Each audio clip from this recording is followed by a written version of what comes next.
Abaft the Funnel. Eurystasius of the Wanghoa 1. The old cat's tumbled down the ventilator, sir, and he's swearing away under the furnace door in the stokehole, said the second officer to the captain of the Wanghoa. Now what in thunder was Eurystasius doing at the mouth of the ventilator? It's 4 feet from the ground, and painted red at that any of the children been amusing themselves with him. Diu, think, I wouldn't have Eurystasius disturbed in his inside for all the gold in the treasury, said the captain. Tell someone to bring him up and handle him delicately, for he's not a quiet beast. In 3 minutes, a bucket appeared on deck PG2. It was covered with a wooden Roman 549. Think he have make die this time, said the Chinese sailor, who carried the coffin with a grin. Catchy him, topside coal snow open, I no spit no sclatchy, I have got bucket a lee same, and make tight sea. He dived his bare arm under the lid, but withdrew it with a yell, dropping the bucket. At the same time, Hia can do masky delop down masky spillum coal, have catchy my light there. Blood was trickling from his elbow. He moved aft, while the bucket, mysteriously worked by hidden force, trundled to and fro across the decks, swearing aloud.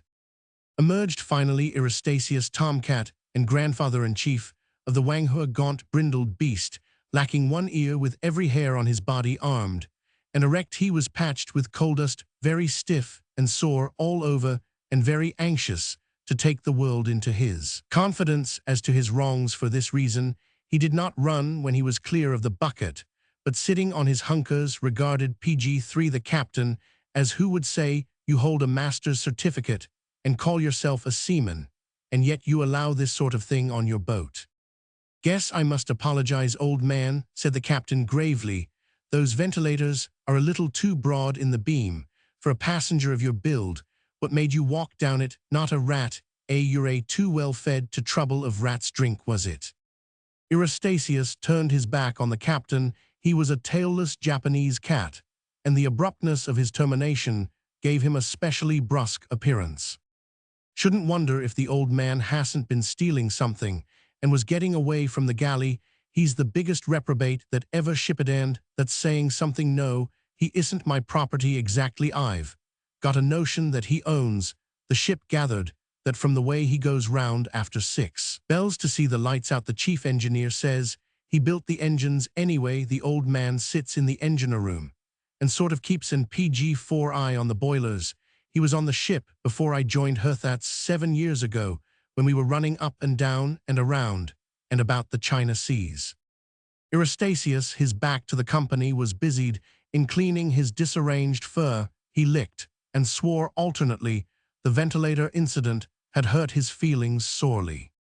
He knows we are talking about him, continued the captain. He's a responsible kind o' critter. That's natural when you come to think that he has saved $250,000. At present his wants are fugis. He would like a netting over those ventilators first thing, but some day hell begin to live up to his capital. Saved $250,000. What securities did he invest in? Said a man from Fuchao. Here in this bottom he saved the Wanghoa with a full cargo of tea, silk, and opium, and $13,000 in bar silver. Yes, that's about the extent of the old man's savings. I commanded the old man. PG5 was the rescuer, and I was more grateful to him, cause it was my darned folly that nearly brought us into the trouble. I was new to these waters, new to the Chinaman and his fascinating little ways. Being a New England man by raising, Eurystasius was raised by the devil. That's who his sire was. Never ran across his dam, ran across a forsaken sea, though in the Wanghoa, a little to the northeast of this, with 800 steerage passengers, all Chinamen for various and undenominated ports, had the pleasure of sending 18 of them into the water. Yes, that's so, isn't it, old man? Eurystasius finished, licking himself, and mewed affirmatively. Yes, we carried 4 white officers, a Westerner, 2 Vermont men, and myself. There were 10 Americans, a couple of Danes, and a half-caste knocking round the ship, and the crew were Chinese. But most of them good Chinese, only good Chinese I ever met. We had our steerage passengers tween decks. Most of them lay around and played dominoes, PG6, or smoked opium. We had bad weather at the start, and the steerage were powerful sick. I judged they would have no insides to them when the weather lifted, so I didn't put any guards on them. wanted all my men to work the ship engines rotten as Congress, and under sail half the time. Next time, I carry Chinese steerage trash ill hire a Gatling, and mount it on the tweendecks hatch. We were fooling about between islands, about 150,000 islands, all wrapped up in fog. When the fog laid the wind, the engines broke down. One of the passengers we carried, no ladies. That journey came to me one evening. I calculate there's a conspiracy tween decks. He said those pigtails are talking together. No good ever came of pigtails talking. I'm from Frisco. I authoritate on these matters, not on this ship. I said I've no use for duplicate authority. You'll be homesick after 9 this time tomorrow, he said, and quit, I guess. He told the other passengers his notions. Eurystasius shared my cabin. In general, Ip 7 didn't care to dispute with a cat that went heeled the way he Roman 999 that particular night when I came down. He was not inclined for repose. When I shut the door, he scrabbled till I let him out. When he was out, he scrabbled to come back. When he was back, he jumped all round the shanty yowling. I stroked him, and the sparks irrigated his back, as if 'twas the smokestack of a river steamer. Ill get you a wife, old man, I said. Next voyage, it is no good for you to be alone with me. Whoopee, said Eurystasius, let me get out of this.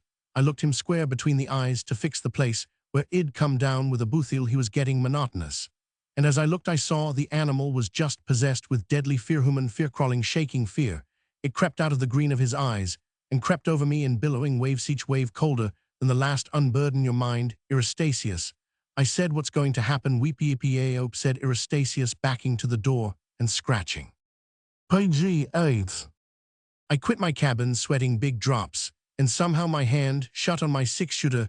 The grip of the handle soothes a man when he is afraid. I heard the whole ship tweendecks rustling under me like all the woods of Maine when the wind's up. The lamp over the tweendecks was out. The steerage watchman was lying on the ground, and the whole hive of celestials were on the tramp. Soft-footed hounds.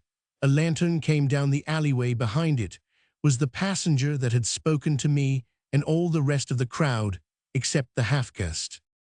Are you homesick any now? Said my passenger. The tweendecks woke up with a yell at the light, and someone fired up the hatchway. Then we began our share of the fun. 10 passengers, and Roman 111 6-shooters that cleared the first rush of the pigtails, but we continued firing on principle, working our way down the steps. No one came down from the spar-deck to assist, though I heard considerable of a trampling. The pigtails below PG9 were growling like cats. I heard the lookout man shout junk on the port bow, and the bell ring in the engine room for full speed ahead. Then we struck something, and there was a yell inside and outside the ship that would have lifted your hair out. When the outside yell stopped, our pigtails were on their faces. Run down a junk, said my passenger. Their junk. He loosed 3 shots into the steerage. On the strength of it, I went up on deck. When things were quiet below, someone had run our Dahlgren signal gun forward and pointed it to the break of the forecastle.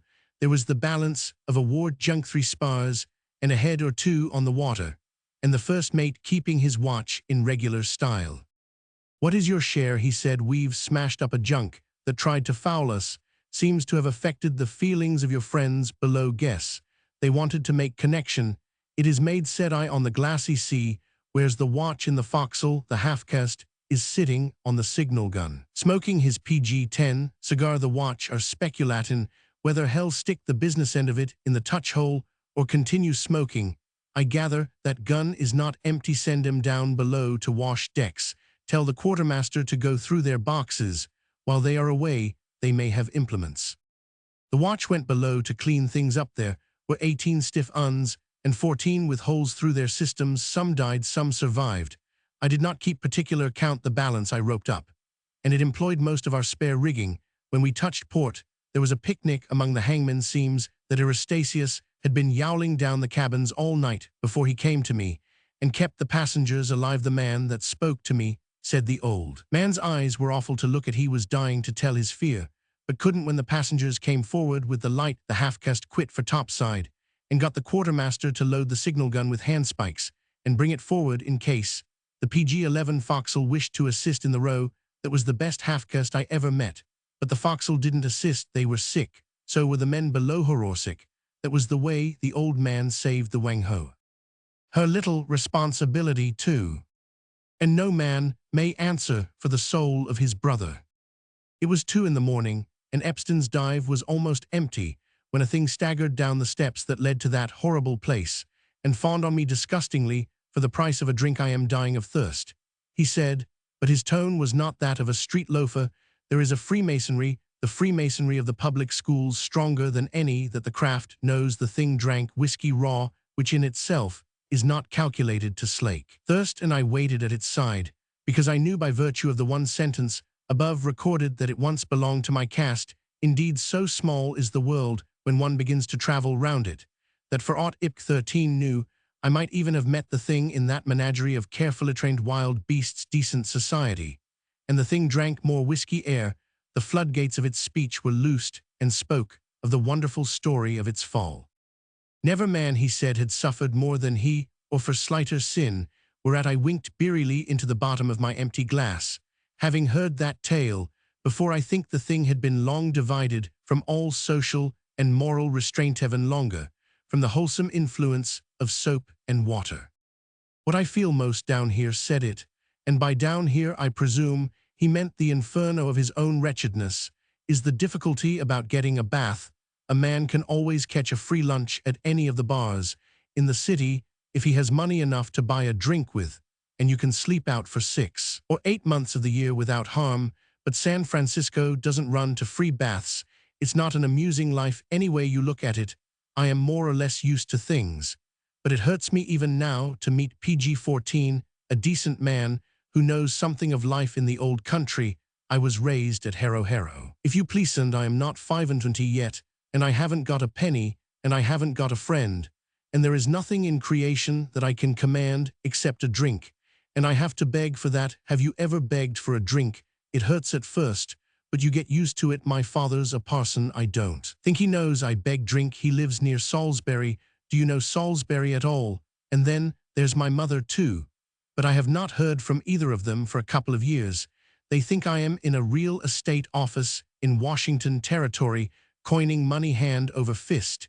If ever you run across them, I suppose you will some day. There's the address. Tell them that you've seen me, and that I am well and fit. Understand? Well and fit, I guess. I'll be dead by the time you see M.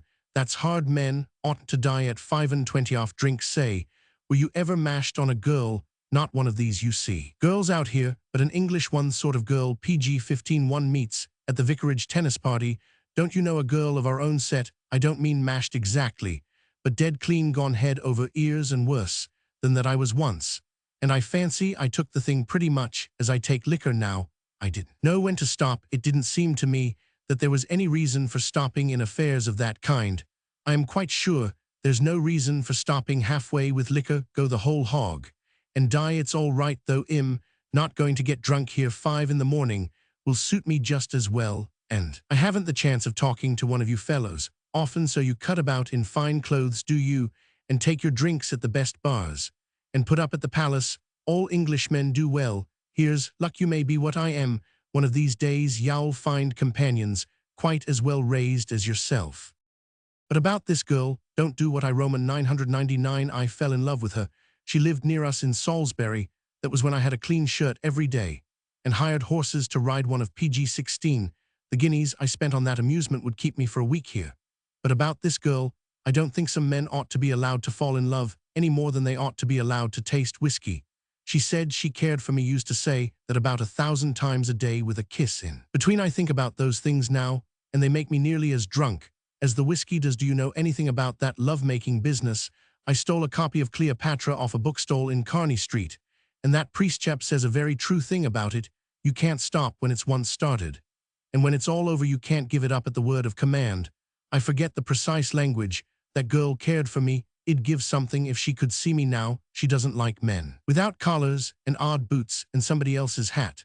But anyhow, she made me what I am, and some day shall know. I came out here 2 years ago to a real estate office. My father bought me some sort of a place in the firm. We were all Englishmen, but we were about a match for an average PG-17 Yankee. But I forgot to tell you I was engaged to the girl before I came out. Never you make a woman swear oaths of eternal constancy. Shall break every one of them as soon as her mind changes, and call you unjust for making her swear them. I worked enough for 5 men in my first year. I got a little house, and lot in Tacoma fit for any woman. I never drank, I hardly ever smoked, I sold real estate all day, and wrote letters at night. She wrote letters too, about as full of affection as they make 'em. You can tell nothing from a woman's letter, though if they want to hide anything they just double the dears and darlings, and then giggle when the man fancies himself deceived. I don't suppose I was worse off than hundreds of others, but it seems to me that she might have had the grace to let me down easily. She went and got married. I don't suppose she knew exactly what she was doing, because I got the letters just the same 6 weeks after she was married. It was an odd copy of an English paper that showed me what had happened. PG-18. It came in on the same day as one of her letters telling me she would be true to the gates of death. Sounds like a novel, doesn't it? But it did not amuse me in the least. I wasn't constructed to pitch the letters into the fire and pick up with a Yankee girl. I wrote her a letter. I rather wish I could remember what was in that letter. Then I went to a bar in Tacoma and had some whiskey, about a gallon. I suppose if I had anything approaching to a word of honor about me, I would give it you that I did not know what happened until I was told that my partnership with the firm had been dissolved and that the house and lot did not belong to me anymore. I would have left the firm and sold the house anyhow, but the crash sobered me for about 3 days. Then I started another jamboree. I might have got back after the first one and been a prominent citizen, but the second bust settled matters. Then I began to slide on the downgrade straight off, and here I am now. I could write you a book about what I have come through if I could remember it. The worst PG-19 of it is I can see that she wasn't worth losing anything in life, but I've lost just everything, and I'm like the priest chap in Cleopatra. I can't get over what I remember. If she had let me down easy and given me warning, I should have been awfully cut up for time, but I should have pulled through. She didn't do that, though. She lied to me all along and married a curate, and I dare say she'll be a virtuous chevacar later on, but the little affair broke me dead. And if I had more whiskey in me, I should be blubbering like a calf all round this dive. That would have disgusted you, wouldn't it? Yes, said Roman. 1 footnotes. A menagerie aboard 3. It was pajama time on the Madeira in the Bay of Bengal, and the incense of the very early morning cigar went up to the stainless skies. Everyone knows pajama timeth long hour that follows the removal of the beds from the saloon skylight, and the consumption of chota hazri. Most men know, too, that the choicest stories of many seas may be picked up then from the long-winded histories of the colonial sheepmaster to the crisp anecdotes of the Californian, from tales of battle, murder, and sudden death, told by the Burmaretan subaltern, to the bland drivel of the globetrotter. The captain, tastefully attired in pale pink, sat up on the signal gun and tossed the husk of a banana overboard. It looked in through my cabin window. PG-21, said he, and scared me nearly into a fit. We had just been talking about a monkey who appeared to a man in an omnibus and haunted him till he cut his own throat. The apparition, amid howls of incredulity, was said to have been the result of excessive tea drinking. The captain's apparition promised to be better. It was a menagerie, a whole turnout, lock, stock, and barrel, from the big bear to the little hippopotamus, and you can guess the size of it from the fact that they paid us £1,000 in freight only.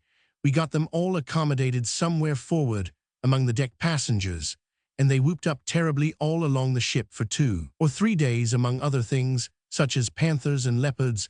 There were 16 giraffes, and we moored 'em fore and aft as securely as might be. But you can't get a purchase on a giraffe. Somehow he slopes back too much from the bows to the stern. We were running up the Red Sea, I think, and the menagerie fairly quiet one night. I went to my cabin, not feeling well. About midnight, I was waked by PG-22, something breathing on my face.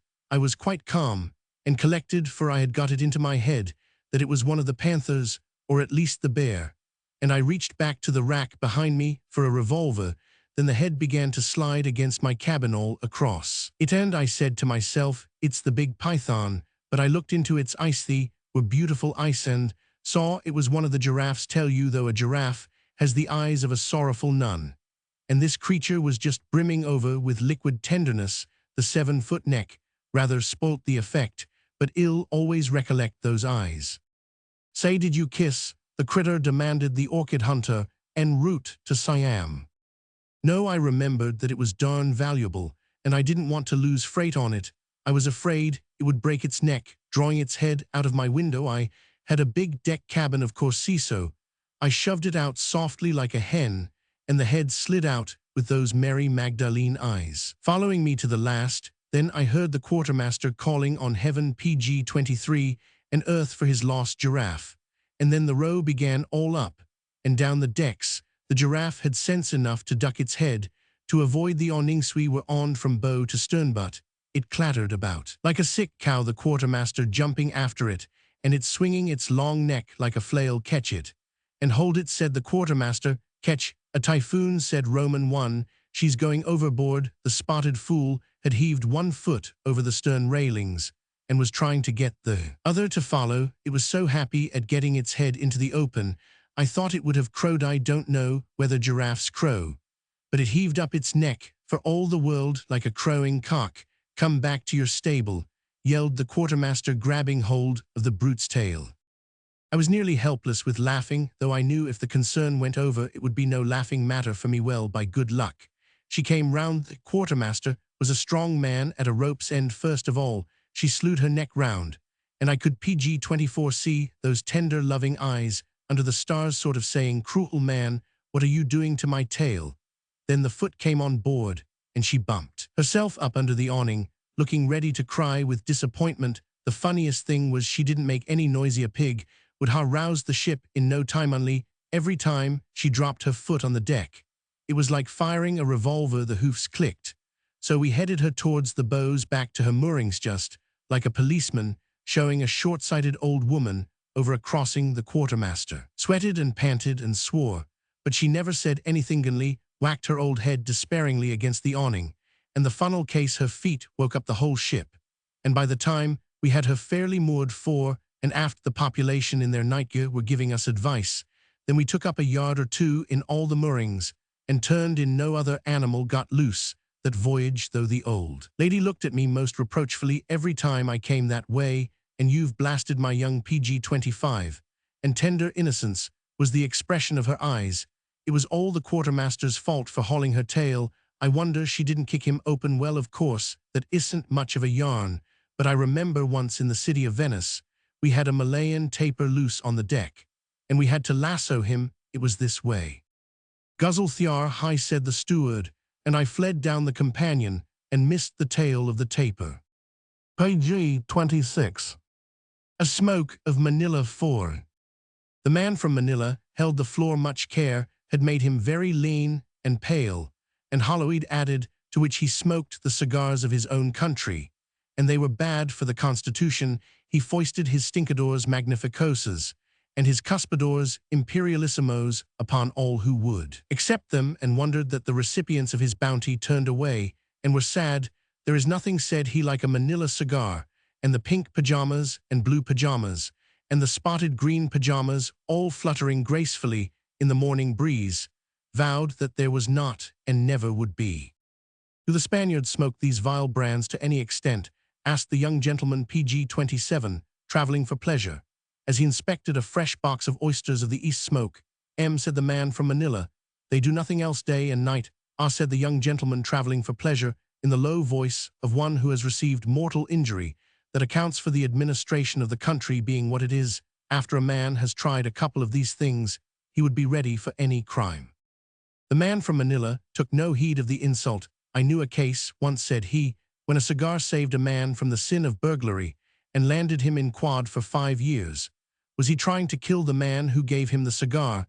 Said the young gentleman traveling for pleasure. No, it was this way. My firm's go-downs stand close to a creek.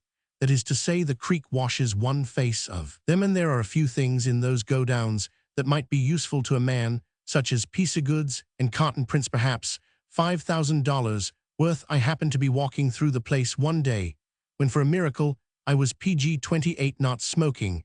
That was 2 years ago, great Caesar.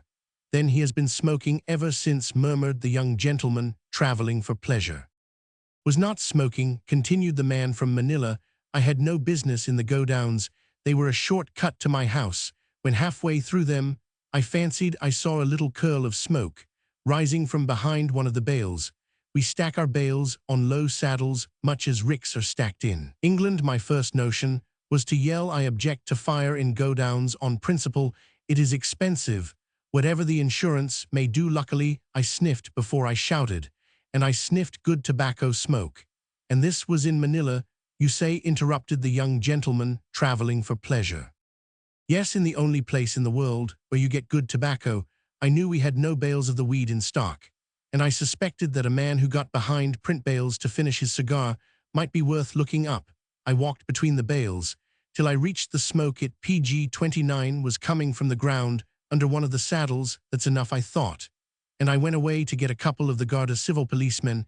In fact, I knew if there was anything to be extracted from my friend, the bobbies would do it. A Spanish policeman carries in the daytime nothing more than a six-shooter and machete a dirk at night.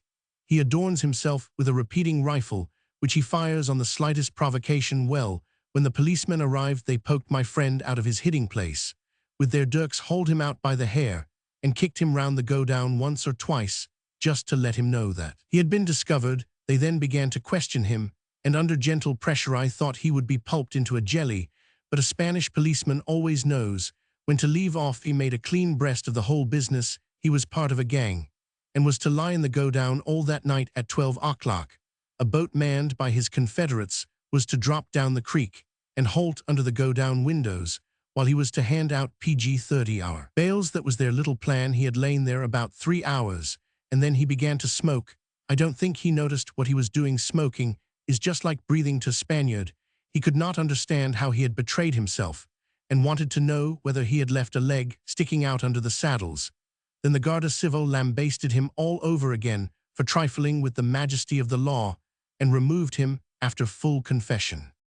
I put one of my own men under a saddle with instructions to hand out print bales to anybody who might ask for them in the course of the night. Meantime, the police made their own arrangements, which were very comprehensive.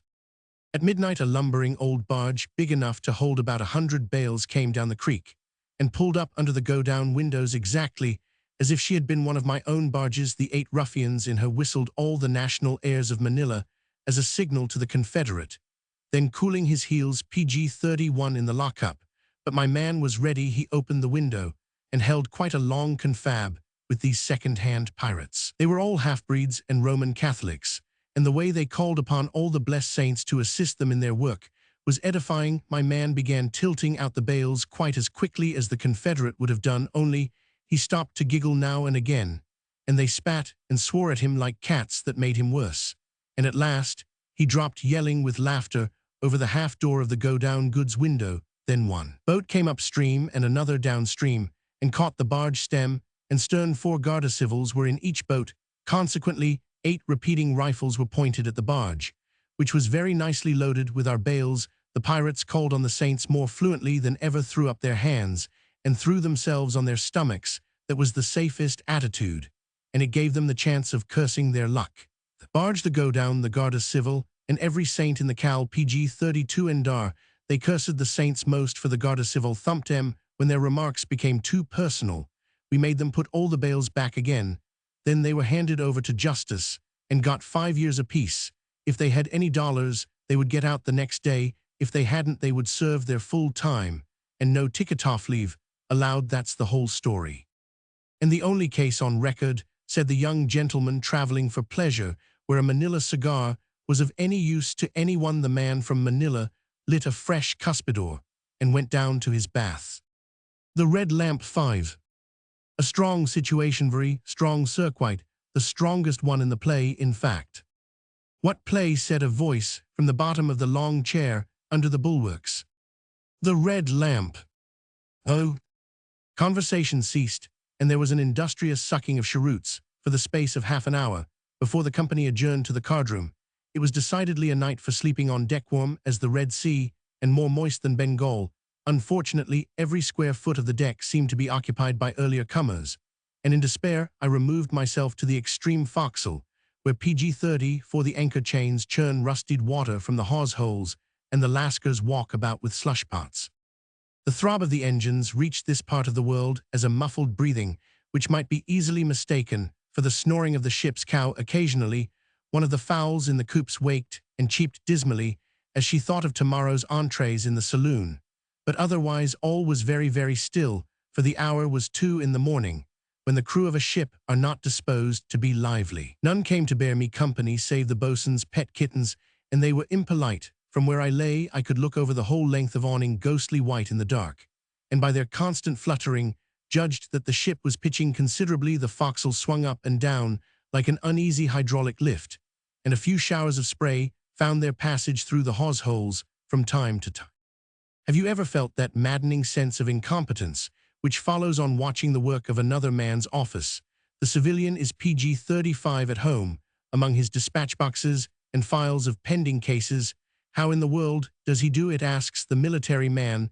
The budding officer can arrange for the movements of 200 men across country. Incomprehensible, says the civilian, and so it is with all alien employees from our own.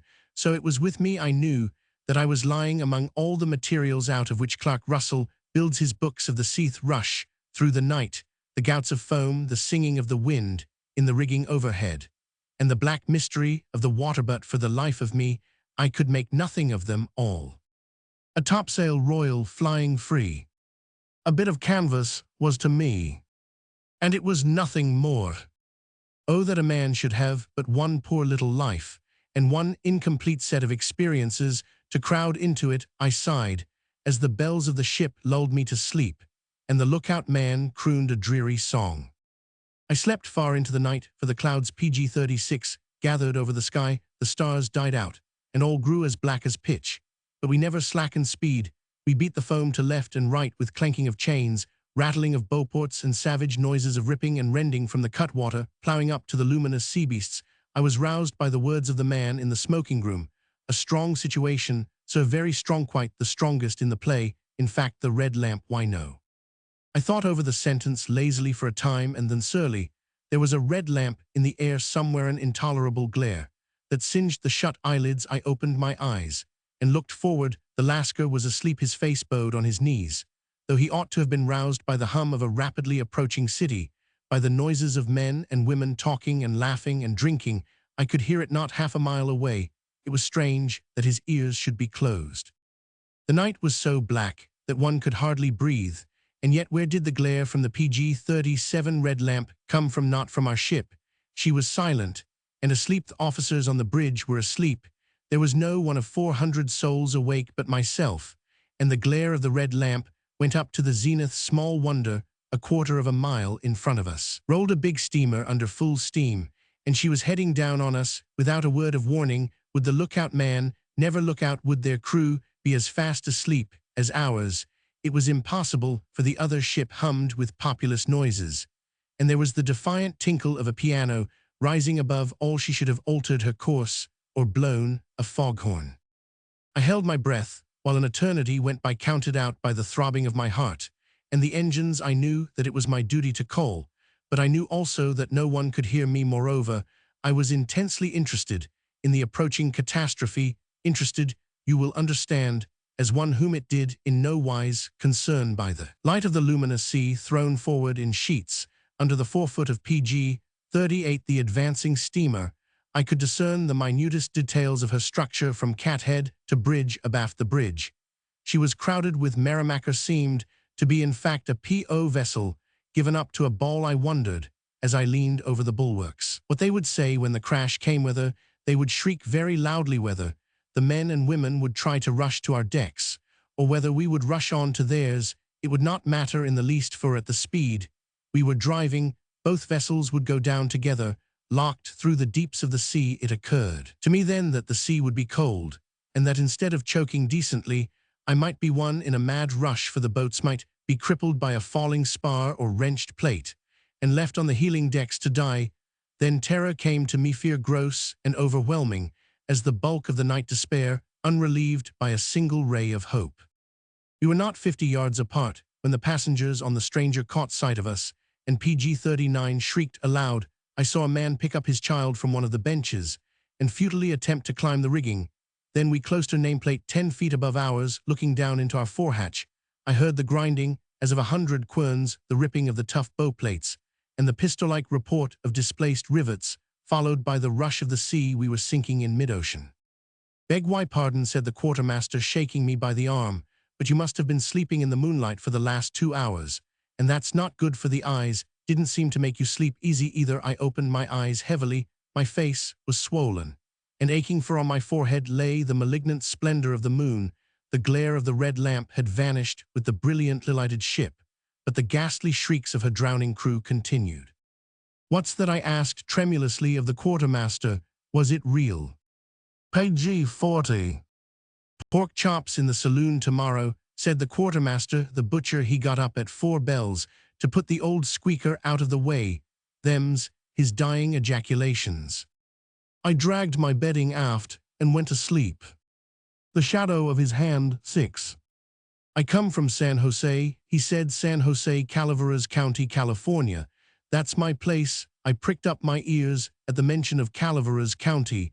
Bret Hart has made that sacred ground. "Yes," said I politely. "Always be polite to a gentleman from Calaveras County. For aught you know, he may be a lineal descendant of the great Colonel Starbottle." "Did you ever know Vermilion of San Luis Obispo?" continued the stranger, chewing the plug of meditation. "No," said Roman. "One heaven alone knows where lies San Luis Obispo, but I was not going to expose my ignorance. Besides, there might PG-42 be a story at the back of it all. What was the special weakness of Mr. Vermilion?" "Vermilion, he weak lot. Vermilion never had a weakness that you might call a weakness, until subsequent events transpired. Then that weakness developed into white rye. All Westerners drink white rye on the eastern coast. They drink bourbon. Lot tried both. When his heart was broken, both be the quart." "Do you happen to remember what broke his heart?" I said. "This must be your first trip to the States, sir, or you would know that Lot's heart was broken by his father-in-law. Lot's congregation took to religion always, said that he had no business fooling with a father-in-law. A good many other people said that too, but I always adhered to Lot. Why don't you kill the animal, Lot? I used to say, I can't, he's the father of my wife. Lot used to say, loan him money then, and settle him on the other side of the States. I used to say, the old clam won't move. Lot used to say. Page 43. Half a minute. What was the actual trouble between Vermilion and his father-in-law? Did he borrow money? "I am coming to that," said the stranger calmly. "It arrived this way. Lot had a notion to get married. Some men get that idea. He went to Frisco and pawned out his heart. Lot had a most feeling heart, and that was his ruin to a girl who lived at back of Kearny Street. I've forgotten her given name, but the old man's name was Doherty. Guess he was a naturalized Irishman. The old man did not see the merits of Lot. When he went sparking after the girl evenings, he fired Lot out off the stoop 3 or 4 times. Lot didn't hit him because he was fond of the daughter. He just quit like a lamb, the old man welting into him with anything that came, handysticks and besoms, and such. Lot endured that, being a tough man. Every time Lot was fired out, he would wait till the old man was pretty well pumped out. Then he used to turn round and say, when's the wedding to be? Doherty used to ramp round PG-44 Lot, while the girl hid herself till the breeze abated. He had a peculiar aversion to domiciliary visits from Lot. Had Doherty. I've my own theory on the subject. I'll explain it later on. At last Doherty got tired of Lot and his peacefulness. The girl stuck to him for all she was worth. Lot never budged. "If you want to marry her," said the old man, "just drop your long-suffering for half an hour, stand up to me, Lot, and we'll run this thing through with our hands. If I must, I must," said Lot. And with that they began the argument up and down the parlor floor. Lot, he was fighting for his wife. He set considerable value on the girl.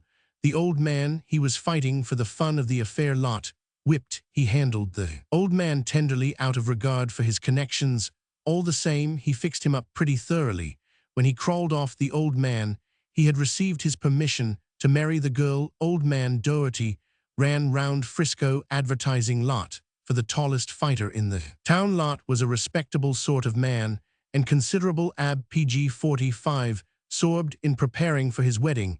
It didn't please him any to receive invitations from the boss fighting men of Frisco. Professional invitations, you must understand, I guess. He cussed the father-in-law to be. When he was married, he concluded to locate in Frisco and started business there.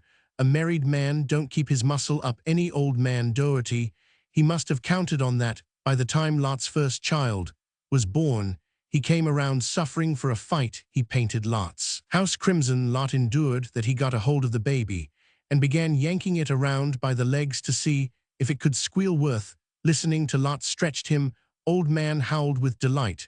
Lot couldn't well hand his father-in-law over to the police, so they had it. Knuckle and tooth all round the front floor, and the old man he quit by the window considerably mashed up Lot, was fair spent not having kept up his muscle. My notion is that old man Doherty, being a boss fighter, couldn't get his fighting regularly till Lot married into the family. Then he wrecked PG-46 one on a running discussion to warm up his bones. Lot was too fond of his wife to disoblige him. Any man in his senses would have brought the old man before the courts, or clubbed him, or laid him out stiff, but Lot was always tender-hearted. Soon as old man Doherty got his senses together off the pavement, he argued that Lot was considerable less of a fighter than he had been. That pleased the old man. He was plastered and caulked up by the doctors, and as soon as he could move, he interviewed Lot and made remarks. Lot didn't much care what he said, but when he came to casting reflections on the parentage of the baby, Lot shut the office door and played round for half an hour, till the walls glittered like the evening sun. Old man Doherty crawled out, but he crowed. As he crawled, praise the blessed saints, he said, I can get my fighting along. Oh, my meals, Lot, ye have prolonged my life a century. Guess Lot would like to see him dead now. He is an old man, but most amazing tough. He has been fighting Lot for a matter of 3 PG-47 years. If Lot made a lucky bit of trade, the old man would come along and fight him for luck. If Lot lost a little, the old man would fight him to teach him safe speculation. It took all Lot's time to keep even with him. No man in business can tend his business and fight in streaks. Lot's trade fell off. Every time he laid himself out to stretch the old man. Worst of it was that when Lot was made a deacon of his church, the old man fought him most terrible for the honor of the Roman Catholic Church. Lot whipped, of course. He always whipped old man. Doherty went round among the other deacons and lauded Lot for a boss pugilist, not meaning to hurt Lot's prospects. Lot had to explain the situation to the church in general. They accepted it. Old man Doherty he fought on age had no effect on him. Lot always whipped, but nothing would satisfy the old man. Lot shook all his teeth out till his gums were as bare as a sandbar. Old man Doherty came along lisping his invitation to the dance. They fought. PG-48. When Lot shifted to San Luis Obispo, old man Doherty, he came along too craving for his fight. It was cocktails and plugged to him. It grew on him. Lot handled him too gently.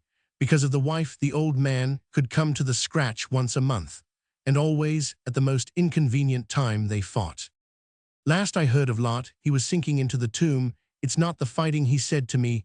It's the darned monotony of the circus. He knows I can whip him, but he won't rest satisfied. Lay him out, Lot said. I fracture his cranium or gouge him. This show is foolish all round. I can't lay him out, said Lot. He's my father-in-law.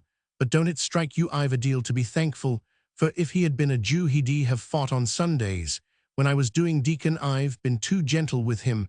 The old man knows my spot place, but I've a deal to be thankful for. Strikes me that thankfulness of Lot's sort is nothing more nor less than cussed affectation. Say, I said nothing. A little more beef. 7. A little more beef, please, said the fat man with the gray whiskers and the spattered waistcoat. You can't eat too much, oh good beef, not even when the prices are going up. Hoof over hock. And he settled himself down to load in a fresh cargo. Now this is how the fat man had come by his meal. 1,000 miles away, a red Texan steer was preparing to go to bed for the night, in the company of his fellows, myriads of his fellows. From dawn till late dusk, he had loafed across the leagues of grass and grunted savagely as each mouthful proved to his mind that grass was not what he had known it in his youth. But the steer was wrong. That summer had brought great drought to Mon PG-50 Tana and northern Dakota. The cattle feed was withering day by day, and the more prudent stock owners had written to the east for manufactured provender. Only the little cactus that grows with the grasses appeared to enjoy itself. The cattle certainly did not, and the cowboys from the very beginning of spring had used language considered profane, even for the cowboy. What their ponies said has never been recorded. The ponies had the worst time of all, and at each nightly camp whispered to each other their longings for the winter, when they would be turned out on the freezing range, escaled from wither to croup, but riderless, thank heaven, riderless on these various miseries. The sun looked down impartial, his business was to cake the ground and ruin the grasses.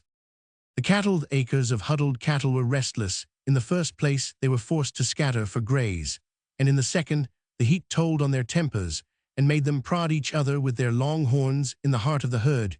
You would have thought men PG-51 were fighting with single sticks on the outskirts. Posted at quarter-mile intervals sat the cowboys on their ponies, the brims of their hats tilted over their sun-skinned noses, their feet out of the big brown leather hooded stirrups, and their hands gripping the horn of the heavy saddle to keep themselves from falling onto the ground asleep. A cowboy can sleep at full gallop. On the other hand, he can keep awake also at full gallop for 8 and 40 hours, and wear down 6 unamiable broncos in the process. Leif Parmalee Schwenk, the German who could not ride, but had a blind affection for cattle, from the branding yard to the butcher's block, Michigan, so called because he said he came from California, but spoke not the Californian tongue. Jim from San Diego, to distinguish him from other Jims. And the corpse were the outposts of the herd. The corpse had won his name from a statement made in the fullness of much McBrayer whiskey that he had once been a graduate of Corpus Christi. He spoke truth, but to the PG-52 wrong audience, the inhabitants of the elite saloon, after several attempts to get the hang of the name, dubbed the speaker the corpse. And as long as he cinched a bronco or jingled a spur within 400 miles of Livingstonia, far in the south, even to the unexplored borders of the sheep-eater Indians, was known by that unlovely name. How he had passed from college to cattle no man knew, and according to the etiquette of the West, no man asked. He was not by any means a tenderfooted, no unmanly weakness for washing, did not in the least object to appearing at the wild and wonderful reunions held nightly in Miss Minnie's parlor, whose flaring advertisement did not in the least disturb the proprieties of Wachoma Junction, and in common with his associates was when drunk ready to shoot at anything or anybody. He was not proud. He had condescended to take in hand and educate a young and promising Chicago drummer who by evil fate had wandered into that wilderness where all his cunning was of no account, and from that youth's PG-53 quivering hand outstretched by command had shot away the top of a wineglass. The corpse was recognized in the Freemasonry of the craft as one of the Roman 100 Roman 1000 RS boys, and tough at that. The Roman 100 Roman 1000 R controlled much cattle, and their slaughterhouses in Chicago bubbled the blood of beeves all day long. Their salt beef fed the sailor on the sea, and their iced best firsts the housekeeper in the London suburbs. Not even the firm knew how many cowboys they employed, but all the firm knew that on the 14th day of July, their stockyards at Wachoma Junction were to be filled with 2,000 head of cattle ready for immediate shipment to Chicago, while prices yet ruled high and before the grass had withered utterly. Leif, Michigan, Jim the corpse, and the others knew this too, and were heartily glad of it, because they would be paid up in Chicago for their half-year's work, and would then do their best towards painting that town in purest vermilion. They would get drunk, they would gamble, and would otherwise enjoy themselves PG-54 till they were broke, and then they would hire out again. The sun dropped behind the rolling hills, and the cattle halted for the night, cheered and cooled by a little wandering breeze. The red steer's mother had been caught in a hailstorm 5 years ago. Till she went the way of all cowflesh, she missed no opportunity of telling her son to beware of the hot day and the cold wind that does not know its own mind when it blows 5 ways at once, said she, and makes your horns feel creepy.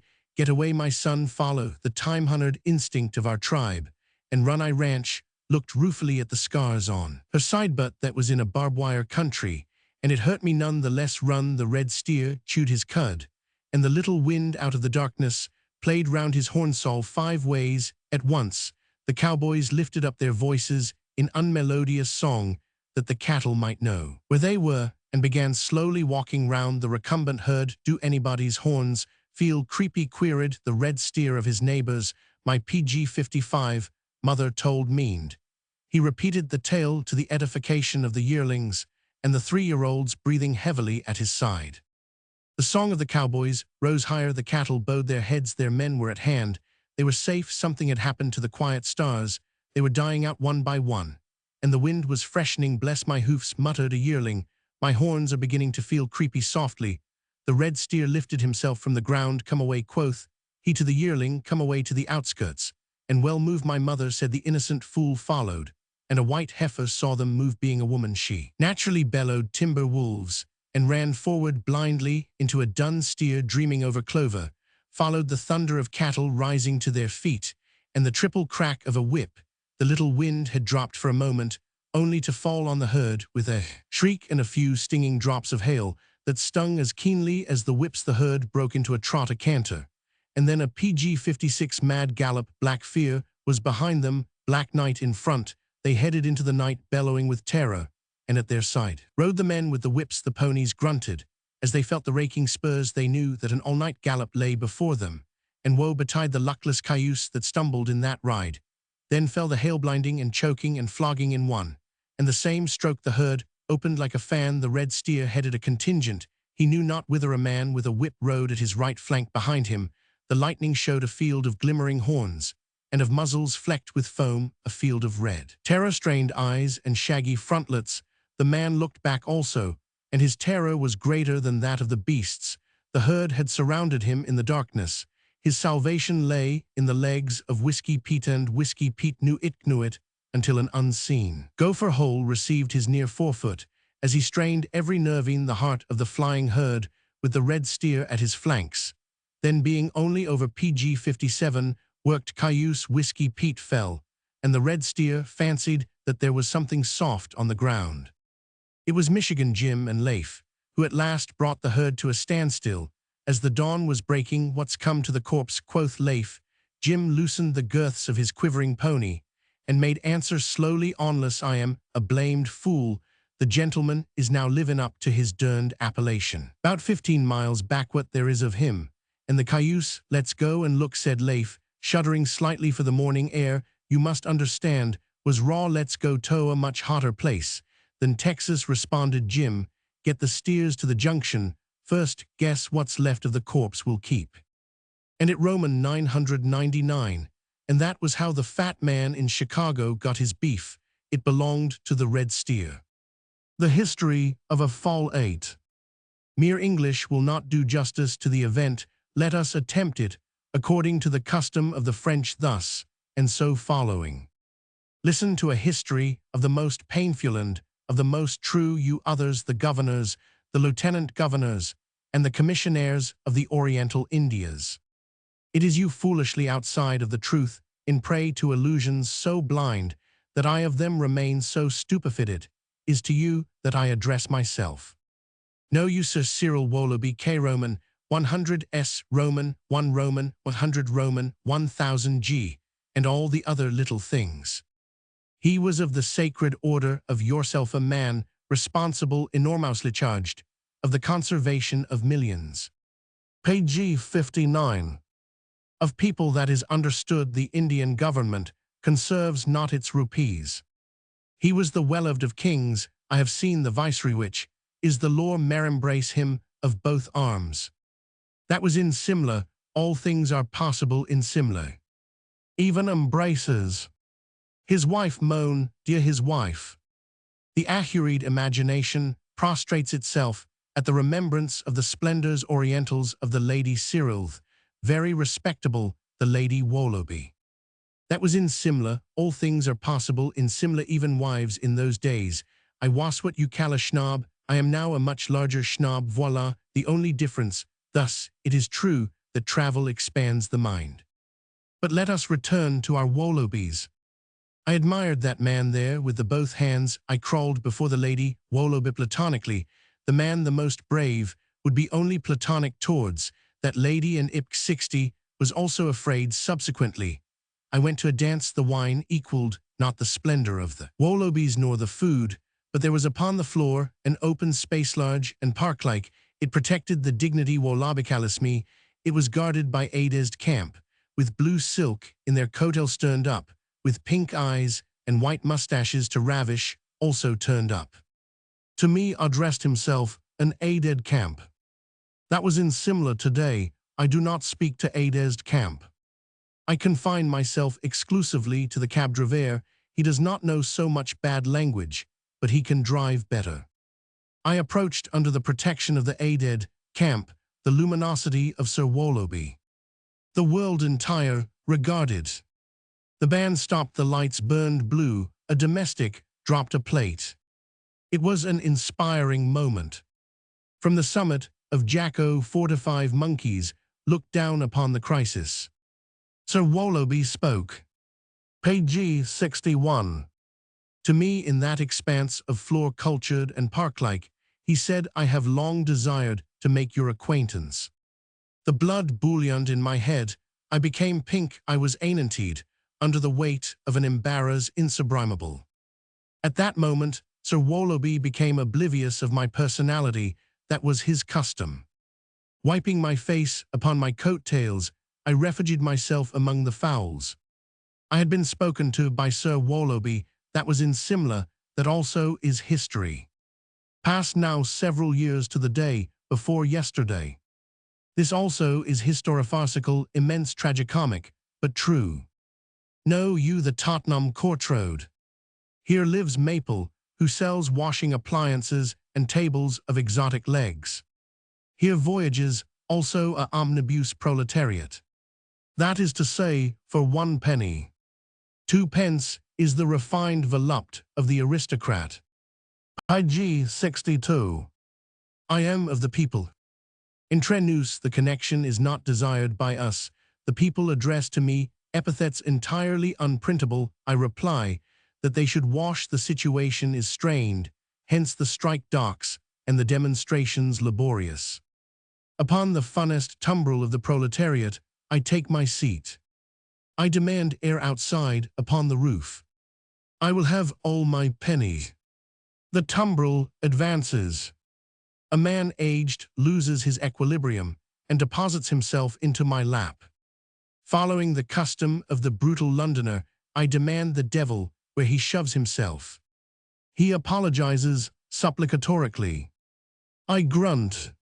Encore, the tumbril shakes herself. I appropriate the desired seat of the old man. The conducteur cries to loud voice, fair governor. He produces 1 penny. Page 63. A reminiscence phantasmal provokes itself. I beat him on the back. It is Sir Willoughby, the ex-everything. Also the ex-everything else. Figure you the situation. He clasps my hand. As a child clasps the hand of its nurse. He demands of me particular renseignements of my health. It is to him a matter important. Other time he regulated the health of 4 to 5 millions. I riposte, I inquire of his liver, his pancreas, his abdomen. The sacred internals of Sir Willoughby. He has them all, and they all make him Roman 99. He is very lonely. He speaks of his wife. There is no Lady Willoughby, but a woman in a flat in Bayswater who cries in her sleep for more curricles. He does not say this, but I understand. He derides the counsel of the Indian Office. He imprecates the government. He curses the journals. Page 64. He has a club. He curses that club. Females with teeth monstrous explain to him the theory of government. Men of long hair, the psychologues of the paint pots, correct him tenderly, but from above.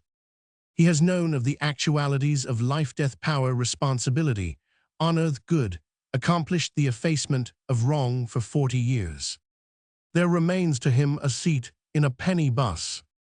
If I do not take him from that, I rap my heels on the knife-board, I sing tra-la-la, I am also well disposed to larms.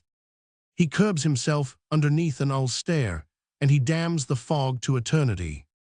He wills not that I leave him, he desires that I come to dinner. I am grave, I think, upon Lady Willoughbyshorn of Chaprasis at the club, not in Bayswater. I accept he will bore me affrusely, but I have taken his seat. He descends from the tumbril of his humilia PG 65 Tian, and the street hawker rolls a barrow up his waistcoat. Then intervenes the fog-dense, impenetrable, hopeless, without end. It is because of the fog that there is a drop upon the end of my nose, so chiseled. Gentlemen, the governors, the lieutenant governors, and the commissaires behold the doom prepared. I am descended to the gates of your life in death, which is Brompton or Bayswater. You do not believe you will try the constituencies when you return, is it not so? You will fail as others failed. Your seat waits you on the top of an omnibus proletariat. I shall be there. You will embrace me as a shipwrecked man embraces a log. You will be damn glad to see me. I shall grin. O life, O death, O power, O toil, O hope, O stars, O honor, O lodgings, O fog, O omnibuses, O despair, O skittles. Griffith's The Safe Man 9. As the title indicates, this story deals with the safeness of Griffiths, the safe man, the secure person, the reliable individual, the sort of man you would bank with. I am proud to write about Griffiths, for I owe him a pleasant day. This story is dedicated to my friend Griffiths, the remarkably trustworthy mortal. In the beginning, there were points about Griffiths. He quoted Proverbs. A man who quotes Proverbs is confounded by Proverbs. He is also confounded by his friends. But I never confounded Griffiths, not even in that supreme moment when the sweat stood on his brow in agony and his teeth were fixed like bayonets, and he swore horribly. Even then, I say, I sat on my own trunk, the trunk that PG 67 opened, and told Griffiths that I had always respected him, but never more than at the present moment. He was so safe. Why no? Safeness is a matter of no importance to me. If my trunk won't lock when I jump on it thrice, I strap it up and go on to something else. If my carpetbag is too full, I let the tails of shirts and the ends of ties bubble over and go down the street with the affair. It all comes right in the end. And if it does not, what is a man that he should fight against fate? But Griffiths is not constructed in that manner. He says safe bind is safe find. That rather is what he used to say. He has seen reason to alter his views. Everything about Griffiths is entirely safe. His trunk is locked by two hermetical gunmetal doublinged Chubbs. His bedding roll opens to a letter padlock capable of 2 million combinations. His hatbox has a lever patent safety on it, and the grief of his life is that he cannot lock up the ribs of his umbrella safely. If you could get at his soul, you would find it ready strapped PG 68 up and labeled for heaven. That is Griffiths.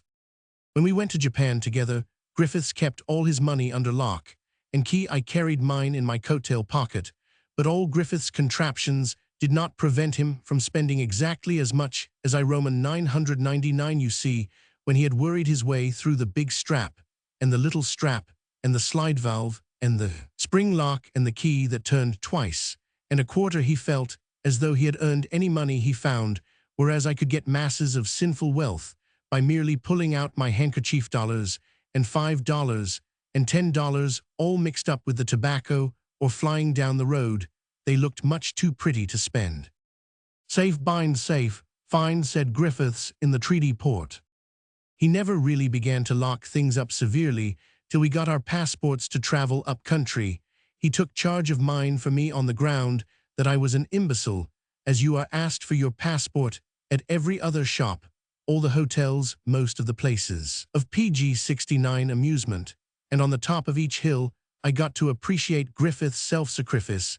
He would be biting a strap with his teeth or calculating the combinations of his padlocks among a ring of admiring Japanese while I went for a walk into the interior. Safe bind safe, fine, said Griffiths. That was true, because I was bound to find Griffiths somewhere near his beloved keys and straps. He never seemed to see that half the pleasure of his trip was being strapped and keyed out of him. We never had any serious difficulty about the passports in the whole course of our wanderings. What I purpose to describe now is merely an incident of travel. It had no effect on myself, but it nearly broke Griffith's heart. We were traveling from Kyoto to Otsu along a very dusty road full of pretty girls. Every time I stopped to play with one of them, Griffiths grew impatient. He had telegraphed for rooms at the only hotel in Otsu and was afraid that there would be no accommodation. There were only 3 rooms in the hotel, and PG 70 safe bind safe, fine, said Griffiths. He was telegraphing ahead for something. Our hotel was 3/4 Japanese and 1/4 European. If you walked across it, it shook. And if you laughed, the roof fell off. Strange Japanese came in and dined with you, and Jap maidens looked through the windows of the bathroom while you were bathing. We had hardly put the luggage down before the proprietor asked for our passports. He asked me of all people in the world. "I have the passports," said Griffiths with pride. "They are in the yellow-hide bag. Turn it very carefully on to the right side, my good man. You have no such locks in Japan, I'm quite certain." Then he knelt down and brought out a bunch of keys, as big as his fist. You must know that every Japanese carries a little Belay-made handbag with nickel fastenings. They take an interest in handbags. "Safe bind safe, DN. The key, what's wrong with it?" said Griffiths. PG 71. The hotel proprietor bowed and smiled very politely for at least 5 minutes. Griffiths crawling over and under and round and about his bag, the while it's a percussating compensator, said he half to himself. I've never known a percussating compensator do this, before he was getting heated and red in the face. "Key stuck, eh? I told you those fooling little spring locks are sure to go wrong sooner or later. Fooling little devils, it's a percussating comp. There goes the key now, it won't move either way. Ill give you the passport tomorrow. Passport cull demang mananakachi. In a little time won't that do for you?" Griffiths was getting really angry. The proprietor was more polite than ever. He bowed and left the room. "That's a good little chap," said Griffiths, "now well settled down. And see what the mischief's wrong with this bag. You catch one end." "Not in the least," I said. "Safe bind safe, PG 72.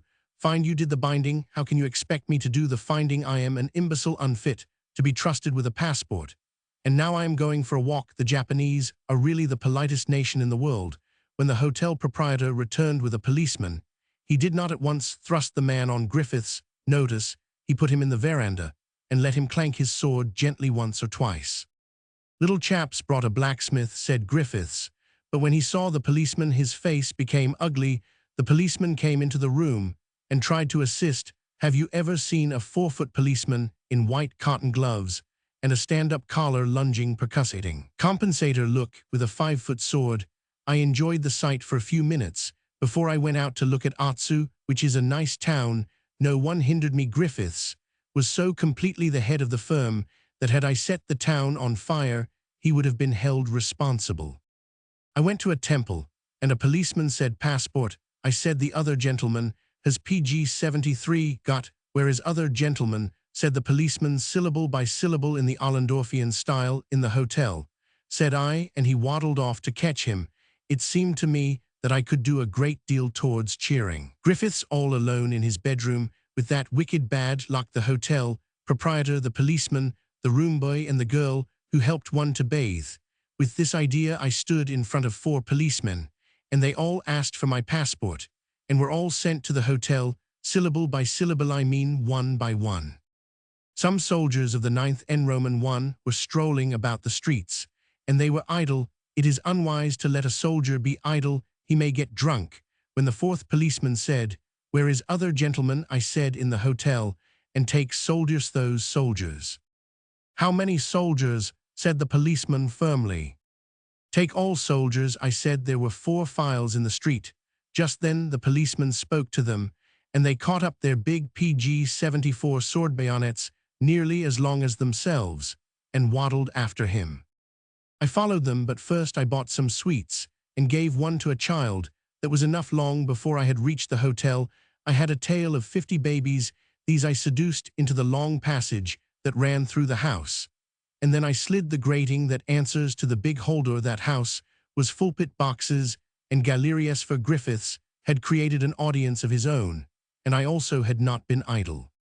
The 4 files of soldiers and the 5 policemen were marking time on the boards of Griffiths' room, while the landlord and the landlord's wife, and the 2 scullions, and the bath-girl, and the cook-boy, and the boy who spoke English, and the boy who didn't, and the boy who tried to, and the cook filled all the space that wasn't devoted to babies, asking the foreigner for more sweets.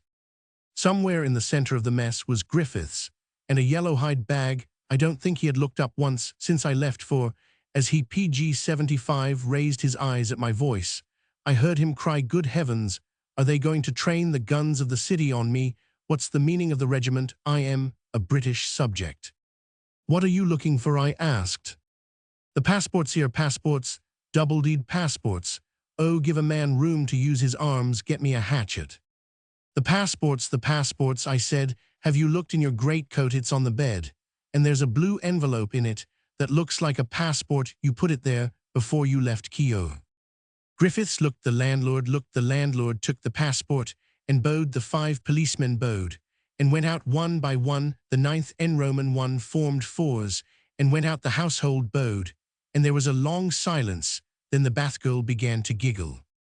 When Griffiths wanted to speak to me, I was on the other side of the regiment of children in the passage, and he had time to reflect before he could work his way through them.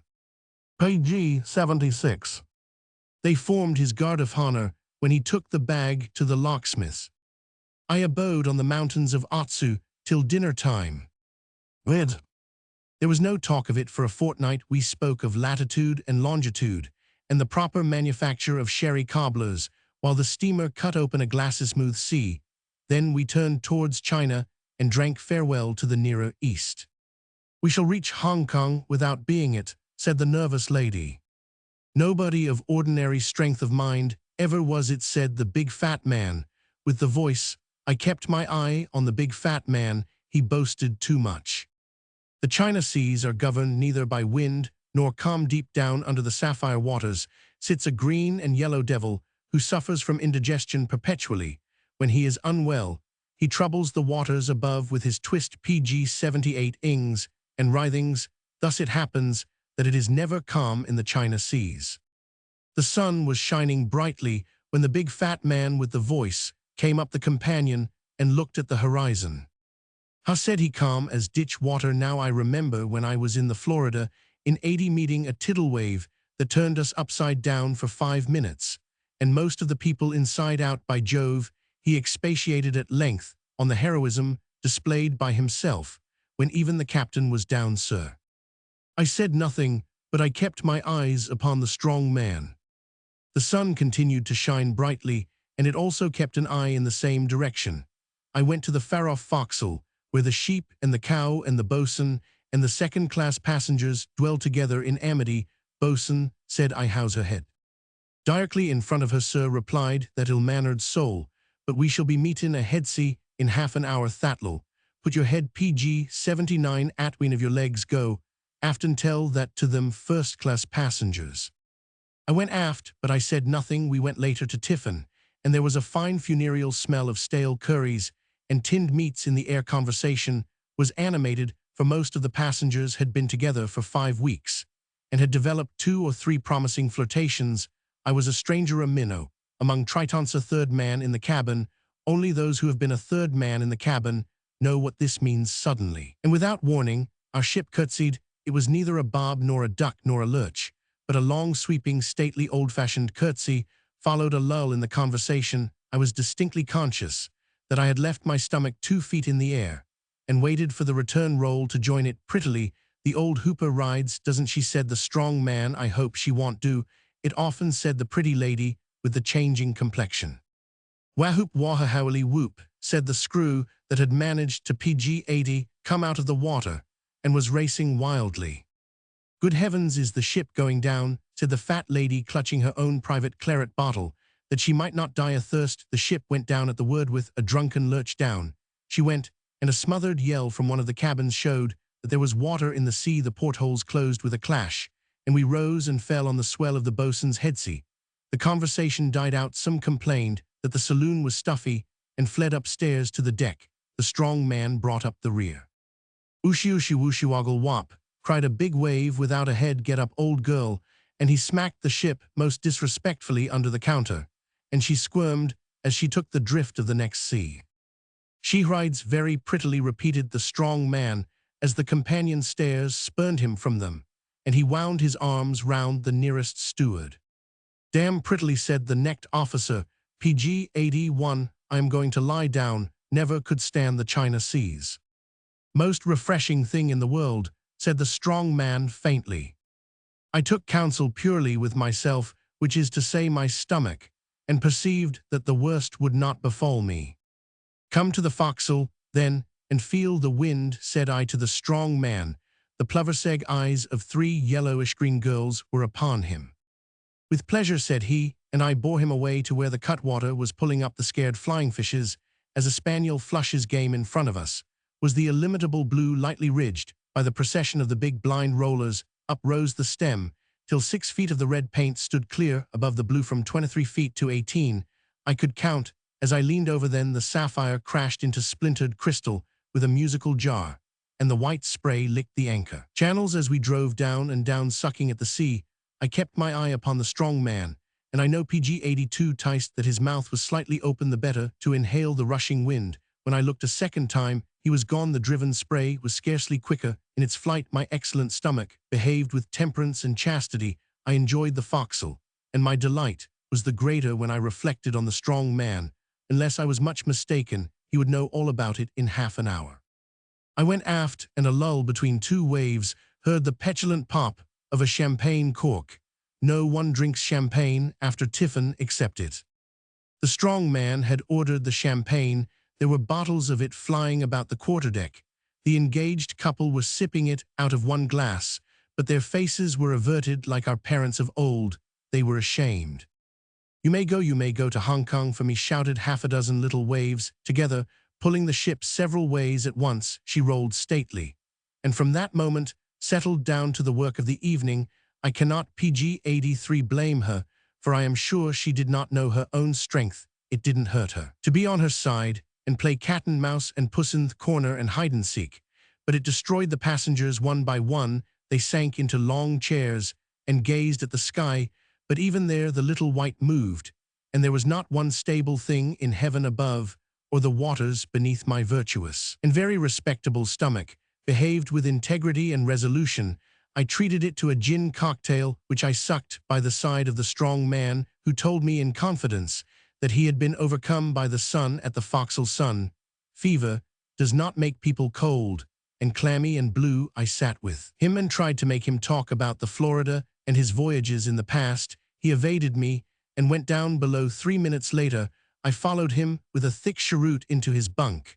I went, for I knew he would be helpless. He wash was he wallowed supine, and I stood in the doorway smoking. "What is it?" said Roman 1 PG-84. He wrestled with his pride, his wicked pride, but he would not tell a lie. It said he, and it was so. The rolling continues. The ship is a shambles, and I have 6 places on each side of me all to myself. A fallen idol. Will the public be good enough to look into this business? It has sent crew to bed, and Mottleby is applying for home leave, and I've lost my faith in man altogether. And the club gives it up. Trivey is the only man who is unaffected by the catastrophe, and he says I told you so. We were all proud of Trivey at the club, and would have crowned him with wreaths of bougainvillea had he permitted the liberty. But Trivey was an austere man. The utmost that he permitted himself to say was, "I can stretch a little bit when I am in the humor." We called him the monumental liar. Nothing that the club offered was too good for Trivey. He had the soft chair opposite the thermantidote in the hot weather, and PG-86 he made up his own for at whist. When visitors came in globetrotters for choice, Trivey used to unmuzzle himself and tell tales that sent the globetrotter out of the club on tiptoe, looking for snakes in his hat and tigers in the compound. Whenever a man from a strange club came in, Trivey used to call for a whiskey and ginger wine, and rout that man on all points from horses upward. There was a man whose nickname was Ananias, who came from the Prince's Plungers to look at Trivey, and though Trivey was only a civilian, the plunger man resigned his title to the nickname before 11 o'clock. He made it over to Trivey on a card, and Trivey hung up the concession in his quarters. We loved Trivey, all of us, and now we don't love him anymore. A man from the frontier came in and began to tell tales, some very good ones, and some better than good. He was an outsider, but he had a wonderful imagination for the frontier. He told 6 stories before Trivey brought up PG-87 his first line, and 3 more before Trivey hurled his reserves into the fray. "When I was at Anangar Charlupille in Madras," said Trivey quietly, "there was a rogue elephant cutting about the district, and I came upon him asleep. All the club stopped talking here until Trivey had finished the story. He told us that he, in the company of another man, had found the rogue asleep, but just as they got up to the brute's head, it woke up with a scream. Then Trivey, who was careful to explain that he was a bit powerful about the arms, caught hold of its ears as it rose and hung there, kicking the animal in the eyes, which so bewildered it that it stayed screaming and frightened. until Trivy's ally shot it behind the shoulder, and the villagers ran in and hamstrung it evidently. Died from loss of blood. Trivy was hanging on the ears and kicking hard for nearly 15 minutes. When the frontier man heard the story, he put his hands in front of his face and sobbed audibly. We gave him all the drinks he wanted, and he recovered sufficiently to carry away PG 8880 rupees at whist later on, but his nerve was irretrievably shattered. He will be no use on the frontier anymore. The rest of the club were very pleased with Trivy because these frontier men, and especially the guides, want a great deal of keeping in order. Trivy was quite modest. He was a truly great soul, and popular applause never turned his head. As I have said, we loved Trivy till that fatal day when Crew announced that he had been transferred for a couple of months to Anangar Charlupille. Oh, said Trivy, I dare say they'll remember about my rogue elephant down there. You ask Crew. Then we felt sorry for Trivy, because we were sure that he was arriving at that stage of mental decay when a man begins to believe in his own fictions. That spoils a man's hand. Crew wrote up once or twice to Mottleby saying that he would bring back a story that would make our hair curl. Good stories are scarce in Madras, and we rather scoffed at the announcement when Crew returned. It was easy to see that he was bursting with importance. He gave a PG-89 big dinner at the club and invited nearly everybody but Trivy, who went off after dinner to teach a young subaltern to play snooker at Coffee and Cheroots. Crew could not restrain himself any longer. I say, you Johnnies, it's all true, every single word of it, and you can throw the decanter at my head. And ill apologized. The whole village was full of it. There was a rogue elephant, and it slept, and Trivy did catch hold of its ears and kick it in the eyes and hang on for 10 minutes at least. And all the rest of it, I neglected my regular work to sift that story, and on my honor the tales an absolute fact. The headsman said so, all the shikaries said so, and all the villagers corroborated it. Now would a whole village volunteer a lie that would do them no good? You might have heard a cigarette fall after this statement. Then Mottleby said, with deep disgust, what can you do with a man like that? His best and brightest lie too tisn't, shrieked Crew. It's a fact, a nickel-plated teakwood tantalus action, 4 to 5 rupee fact, that only PG-90 makes it worse, said Mottleby. And we all felt that was true. We ran into the billiard room to talk to Trivy, but he said we had put him off his stroke. And that was all the satisfaction we got out of him. Later on, he repeated that he was a bit powerful about the arms and went to bed. We sat up half the night devising vengeance on Trivy. We were very angry, and there was no hope of hushing up the tale. The man had taken us in completely, and now that we've lost our champion Ananias, all the frontier will laugh at us, and we shall never be able to trust a word that Trivy says. I ask with Mottleby, what can you do with a man like that? New brooms. If 7 maids with 7 mops swept it for half a year, do you suppose, the walrus said, that they could sweep it clear? Rambucksh Aryan went to bed with his buffalo, 5 goats, 3 children and a wife, because the evening mists were chilly. His hut was builded on the mud scooped from a green and smelly tank, and there were microbes in the thin blood of Rambucksh. Rambucksh went to bed on a charpie stretched across the blue tepid drain, because the nights were hot, and there were more microbes in his blood than the rains came, and Rambucksh paddled mid-thigh deep in water for a day or two with his buffaloes, till PG-92, he was aware of a crampsome feeling at the pit of his stomach. Mother of my children, said Rambucksh, this is death. They gave him cardamoms and capsicums and gingerly oil and cloves, and they prayed for him. It is enough, said Rambucksh, and he twisted himself into a knot and died, and they burned him slightly, for the wood was dampened. The rest of him floated down the river and was caught in an undercurrent at the bank, and there stayed. And when Imam Din the jeweler drank of the stream 5 days later, he drank lethe and passed away, crying in vain upon his gods. His family did not report his death to the municipality, for they desired to keep Imam Din with them. Therefore they buried him under the flagging in the courtyard secretly. And by night 12 days later, Imam Din had made connection with the well of the house, and there was typhus among the women in the zanana, but no one knew anything about it. Some died, and some did not, and Ari Bouj, the Fakwa, added to PG-93 the interest of the proceedings by joining the funeral procession and distributing gratis the more malignant forms of smallpox, from which he was just recovering. He had come all the way from Delhi and had slept on no less than 15 different charpes, and that was how they got the smallpox into Bahadurgarh. but Eshmith Sahib's Dobi picked it up from Ari Booj. When Imam Din's wife was being buried for, he was a merry man, and sent home a beautiful sample among the Sunday shirts, so Eshmith Sahib died. He was only a link in the chain, which crawled from the highest to the lowest. The wonder was not that men died like sheep, but that they did not die like flies for their lives, and their surroundings, their deaths, were part of a huge conspiracy against cleanliness, and the people loved to have it so they huddled together in frowsy clusters, while death mowed his way through them till the scythe blunted against the unresisting flesh, and he had to get a new one. They died by fever, tens of thousands in a month. They died PG 94 by cholera, 1,000 in a week. They died of smallpox, scores in the Mohalla, and by dysentery by tens in a house.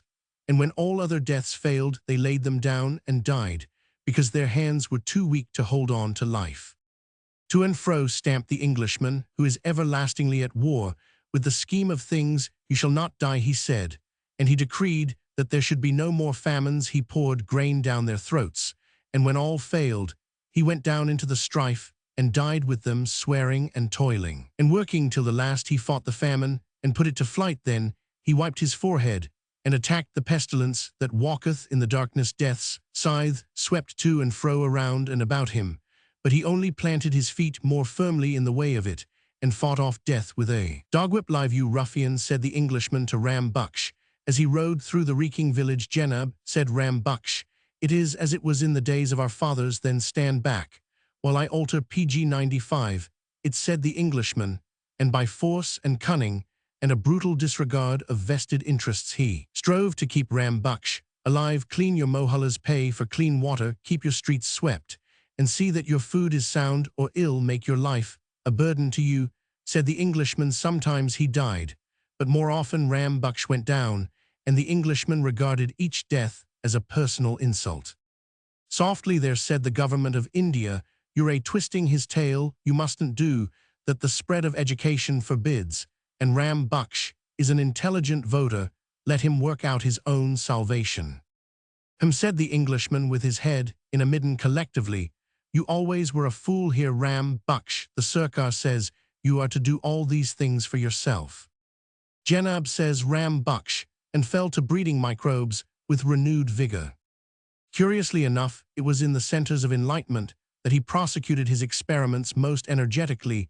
The education had PG 96 been spread, but so thinly that it could not disguise Ram Baksh's natural instincts. He created an African village and said it was the hub of the universe, and all the dirt of all the roads failed to convince him that he was not the most advanced person in the world. There was a pause, and Ram Baksh got himself fearfully entangled among boards and committees, but he valued them as a bowerbird values shells and red rags. See, said the Englishman to the government of India, he is blind on that side, blind by birth, training, instinct, and associations. 5/6 of him is poor stock, raised off poor soil, and hell die on the least provocation. You've no right to let him kill himself. But he's educated, said the government of India. He'll concede everything, said the Englishman. He's a statesman, author, poet, politician, artist, and all else that you wish him to be, but he isn't a sanitary engineer. And while you're training him, he is dying. Goodness knows that my share in the government, PG 97, is very limited nowadays, but I'm willing to do all the work, while he gets all the credit, if Yaul only let me have some authority over him in his mud pie making. But the liberty of the subject is sacred, said the government of India. I haven't any, said the Englishman. He can trail through my compounds, start shrines in the public roads, poison my family, have me in court for nothing, ruin my character, spend my money, and call me an assassin. When all is done, I don't object, let me look after his sanitation. But the days of a paternal government are over. We must depend on the people. Think of what they would say at home, said the government of India. We have issued a resolution. Indeed, we have. The Englishman sat down and groaned. I believe you'll issue a resolution someday notifying your own abolition, said he. What are you going to do? Constitute more boards, said the government of India. Boards of control and super PG 98 vision. Fund boards, all sorts of boards, nothing like system. It will be at work in 3 years or so. We haven't any money, but that's a detail. The Englishman looked at the resolution and sniffed. It doesn't touch the weak point of the country. What will touch the weak point of the country? Then said the government of India. I used to said the Englishman, I was the district officer, and I twisted their tails, you have taken away my power, and now. Well, said the government of India, you seem to think a good deal of yourself. Never mind me, said the Englishman, I am an effete relic of the past, but Ram Baksh will die as he used to do. And now we all wait to see which is right. Tiglath-Pileser. Thank heaven he is dead. The municipality sent a cart, and a man only this morning, and all the servants aiding with ropes, and tackle. The carcass of Tiglath was borne away a wobbling lump. His head was thrust over the tailboard of the cart. Upon it was stamped an expression of horror and surprise unutterable and grotesque. I have put away my rifle, I have cheered my heart with wine, and I sit down now to write the story of Tiglath, the utter brute. His own kind, alas, will not read it, and thus it will be shorn of instruction, but owners will kindly take notice, and when it pleases heaven to inflict them with such an animal as Tiglath, they will know what to do. To begin with, I bought him his vices, thick as his barsati, for 170 PG 100 rupees, a 5-chambered muzzle-loading revolver, and a Cawnpore saddle. Of course, for that price, said Stavely, you can't expect everything. He's not what one would call absolutely sound. Why, no, but there's no end of work in him, and if you only give him the butt, he'll go like a steam engine. Stavely, I answered, when you admit that he is not perfection, I perceive that I am in for a really good thing. Don't hurt your conscience. Stavely, tell me, what is his chief vice, weakness, partiality, anything you choose to call it? I shall get to know the minor defects in the course of nature, but what is Tiglath's real shouk? Stavely reflected a moment. Well, really, I can't quite say, old man, straight off the reel. Why, no, he's a oneer to go when his head's turned to home. He's a regular feeder, and Vaseline will cure that little eruption with its malignant barsati in no time. Oh, I forgot his shouk. I don't know exactly how to describe it, but he yaws a good deal, said Stavely. PG 101. He how much is? I asked. Yaws, said Stavely, goes a bit wide upon occasions, but a good coachman will cure that in one drive. My man, let him do what he liked. 150 and 110 and 10 is 20 Many thanks, indeed. Ill send over his bedding and ropes. He's a powerful upstanding horse, though rather picked up just at present. Stavely departed, and I was left alone with Tiglath. I called him Tiglath because he resembled a lathy pig. Later on I called him Pileser on account of his shouk, but my coachman, a strong masterless man, called him Haramzada Chor Shaitan Ki Bap and Unt Kai Beta. He certainly was a powerful horse, being full 15 at the withers, with the girth of a whaler, and at first the docility of an Arab. There was something wrong with his feet permanently, but he was a considerate beast, and never had more than one leg in hospital at a time. The other 3 were still movable, and Tiglath never grudged them in my service. I write this in justice to his mem. PG 102 Ori, the creaking of the wheels of the municipal cart being still in my ears. For a season some 12 days, Tiglath was beyond reproach. He had not a cheerful disposition, nor did his pendulous underlip add to his personal beauty, but he made no complaints, and moved swiftly to and from office. The hot weather gave place to the cool breezes of October, and with the turn of the year, the slumbering devil in the soul of Tiglath spread its wings and crowed aloud. I fed him well, I had aided his barsati, I had lapped his lame legs in tanda puttees, and adorned his sinful body with new harness. He rewarded me upon a day with an exhibition so new and strange that I feared for the moment his reason had been unhinged. Slowly, with a malevolent grin, Tiglath, the pampered, turned at right angles to the caricature, newly varnished one end, backed the front wheels up the veranda steps, letting them down with a bump. He then wheeled round and round in the portico, and all but brought the carriage over the PG 103. Show lasted for 10 minutes, at the end of which time he trotted peacefully away. I was pained and grieved nothing more. Upon my honor, I forbade the size to kick Tiglath in the stomach, for I was persuaded that the harness galled him, and in this belief, at the end of the day, undressed him tenderly, and fitted sheepskin all over the said harness. Tiglath ate the sheepskin next day, and I did not renew it. A week later I met the judge. It was a purely accidental interview. I would have avoided it as the judge, and I did not love each other, but the shafts of my carriage were through the circular front of his brougham, and Tiglath was rubbing the boss of his headstall tenderly against the newly varnished panels of the same. The judge complained that he might have been impaled. As he sat, my coachman declared on oath that the horse deliberately ran into the brougham. Tiglath tendered no evidence, and I began to mistrust him. At the end of a month, I perceived that my friends and acquaintances avoided me. Marked PG 104 lie. The appearance of Tiglath at the bandstand was enough to clear a space of 10 yards in my immediate neighborhood. I had to shout to my friends from afar, and they shouted back the details of the little bills which I had to pay their coach builders. Tiglath was suffering from carriage-sidle mania, and the coachman had asked for leave stay with me. Ibrahim, I said, thou seest how the Sahib log do now avoid us. Get a new and a stout chabuk, and instruct Tiglath in the paths of straight walking. He will smash the heaven-born's carriage. He is an old and stale devil. But in this matter, extreme wise, answered Ibrahim. Kiddo Sahib's Filton hath he smashed, and Burkett Sahib's brougham gharry, and another tumtum, and Stavely Sahib's carriage is still being mended. What profit is this horse? He feigns blindness and much fear, and in the guise of innocency works evil. I will stay, Sahib, but the blood of this thy new carriage be upon the brute's head, and not upon mine own. I have no space to describe the war of the PG 105 next few weeks. Foiled in his desire to ruin only neighbors' property, Tiglath fell back literally upon his own me carriage. He tried the veranda step trick, till he bent the springs and wheeled round, till the turning action grew red-hot. He scraped stealthily by walls. He performed between heavy-laden bullock trains, but his chief delight was a pas de fantaisie on a dark night, and a high-level road. Yet what he did staidly, and without heat as without remorse. He was vetted thrice, and his eyes were pronounced sound. After this information, I laid my bones to the battle and acquired a desperate facility of leaping from the carriage and kicking Tiglath on the stomach as soon as he wheeled around, leaping back at the risk of my life. When he set off at full speed, I pressed the lighted end of a cheroot just behind the collar buckle.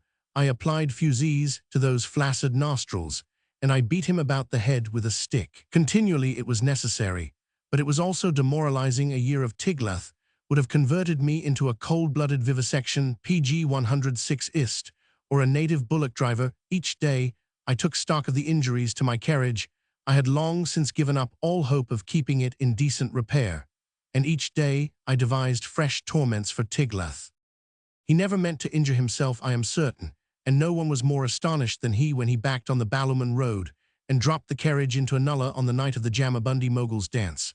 I did not go to the dance. I was bent considerably, and one side of the coachman's face was flayed. When he had pieced the wreck together, he only said Sahib, and I said only Bohata Cha, but we each knew what the other meant. Next morn Tiglath was stiff and strained. I gave him time to recover and to enjoy life. When I heard him squealing to the grass-cutter's ponies, I knew that the hour had come. I ordered the carriage and myself superintended the funeral toilet of Tiglath.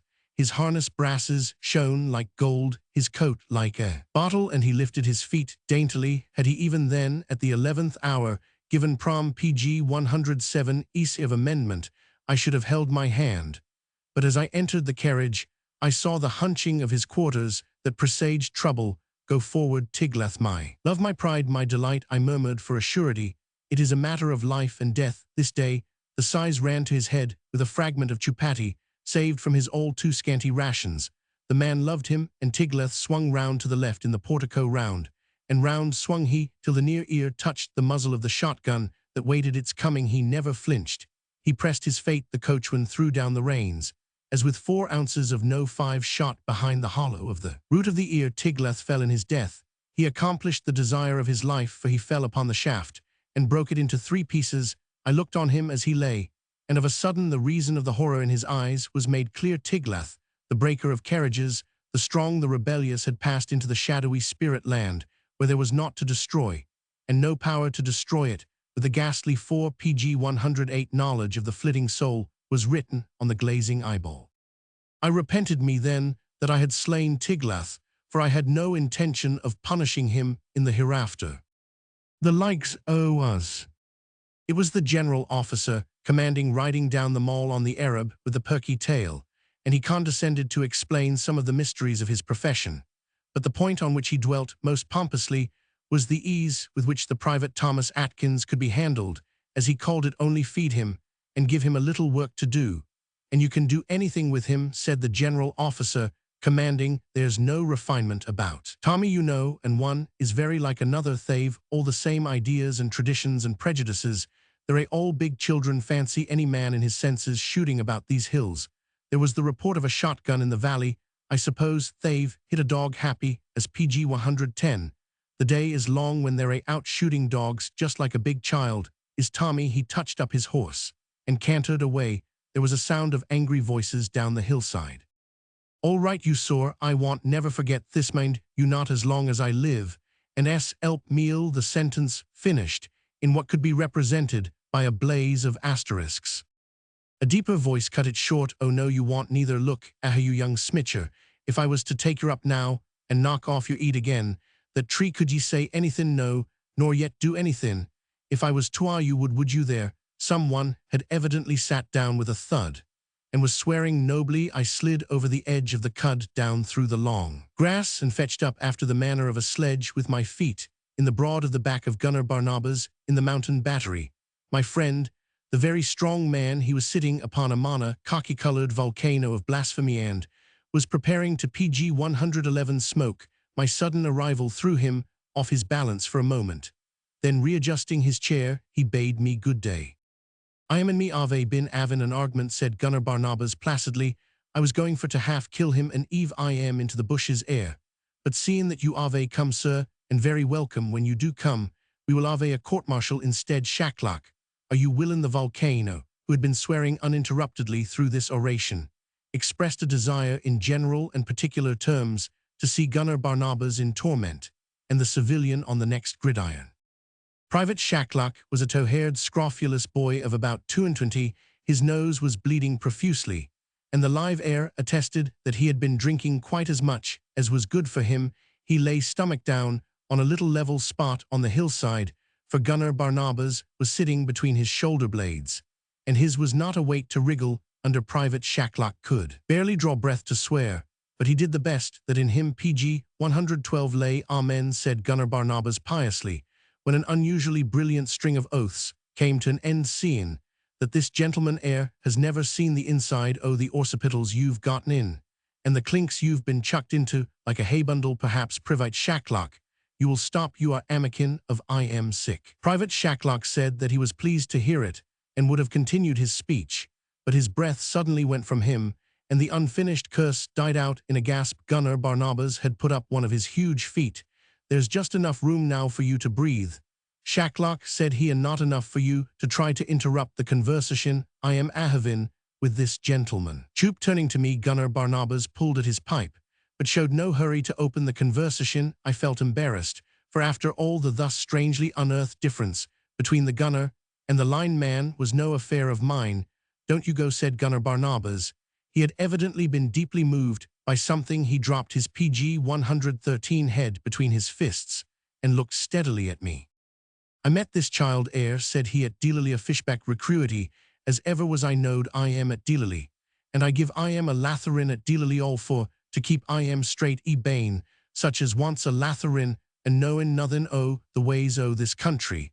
Then I meets I am up here a butterflyhintin as innercent as you. Please convalescin, I goes out with I am butterflyhintin, and as you see a shootin' the gun betwixt us, I saw then what I had overlooked before, a company fowling piece lying among some boulders far down the hill. Gunner Barnabas continued, I should ha' seen where he had abin to get that drink, inside o Roman 999.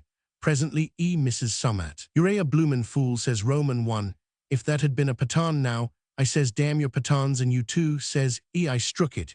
You did not, I says, I saw the bark fly stick to your bloomin' pop guns, says and don't talk to a better man than you. I laughed there, knowin' what I was and what. PG 114, was you laugh, says he. I laugh, I says. Shacklock, and for what should I not laugh, says Roman 1. Then go and laugh in hell, says for ill ave none of your laughin'. With that brings up the gun yonder and looses off, and I stretches I am there, and gov him a little to keep I am quiet, and puts I am under. And while I was thinkin' what next, you comes down the ill and finds us as we was. The private was the gunner's prey. I knew that the affair had fallen as the gunner had said for my friend, is constitutionally incapable of lingand, I recognized that in his hands lay the boy's fate. What do you think, said Gunner Barnabas, after a silence broken only by the convulsive breathing of the boy. He was sitting on I think nothing, I said. He didn't go at me, he's your property. Then an idea occurred to me, hand him over to his own company Thales school. Him half dead got no company, said Gunner Barnabas. He's a convalescent draftall, 6s and 7s don't matter to them. What he Roman 999, thrash PG 115, him yourself. Then I said. Gunner Barnabas looked at the man and smiled, then caught up an arm, as a mother takes up the dimpled arm of a child, and ran the sleeve and shirt up to the elbow. Look at that, he said. It was a pitiful arm, lean and muscleless. Can you mill a man with an arm like that, such as I would like to mill him, and such as he deserves, I tell you, sir, and I am not smockin' swaggering. As you see, I could take that man soger is Lord Elp a man tweeze off his arms and his legs, as if he was a naked crab, see here. Before I could realize what was going to happen, Gunner Barnabas rose up, stooped, and taking the wretched Private Shacklock by 2 points of grasp, heaved him up above his head. The boy kicked once or twice, and then was still. He was very white. I could now, said Gunner Barnabas, I could now chuck this man where I like, chuck him like a lump o' beef, and it would not be too much for him if I chucked. Can I thrash such a man with PG 116 both ends? No, nor yet with my right, and tied behind my back and my left in a sling. He dropped Private Shacklock on the ground and sat upon him as before. The boy groaned as the weight settled, but there was a look in his white-lashed red eyes that was not pleasant. I do not know what I will do, said Gunner Barnabas, rocking himself to and fro. I know is breed in the way o' the likes o' them. If I was in his company and this ad, append an I ad struck I am, as I would ha struck him, 'twould ha all passed off and been forgot, till the drink was in. I am again a month, maybe, or 6 maybe, and when the drink was frizzen in, is eed he would up and loose off in the night or the day or the evening, all a cause of that millin, that he would ha forgotten in betweens, that I would be dead killed by the likes o' I am and me, the next strongest man, but 3 in the British Army. Private Shacklock, not so hardly pressed as he had been, found breath to say that if he could only get hold of the fowling piece again, PG 117, the strongest man, but 3 in the British Army, would be seriously crippled for the rest of his days here. That, said Gunner Barnabas, sitting heavily to silence his chair here, that you that think things is funny to put into the papers, he would shoot me, would now, and so long as he's drunk or common out o' the drink, will want to shoot me. Look at her. He turned the boy's head sideways, his hand round the nape of the neck, his thumb touching the angle of the jaw. What do you call those marks? They were the white scars of scrofula with which Shacklock was eaten up, I told Gunner Barnabas. This I don't know what that means. I call 'em murder marks and signs. If a man has these things on I am and drinks so long as he's drunk, he's mada loony. But that doesn't help if he kills you. Look at her in here. The marks were thick on the jaw and neck stubs. Ad M, said Gunner Barnabas to himself and Lancy, ad M, and Duggard, ad M, and Watts, come to them, you've got M, he said, addressing PG 118 himself to the man he was handling like a roped calf, and sooner or later you'll go with the rest of em. But this time I will not do anything except and keep you here till the drink's dead in you. Gunner Barnabas resettled himself and continued twice.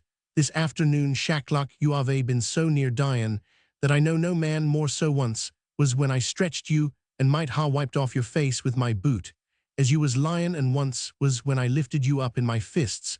Was you afraid, Shacklock? I were, murmured the half-stifled soldier. And once more I will show you how near you can go to kingdom come in my. As he knelt by Shacklock's side, the boy lying still as death. If I was to hit you here, said he, I would break your chest and you would die.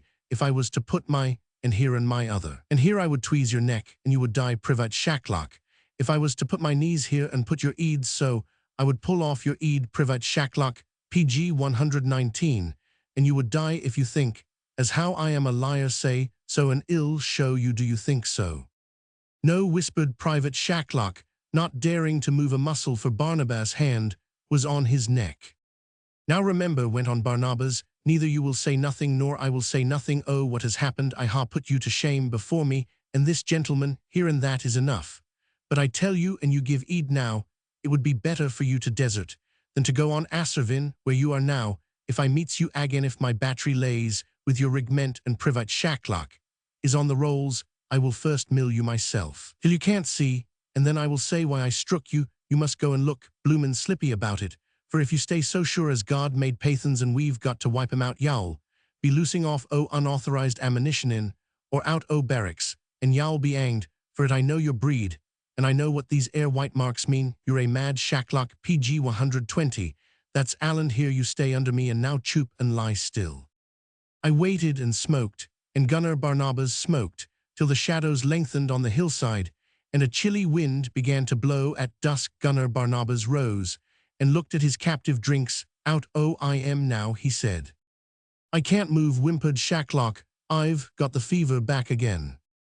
I'll carry you, said Gunner Barnabas, swinging him up, and preparing to climb the hill. Good night, sir, he said to me, it looks pretty, doesn't it? But never you forget, and I won't forget neither, that this air shiverin' shackin' convalescent ahingin on to my neck is a ragin' terran devil, when e's lushian, a boy. He strode up to the hill with his burden, but just before he disappeared, he turned round and shouted, it's the likes, oh I am, brings shame on the likes, oh us tain't, we ourselves, selp me God tain't. PG 121. His brother's keeper. Whist. Can't make up a fool. Poker then. Never again, with you Robin Tisn't, good enough old man. Seeking what he may devour, murmured a third voice from behind a newspaper, stop the punker and make him go away. Don't talk of it on a night like this, it's enough to give a man fits. You've no enterprise here, I've taken the trouble to come over after dinner. On the off chance of skinning someone, I don't believe you ever crossed a horse for pleasure. That's true, I never did, and there are only 2 Johnnies in the club. They've all gone off to the gaff. PG 122. Wah wah, they must be pretty hard up for amusement, help me to a split. Split in this weather, high bearer do burra whiskapeg low, and just put all the barf into them that you can find. The newspaper came down with a rustle as the reader said, how the deuce do you expect a man to improve his mind when you two are bucking about drinks, qui himera wasti by? Oh, you're alive, are you? I thought pegs would fetch you out of that game for a little poker. Poker, red hot poker, save lo. You're too generous, can't you let a man die in peace? Who's going to die?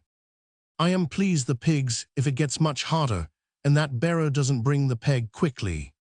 All right, die away, moan army, only don't do it in the club, that's all, can't have it littered up with dead members, hooligan would object. PG 123. By Jove, I think I can imagine old hooligan doing it, member dead, in the anteroom, good God, bless my soul, impossible to run a club, this way, call the babu, and see if his last month's bill is paid, not paid, good God, bless my soul, impossible to run a club this way, babu, attach that body till the bill is paid. Revel, you might just hurry up your dying once in a way to give us the pleasure of seeing hooligan perform.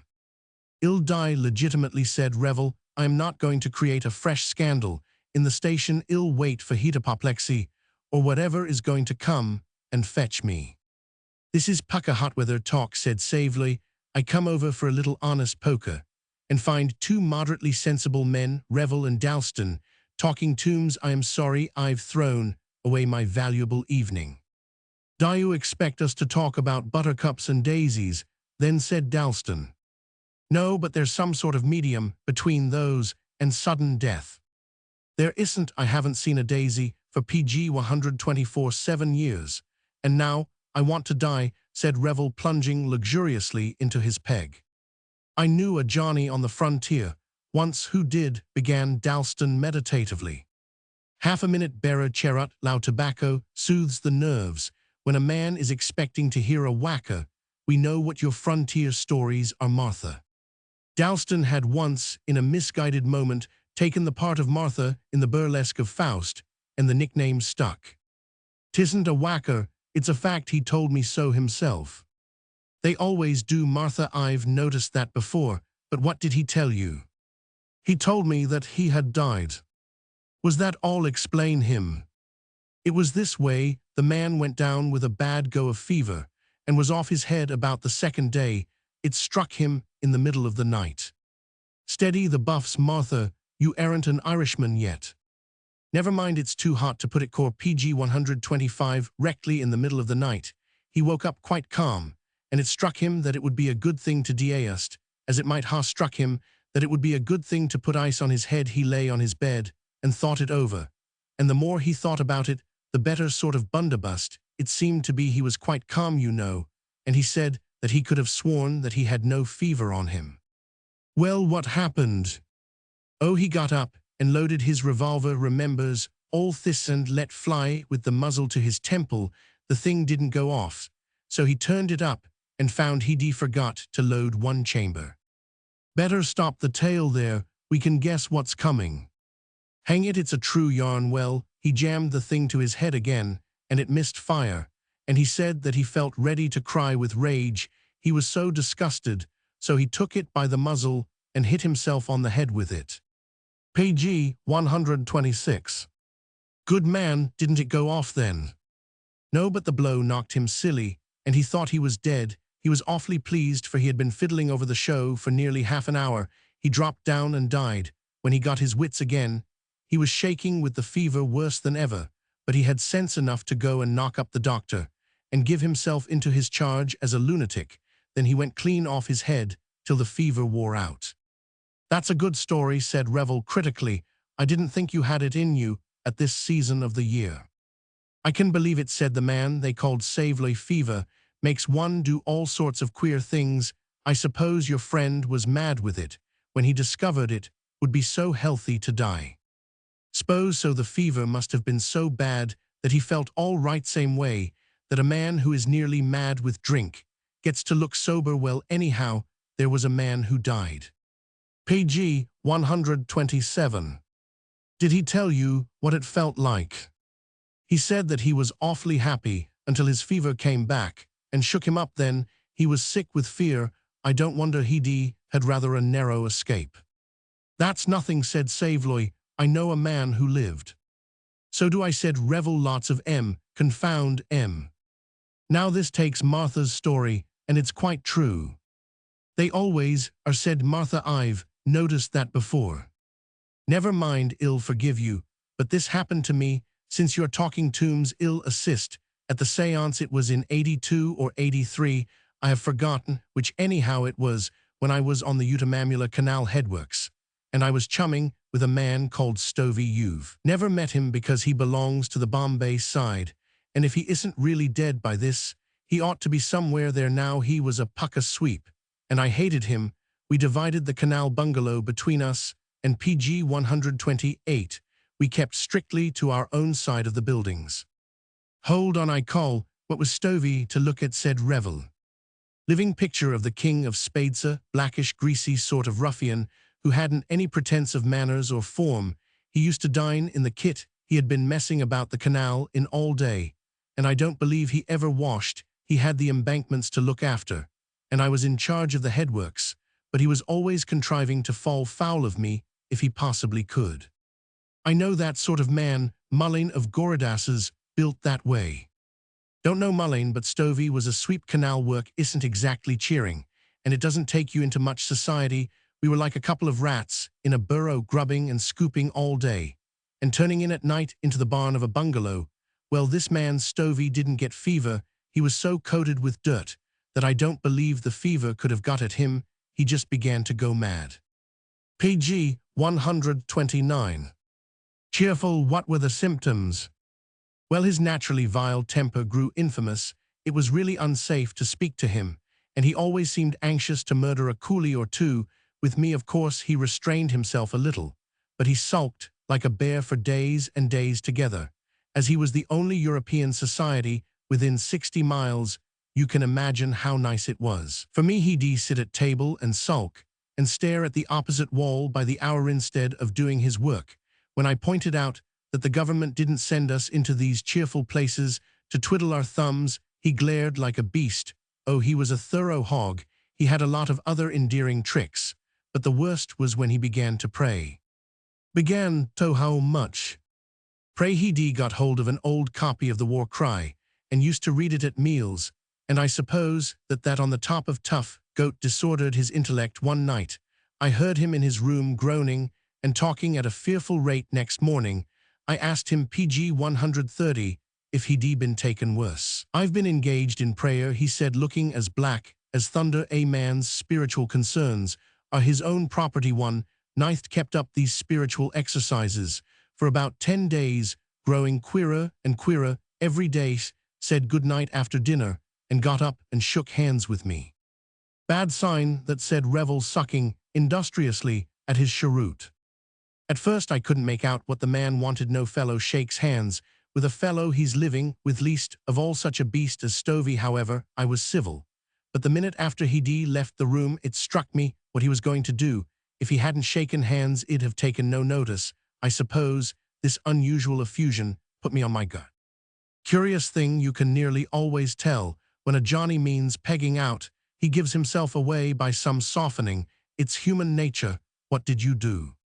Called him back and asked him what the this and that he meant by interfering with my PG 131 coolies in the day.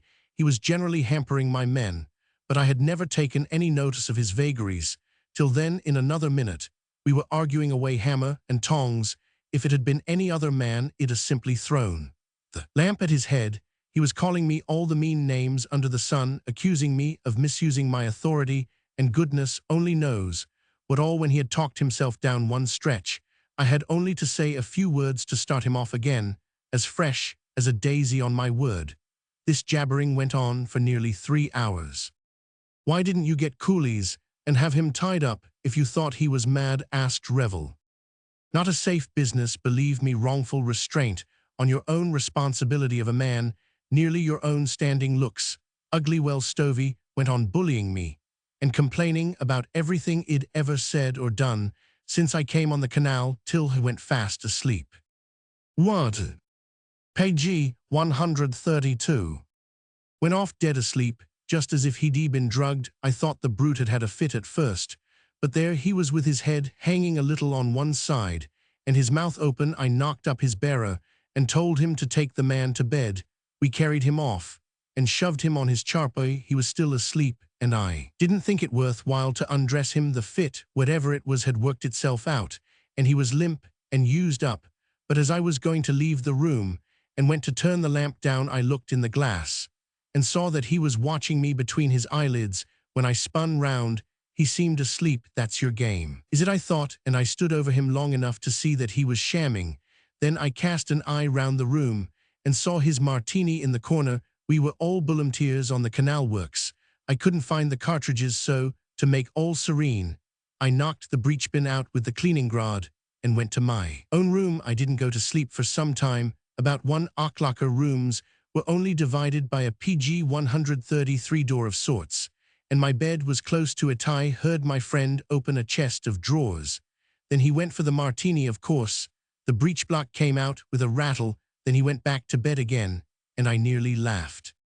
Next morning he was doing the genial hail-fellow-helmet trick, said he was afraid he'd lost his temper overnight, and apologized for it. About halfway through breakfast, was talking thickly about everything and anything, said he'd come to the conclusion that a beard was a beastly nuisance, and made one stuffy. He was going to shave his wood.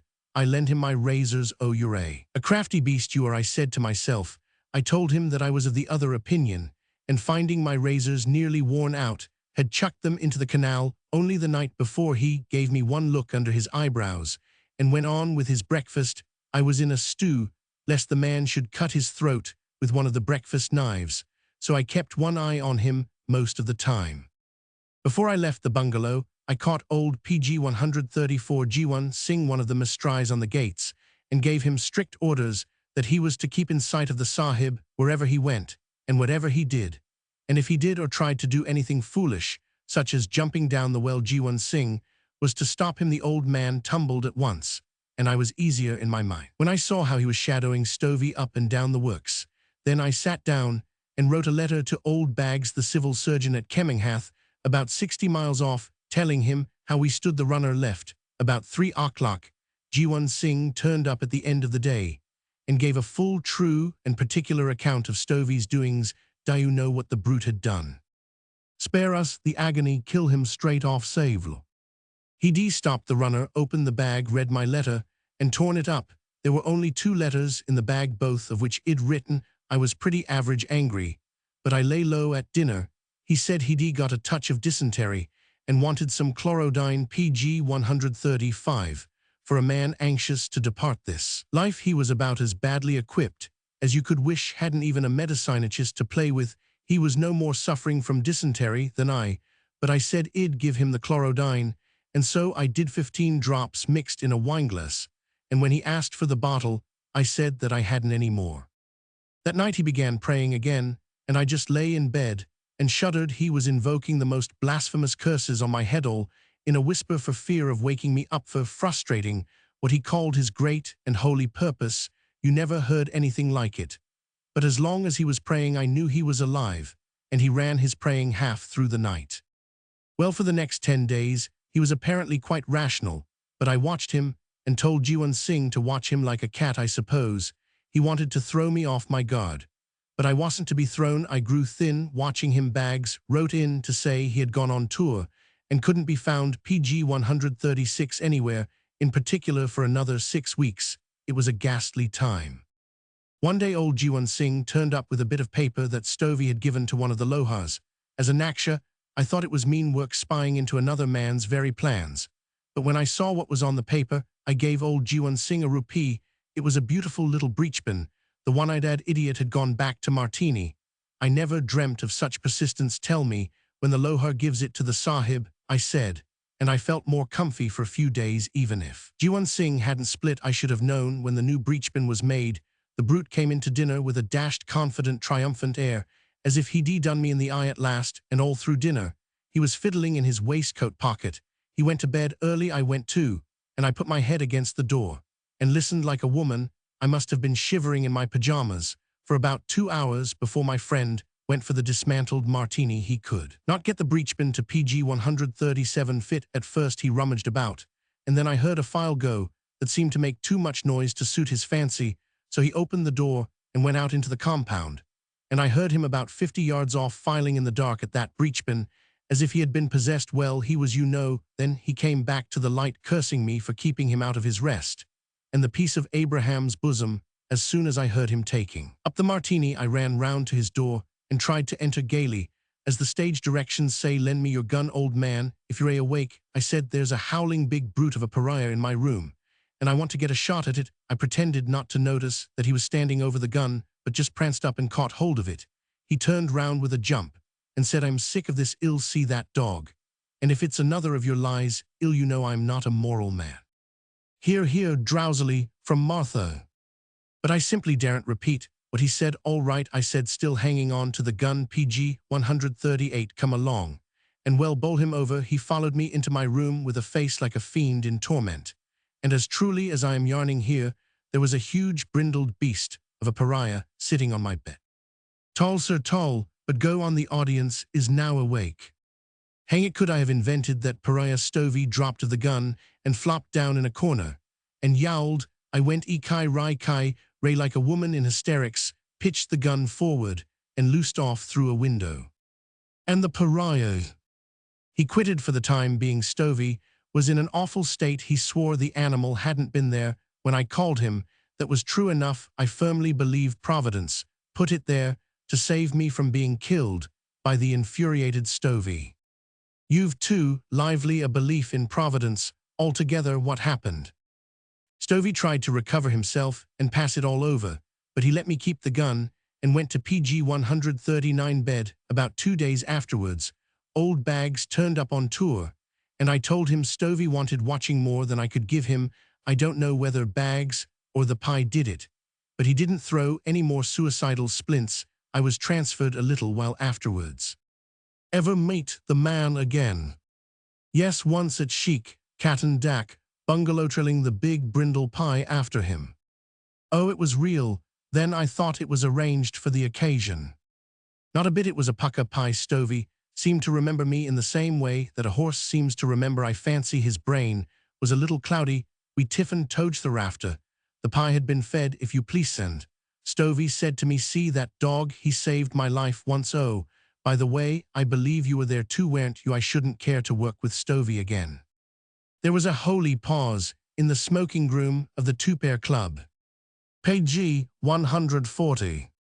What I like about Saveloy's play, said Martha looking at the ceiling, is the beautifully artistic way in which he follows up a flush with a full go-to-bed old man. Page 141. Sleipner late, Thurinda. There are men both good and wise who hold that in a future state. Dumb creatures we have cherished here below will give us joyous welcome as we pass the golden gate. Is it folly if I hope it may be so? The place where the old horse died.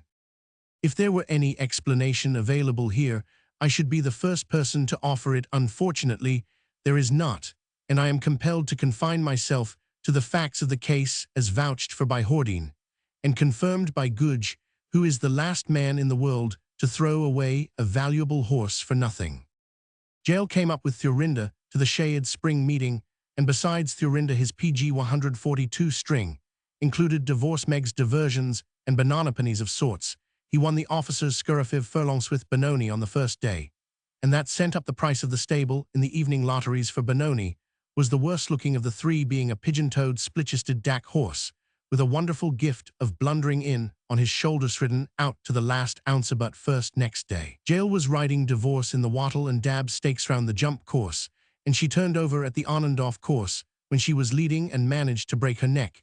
She never stirred from the place where she dropped, and Jael did not move either till he was carried off the ground to his tent close to the big Shamiana, where the lotteries were held. He had ricked his back, and everything below the hips was as dead as timber. Otherwise, he was perfectly well. The doctor said that the stiffness would spread and that he would die before the next morning. Jael insisted upon knowing the worst, and when he heard it sent a pencil note to the honorary PG 143 secretary saying that they were not to stop the races or do anything foolish of that kind. If he hung on till the next day, the nominations for the third day's racing would not be void, and he would settle up all claims before he threw up his hand. This relieved the honorary secretary, because most of the horses had come from a long distance, and under any circumstance, even had the judge dropped dead in the box, it would have been impossible to have postponed the racing. There was a great deal of money on the third day, and 5 or 6 of the owners were gentlemen who would make even one day's delay an excuse. Well, settling would not be easy. No one knew much about Jael. He was an outsider from down country, but everyone hoped that since he was doomed, he would live through the third day and save trouble. Jael lay on his charpe in the tent and asked the doctor, and the man who catered to the refreshments was the nearest at the time to witness his. Well, I don't know how long my arms will be workable, said Jael, and PG 144 we'd better get this business over. The private arrangements of the will concern nobody but Jael's friends, but there was one clause that was rather curious. Who was that man with the brindled hair who put me up for a night until the tent was ready? The man who rode down to pick me up when I was smashed. Nice sort of fellow. He seemed. Hordine, said the doctor. Yes, Hordine. Good chap, Hordine. He keeps bull whiskey. Right down that I give this Johnny Hordine Thurinda for his own. If he can sell the other ponies, Thurinda's a good mare. He can enter Herpostentra for the all-horse sweep if he likes in the last day. Have you got that down? I suppose the stewards'll recognize the gift. No trouble about that, said the doctor. All right, give him the other 2 ponies to sell. They're entered for the last day, but I shall be dead. Then tell him to send the money to here. He gave an address. Now I'll sign, and you sign, and that's all. This deadness is coming up between my shoulders. PG 145. Jael lived dying very slowly till the third day's racing, and up till the time of the lotteries on the 4th day's racing. The doctor was rather surprised. Hordine came in to thank him for his gift, and to suggest it would be much better to sell Thurinda with the others. She was the best of them all, and would have fetched 1,200 on her looking over merits. Only don't you bother, said Jael. You take her. I rather liked you. I've got no people, and that bull whiskey was first-class stuff. I am pegging out now, I think. The lotteritan outside was beginning to fill, and Jael heard the click of the dice. That's all right, said he. I wish I was there, but him going to the drawer. Then he died quietly. Hordine went into the lotteritant after calling the doctor. "How's jail?" said the honorary secretary. "Gone to the drawer," said Hordine, settling into a chair and reaching out for a lottery paper. "Poor beggar," said the honorary secretary. "'Twasn't the fault of our Anandoff, though the mayor blundered. Gentleman, PG 146 980 rupees in the lottery and River of Years for sale." The lottery lasted far into the night, and there was a supplementary lottery on the all-horse sweep, where Thurinda sold for a song and was not bought by her owner. "It's not lucky," said Hordine, and the rest of the men agreed with him. "I ride her myself, but I don't know anything about her, and I wish to goodness I hadn't taken her," said he. "Oh Bosh, never refuse a horse or a drink, however you come by them. No one objects. Do they not going to refer this matter to Calcutta? Are we here? Somebody bid 1,150 rupees in the lottery, and Thurinda, absolutely unknown, acquired under the most romantic circumstances from about the toughest man it has ever been my good fortune to meet for sale. Hullo Nurji, is that you gentlemen? Where a pagan bids, shall enlightened Christians hang back 10? Going, gone. You want half, sir?" said the battered native trainer to Hordine. "No thanks, not a bit of her for me." Page 147. The all-horse sweep was run and won by Thurinda by about a street and three-quarters, to be very accurate, amid derisive cheers, which Hordine, who flattered himself that he knew something about riding, could not understand. On pulling up, he looked over his shoulder and saw that the second horse was only just passing the box. "Now, how did I make such a fool of myself?" he said, as he returned to weigh out. His friends gathered round him and asked tenderly whether this was the first time that he had got up, and whether it was absolutely necessary that the winning horse should be ridden out when the field were hopelessly pumped a quarter of a mile behind, etc., etc. "I thought River of Years was pressing me," explained Hordine. "River of Years was wallowing, absolutely wallowing," said a man. "Before you turned into the straight you rode like a hang it, like a malicious subaltern." The Shayad Spring meeting broke up, and the sportsmen turned their steps towards the next Caricature Goraya Spring with PG 140. Them went Thurinda's owner, the happy possessor of an almost perfect animal. "She's as easy as a Pullman car, and about twice as fast," he was wont to say in moments of confidence to his intimates. "For all her bulk, she's as handy as a polypony. A child might ride her. And when she's at the post, she's as cute as the bally starter himself." Many times had Hordine said this, till at last one unsympathetic friend answered with, "When a man bucks too much about his wife or his horse, it's a sure sign he's trying to make himself like I mistrust your Thurinda. She's too good, or else, what you're trying to believe you like her. I love her. I trust that darling as I am shot. If I'd trust you, I'd hack her for tuppence. Hack away. Then I don't want to hurt your feelings. I don't hack my stable myself. But some horses go better for it. Come and peacock at the bandstand this evening." To the bandstand, accordingly, Hordine came, and the lovely Thurinda comported herself with all the gravity and decorum that might PG 149 have been expected. Hordine rode home with the scoffer through the dusk, discoursing on matters indifferent. "Hold up a minute," said his friend. "There's Gagley riding behind us." Then, raising his voice, "Come along, Gagley. I want to speak to you about the race ball." But no, Gagley came, and the couple went forward at a trot. "Hang it, there's that man behind us still." Hordine listened, and could clearly hear the sound of a horse trotting apparently just behind them. "Come on, Gagley, don't play bo-pep in that ridiculous way," shouted the friend again. "No, Gagley." 20 yards farther, there was a crash and a stumble as the friend's horse came down over an unseen rat hole. "How much damaged?" asked Hordine. "Sprained my wrist," was the dolorous answer.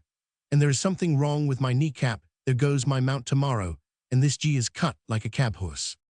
On the first day of the Goraya meeting, Thurinda was hopelessly ridden out by a native jockey to whose care Hordine had, at the PG 150 last moment, been compelled to confide her. "You forsaken idiot," said he. "What made you begin riding as soon as you were clear? She had everything safe.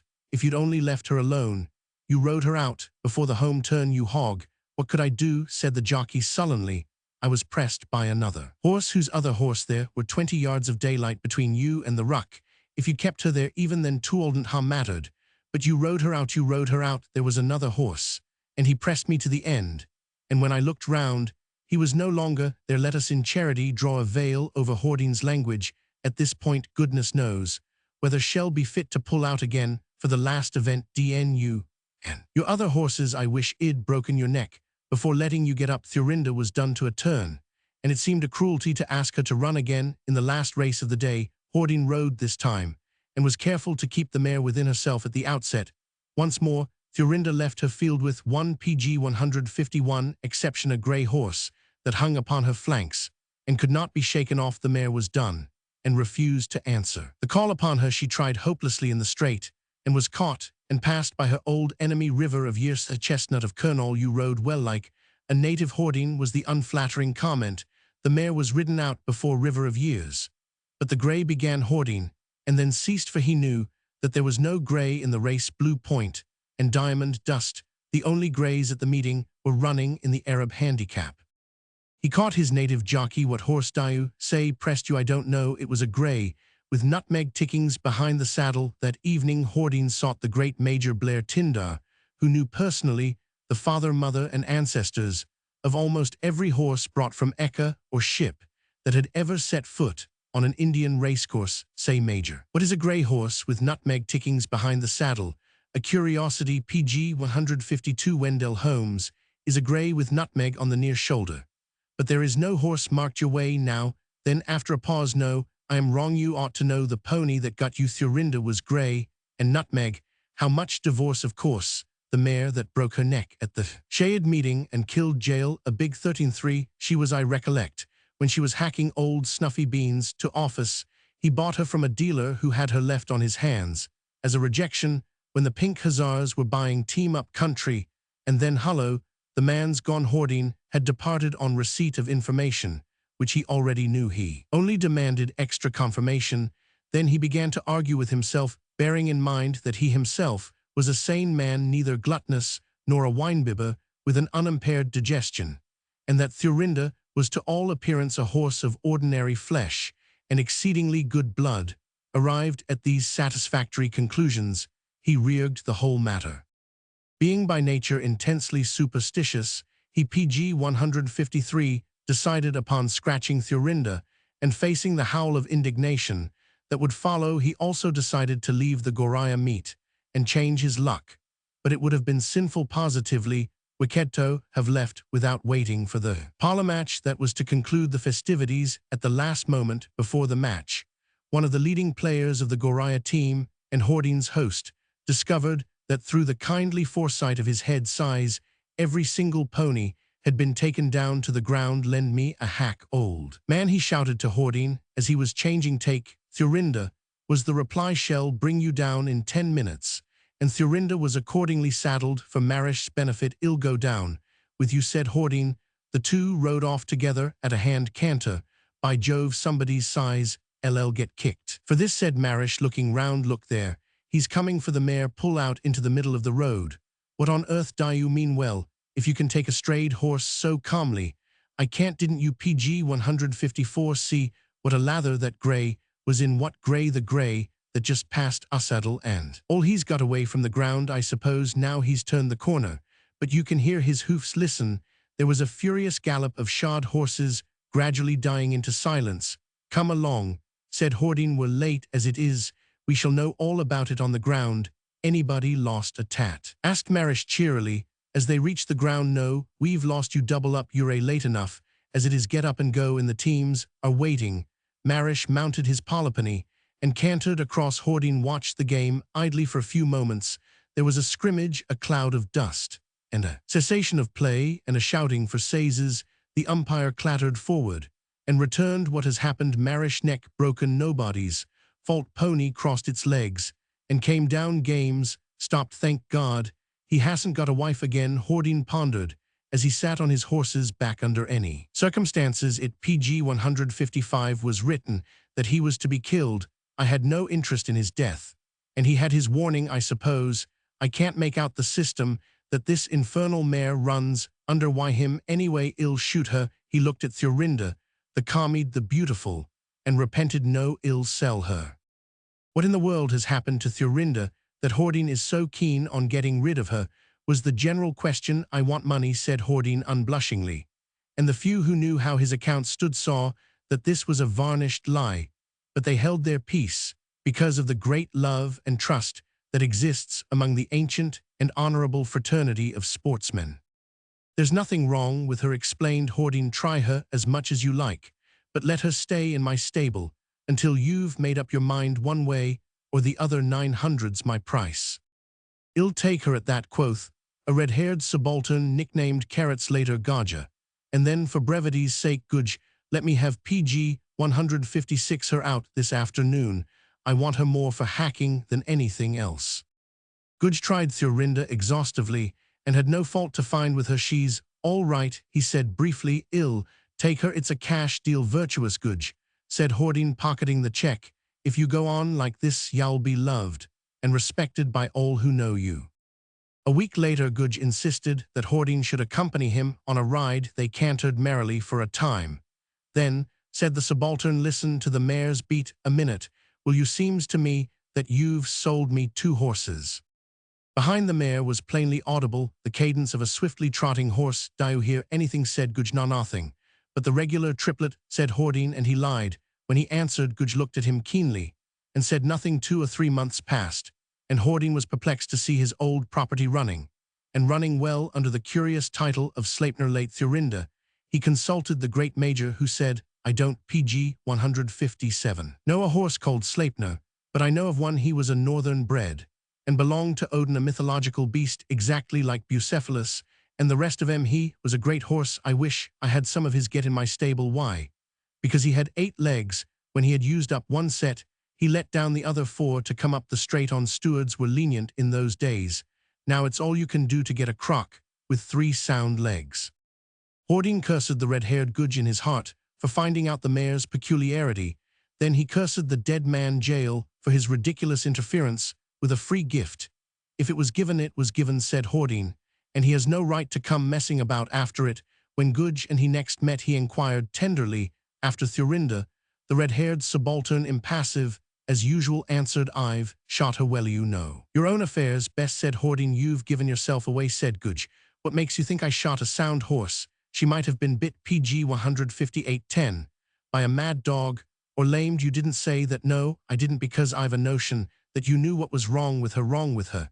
She was as sound as a bell. I know that. Don't pretend to misunderstand. You'll believe me, and I'll believe you in this show, but no one else will believe us. That mare was a bally nightmare. Go on, said Hordine. I stuck the noise of the other horse as long as I could, and called her Sleipner on the strength of it. Sleipner was a stallion, but that's a detail. When it got to interfering with every race I rode, it was more than I could stick. I took her off racing, and on my honor, since that time, I've been nearly driven out of my mind by Grey and Nutmeg Pony. It used to trot round my quarters at night, fool about them all, and graze about the compound. You know that pony. It isn't a pony to catch or ride or hit. Is it? No, said Hordine. I've seen it, so I shot Thurinda. That was 1,000 rupees out of my pocket, and old Stiffer, who's got his new crematorium in full blast, cremated her. PG 159. I say, what was the matter with the mare? Was she bewitched? Hordine told the story of the gift, which Gudge heard out to the end. Now that's a nice sort of yarn to tell in a mess room, isn't it? They'd call it jumps or insanity, said Gudge. There's no reason in it. It doesn't lead up to anything. It only killed poor Marish and made you stick me with the mare. And yet it's true. Are you mad or drunk, or am I? That's the only explanation. Can't be drunk for 9 months on end, and madness would show in that time, said Hordine. All right, said Gudge, recklessly going to the window. Ill lay that ghost. He leaned out into the night and shouted, Jail, Jail, Jail, wherever you are. There was a pause, and then up the compound drive came the clatter of a horse's feet. The red-haired subaltern blanched under his freckles to the color of glycerine soap. Thurinda's dead, he muttered, and all bets are off. Go back to your grave again. Hordine was watching him, open-mouthed. PG 160. Now bring me a straitjacket or a glass of brandy, said Gudge. That's enough to turn a man's hair white. What did the poor wretch mean by knocking about the earth? Don't know, whispered Hordine hoarsely. Let's get over to the club. I am feeling a bit shaky. PG 161. A supplementary chapter. Shall I not one day remember thy bower? One day when all days are one day to me. Thinking I stirred not, and yet had the power. Yearning a God, if again it might be. The Song of the Bower. This is a base betrayal of confidence, but the sin is Mrs. Hawksby's and not mine. If you remember a certain foolish tale called The Education of Otis Year, you will not forget that Mrs. Mallow laughed at the wrong time, which was a single, and at Mrs. Hawksby, which was a double offense. An experiment had gone wrong, and it seems that Mrs. Mallow had said some quaint things about the experimentrix. Page 162. I am not angry, said Mrs. Hawksby, and I admire Polly in spite of her evil counsels to me, but I shall wait like the frog footman in Alice in Wonderland, and Providence will deliver Polly into my hands. It always does if you wait. And she departed. To vex the soul of the Hawley boy, who says that she is singularly uninstrued and childlike, he got that first word out of a Ouida novel. I do not know what it means, but am prepared to make an affidavit before the collector that it does not mean Mrs. Hawksby. Mrs. Hawksby's ideas of waiting are very liberal. She told the Hawley boy that he dared not tell Mrs. Reaver that she was an intellectual woman with a gift for attracting men, and she offered another man 2 waltzes if he would repeat the same thing in the same ears. But he said timeo danos et dona ferens, which means mistrust all waltzes except those you get for legitimate asking. The Hawley boy did as he was told because he believes in Mrs. Hawksby. He was the instrument in the hand of a higher power. Page 163, and he wore jarun coats like the scoriac rivers that roll their sulphurous torrents down Yahek in the realms of the boreal pole, that made your temples throb when seen early in the morning. I will introduce him to you some day. If all goes well, he is worth knowing. Unpleasant things have already been written about Mrs. Reaver in other places. She was a person without invention. She used to get her ideas from the men she captured, and this led to some eccentric changes of character. For a month or 2, she would act a la Madonna and try Theo for a change. If she fancied Theo's ways suited her beauty, then she would attempt the dark and fiery Lilith, and so on, exactly as she had absorbed the new notion. But there was always Mrs. Reaver, selfish, stupid Mrs. Reaver at the back of each transformation. Mrs. Hawksby christened her the Magic Lantern on account of this borrowed mutability. It just depends upon the slide, said Mrs. Hawksby. The case is the only permanent PG 164 thing in the exhibition, but that, thank heaven, is getting old. There was a fancy ball at Government House, and Mrs. Reaver came attired in some sort of '98 costume, with her hair pulled up to the top of her head, showing the clear outline on the back of the neck, like the Recamier engravings. Mrs. Hawksby had chosen to be loud, not to say vulgar, that evening, and went as the Black Death, a curious arrangement of barred velvet, black domino, and flame-colored satin puffery coming up to the neck, and the wrists, with one of those shrieking keel-backed cicalas in the hair. The scream of the creature made people jump. It sounded so unearthly in a ballroom. I heard her say to someone, "Let me introduce you to Madame Recamier," and I saw a man dressed as Autolycus bowing to Mrs. Reaver. While the Black Death looked more than usually saintly, it was a very pleasant evening, and Autolycus and Madame Recamier, I heard her ask Autolycus who Madame Recamier was by the Wadens together. PG 165. Ever so much. Mrs. Hawksby was in a meditative mood, but she laughed once or twice in the back of her throat, and that meant trouble. Autolycus was Truinard, the man whom Mrs. Mallow had told Mrs. Hawksby about, the platonic paragon. As Mrs. Hawksby called him, he was amiable, but his mustache hid his mouth, and so he did not explain himself all at once. If you stared at him, he turned his eyes away, and through the rest of the dinner kept looking at you to see whether you were looking again. He took stares as a tribute to his merits, which were generally known and recognized. When he played billiards, he apologized at length between each bad stroke, and explained what would have happened if the red had been somewhere else, or the bearer had trimmed the third lamp, or the wind hadn't made the door bang also. He wriggled in his chair more than was becoming to one of his inches. Little men may wriggle and fidget without attracting notice. It doesn't suit big-framed men. He was the main girder boom of the Kutcha PG 166 Puckabundabust and Benyati department, and corresponded direct with the 3-taped Bashaw. Everyone knows what that means. The men in his own office said that where anything was to be gained, even temporarily, he would never hesitate for a moment over handing up a subordinate to be hanged and drawn and quartered. He didn't back up his underlings. and for that reason, they dreaded taking responsibility on their shoulders, and the strength of the department was crippled. A weak department can, and often does, do a power of good work, simply because its chief sees it through thick and thin. Mistakes may be born of this policy, but it is safe and sounder than giving orders which may be read in two ways, and reserving to yourself the right of interpretation, according to subsequent failure or success. Offices prefer administration to diplomacy. They are very like empires. Hatchet of the Almira and Thanicucha, vicious little three-cornered department that was always stamping on the toes of the Electherd, the fairest estimate of Truinard. When PG 167, he said, "I don't believe he is as good as he is," they always quoted that verdict as an instance of the blind jealousy of the uncovenanted.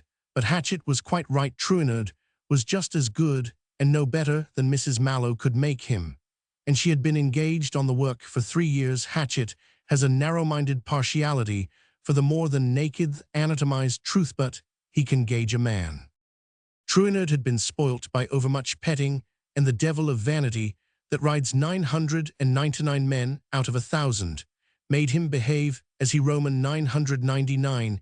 He had been too long one woman's property, and that belief will sometimes drive a man to throw the best things in the world behind him. From rank perversity, perhaps, he only meant to stray temporarily and then return, but in arranging for this excursion, he misunderstood both Mrs. Mallow and Mrs. Reaver. The one made no sign she would have died first, and the other, well, the highfalutin mindsome lay was her craze for the time being. She had never tried PG 168 it before, and several men had hinted that it would eminently become her. Truinard was in himself pleasant, with the great merit of belonging to somebody else. He was what they call intellectual and vain to the marrow. Mrs. Reaver returned his lead in the first, and hopelessly out-trumped him in the second suit. Put down all that comes after this to Providence or the Black Death. Truinard never realized how far he had fallen from his allegiance, till Mrs. Reaver referred to some official matter that he had been telling her about as ours. He remembered then how that word had been sacred to Mrs. Mallow, and how she had asked his permission to use it. Opium is intoxicating, and so is whiskey, but more intoxicating than either to a certain build of mind is the first occasion on which a woman, especially if she have asked leave for the honor, identifies herself with a man's work. The second time is not so pleasant. The answer has been given before, and the treachery comes to the top and tastes coppery in the mouth. PG 169. Truinard swallowed the shame, felt dimly that he was not doing Mrs. Reaver any great wrong by untruthand, told and told, and continued to tell. For the snare of this form of open-heartedness is that no man, unless he be a consummate liar, knows where to stop. The office door of all others must be either open wide or shut tight with a chaprassie to keep off callers. Mrs. Mallow made no sign to show that she felt Truinard's desertion, till a piece of information that could only have come from one quarter ran about Simla like quicksilver. She met Truinard at a dinner. "Choose your confidants better, Harold," she whispered. As she passed him in the drawing-room, he turned salmon color and swore very hard to himself that Babu Durga Charan Laha must go. He almost believed in that gray-headed old oyster's guilt. And so another of those upside-down tragedies that we call a Simla season wore through to the end, from the birthday ball to the tripping to Naldura and Kotka, and PG 170 fools gave feasts and wise men ate them, and they were bidden to the wedding and sat down to bake. And those who had nuts had no teeth, and they staked the substance for the shadow and carried coals to Newcastle. And in the dark all cats were grey, as it was in the days of the great cure of Mudon. Late in the year, there developed itself a battle royal between the KPB and B department and the Almira and Thanicuch. 3 columns of this paper would be needed to supply you with the outlines of the difficulty, and then you would not be grateful. Hatchet snuffed the fray from afar and went into it with his teeth bared to the gums, while his department stood behind him, solid to a man. They believed in him, and their answer to the fury of men who detested him was, "Ah, but y'all admit he's DD right in what he says." The head of Truinard in a government resolution, said Hatchet, and he told the daftry to put a new pad on his blotter, and smiled a bleak smile as he spread out his notes. PG 171, Hatchet is a thug. in his systematic way of butchering a man's reputation.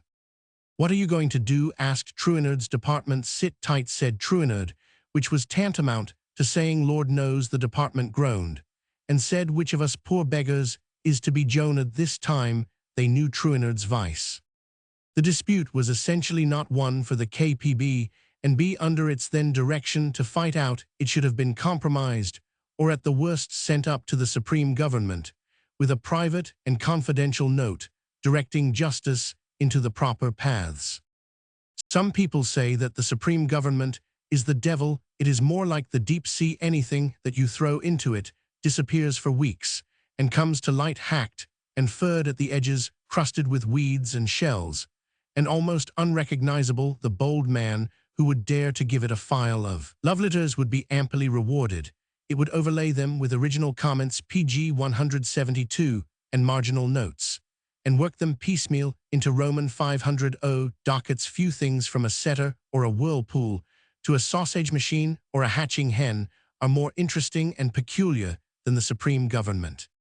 "What shall we do?" said Truinard, who had fallen from grace into sin. "Fight," said Mrs. Reaver, or words to that effect, and no one can say how far aimless desire to test her powers and how far belief in the man she had brought to her feet prompted the judgment of the merits of the case. She knew just as much as any ayah. Then Mrs. Mallow, upon an evil word that went through Simla, put on her visiting garb and attired herself for the sacrifice, and went to call upon Mrs. Reaver, knowing what the torture would be. From 12:30 till 25 minutes to 2, she sat her hand upon her card case and let Mrs. Reaver stab at her all for the sake of the information. Mrs. Reaver duplicated her part, but she played into Mrs. Mallow's hand. By this defect, the assumptions of ownership, PG 173, the little intentional slips, were overdone, and so also was the pretense of intimate knowledge. Mrs. Mallow never winced. She repeated to herself, "And he has trusted this thing. She knows nothing, and she cares nothing, and she has digged this trap for him." The main feature of the case was abundantly clear. Truinard, whose capacities Mrs. Mallow knew to the utmost farthing, to whom public and departmental petting were as the breath of his delicately cut nostrils. Truinard, with his nervous dread of dispraise, was to be pitted against the Paul de Cassagnac of the Almira and Thanikuch, unspeakable hatchet, who fought with the venom of a woman and the skill of a Red Indian, unless his cause was triply just. Truinard was already under the guillotine, and if he had been under this thing's dominance, small hope for the justice of his case. "Oh, why did I let him go without putting out a hand to fetch him back?" said Mrs. Mallow as she got into her rickshaw. Now Tim, her foxterrier, is the only person, PG 174, who knows what Mrs. Mallow did that afternoon, and as I found him loafing on the mall in a very disconsolate condition, and as he recognized me effusively and suggested going for a monkey hunt, a thing he had never done before, my impression is that Mrs. Mallow stayed at home till the light fell, and thought if she did this, it is of course hopeless to account for her actions, so you must fill in the gap for yourself. That evening it rained heavily and horses mired their riders, but not one of all the habits was so plastered with mud as the habit of Mrs. Mallow when she pulled up under the scrub oaks and sent in her name by the astounded bearer to Truinard. "Folly, downright folly," she said, as she sat in the steam of the dripping horse, "but it's all a horrible jumble together." It may be as well to mention that ladies do not usually call upon bachelors at their houses. Bachelors would scream and run away. Truinard came into the light of the veranda with a nervous, undecided smile upon his lips, PG 175, and he wished in the bottomless bottom of his bad hearth, wished that Mrs. Reaver was there too. See, a minute later, he was profoundly glad that he was alone, for Mrs. Mallow was standing in his office room and calling him names that reflected no credit on his intellect. "What have you done? What have you said?" she asked. Be quick, and have the horse led round to the back. Can you speak? What have you written? Show me." She had interrupted him in the middle of what he was pleased to call his reply, for Hatchet's first shell had already fallen in the camp. He stood back and offered her the seat at the duftar table. Her elbow left a great wet stain on the baize, for she was soaked through and through. "Say exactly how the matter stands," she said, and laughed a weak little laugh, which emboldened Truinard to say loftily, "Pardon me, Mrs. Mallow, but I hardly recognize you." "Idiot, will you show me the papers? Will you speak?" and will you be quick? Page 176. Her most reverent admirers would hardly have recognized the soft-spoken, slow-gestured, quiet-eyed Mrs. Mallow in the indignant woman who was drumming on Truinard's desk. He submitted to the voice of authority, as he had submitted in the old times, and explained as quickly as might be the cause of the war between the two departments. In conclusion, he handed over the rough sheets of his reply. As she read, he watched her with the expectant, sickly half-smile of the unaccustomed writer, who is doubtful of the success of his work. And another smile followed, but died away as he saw Mrs. Mallow read his production. All the old phrases, out of which she had so carefully drilled him, had returned the unpruned fluency of diction.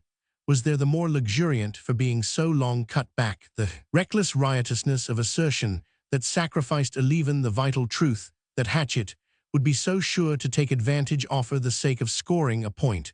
Was there, and through and between every line ran the weak, willful vanity of the man. Mrs. Mallow's mouth hardened. Page 177. And you wrote this, she said then to herself. He wrote this. Truinard stepped forward with a gesture habitual to him when he wished to explain. Mrs. Reaver had never asked for explanations. She had told him that all his ways were perfect, therefore he loved her. Mrs. Mallow tore up the papers one by one, saying as she did so, "You are going to cross swords with Hatchett. Do you know your own strength, O Harold, Harold? It is too pitiable, I thought. Then the great anger that had been growing in her broke out, and she cried, "Oh, you fool, you blind, trumpery fool. Why do I help you? Why do I have anything to do with you, you miserable man? Sit down and write as I dictate quickly. And I had chosen you out of 100 other men. Write. It is a terrible thing to be found out by a mere unseeing male. Thackeray has said it. It is worse, far worse, to be found out by a woman. And in that hour, after long years, to discover her worth for 10 minutes. Tree. Pg 178. Winard's pen scratched across the paper, and Mrs. Mallow spoke. And that is all she said bitterly. As you value yourself, your noble, honorable, modest self, keep within that. But that was not all by any means, at least as far as Truinard was concerned. He rose from his chair and delivered his soul of many mad and futile thoughts, such things as a man babbles when he is deserted of the gods, has missed his hold upon the latch door of opportunity, and cannot see that the ways are shut. Mrs. Mallow bore with him to the end, and he stood before her no enviable creature to look upon. "A cur as well as a fool," she said. "Will you be good enough to tell them to bring my horse? I do not trust to your honor. You have none, but I believe that your sense of shame will keep you from speaking of my visit." So he was left in the veranda crying, "Come back," like a distracted guinea fowl. Pg 179. "He's done us in the eye," grunted Hatchett, as he perused the KPB and B reply. "Look at the cunning of the brute, in shifting the issue on to India in that carneying-blarneying way. Only wait until I can get my knife into him again. I'll stop every bolt-hole before the hunt begins." Oh, I believe I have forgotten to mention the success of Mrs. Hawksby's revenge. It was so brilliant and overwhelming that she had to cry in Mrs. Mallow's arms for the better part of half an hour. And Mrs. Mallow was just as bad, though she thanked Mrs. Hawksby several times in the course of the interview, and Mrs. Hawksby said that she would repent and reform, and Mrs. Mallow said, "Hush, dear, hush. I don't think either of us had anything to be proud of."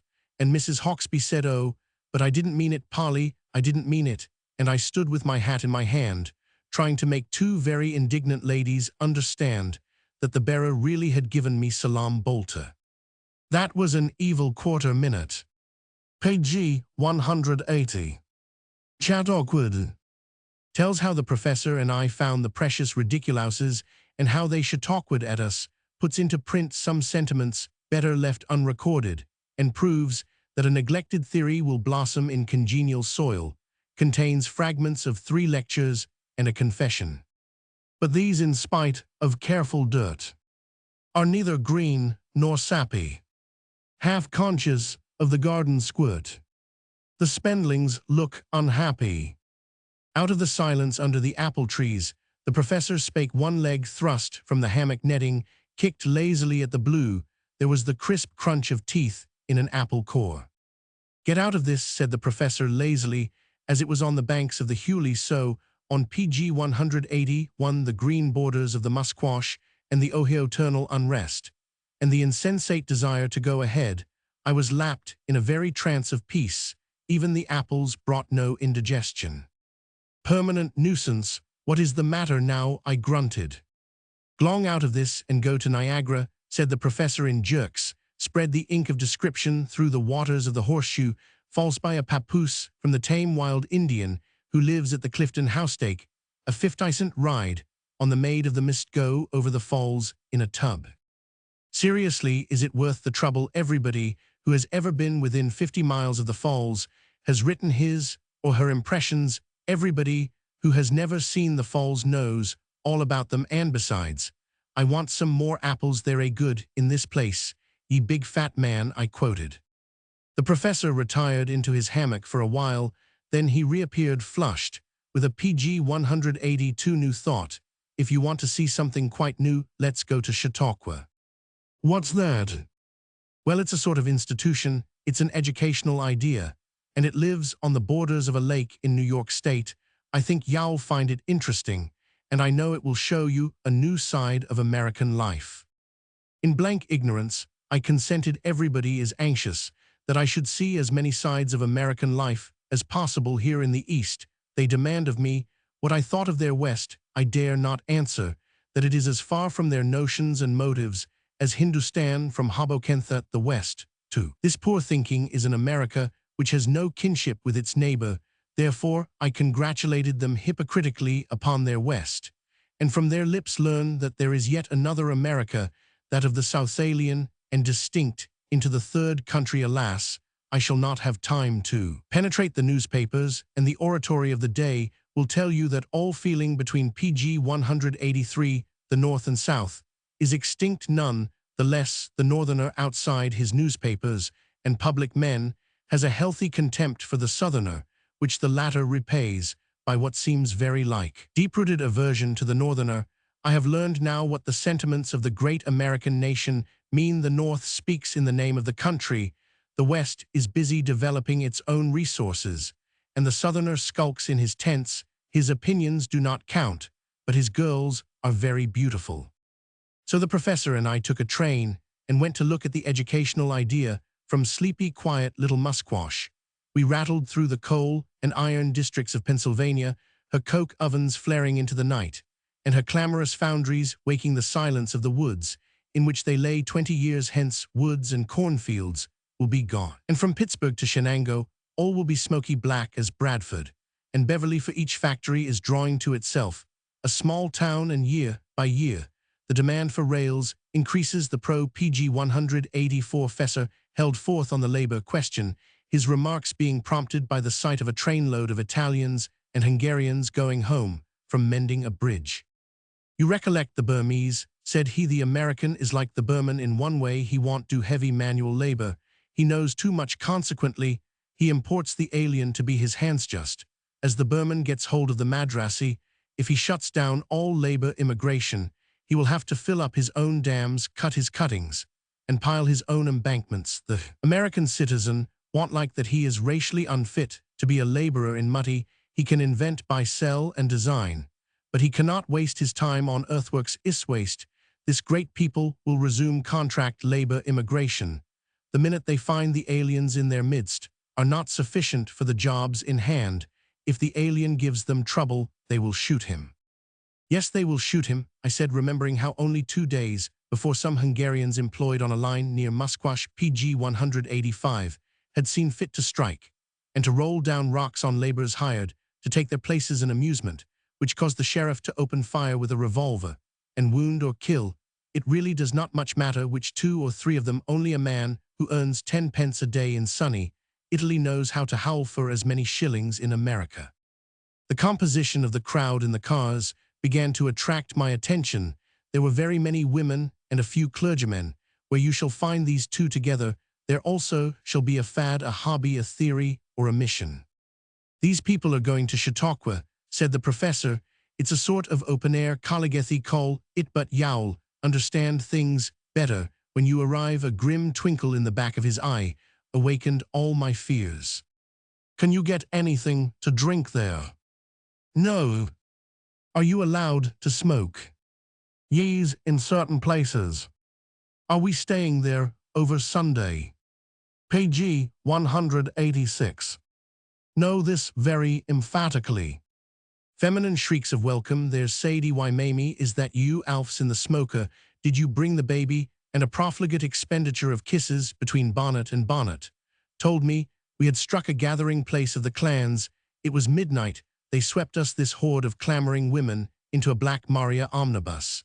An sumptuous hotel, close to the borders of a Lake Chautauqua morning, showed as pleasant a place of summer pleasuring as ever. I wished to see. Smooth-cut lawns of velvet grass, studded with tennis courts, surrounded the hotel and ran down to the blue waters, which were dotted with rowboats, young men in wonderful blazers, and maidens in more wonderful tennis costumes, women attired with all the extravagance of unthinking Chicago or the grace of Washington, which is similar, filled the grounds, and the neat French nurses and exquisitely dressed little children ran about together.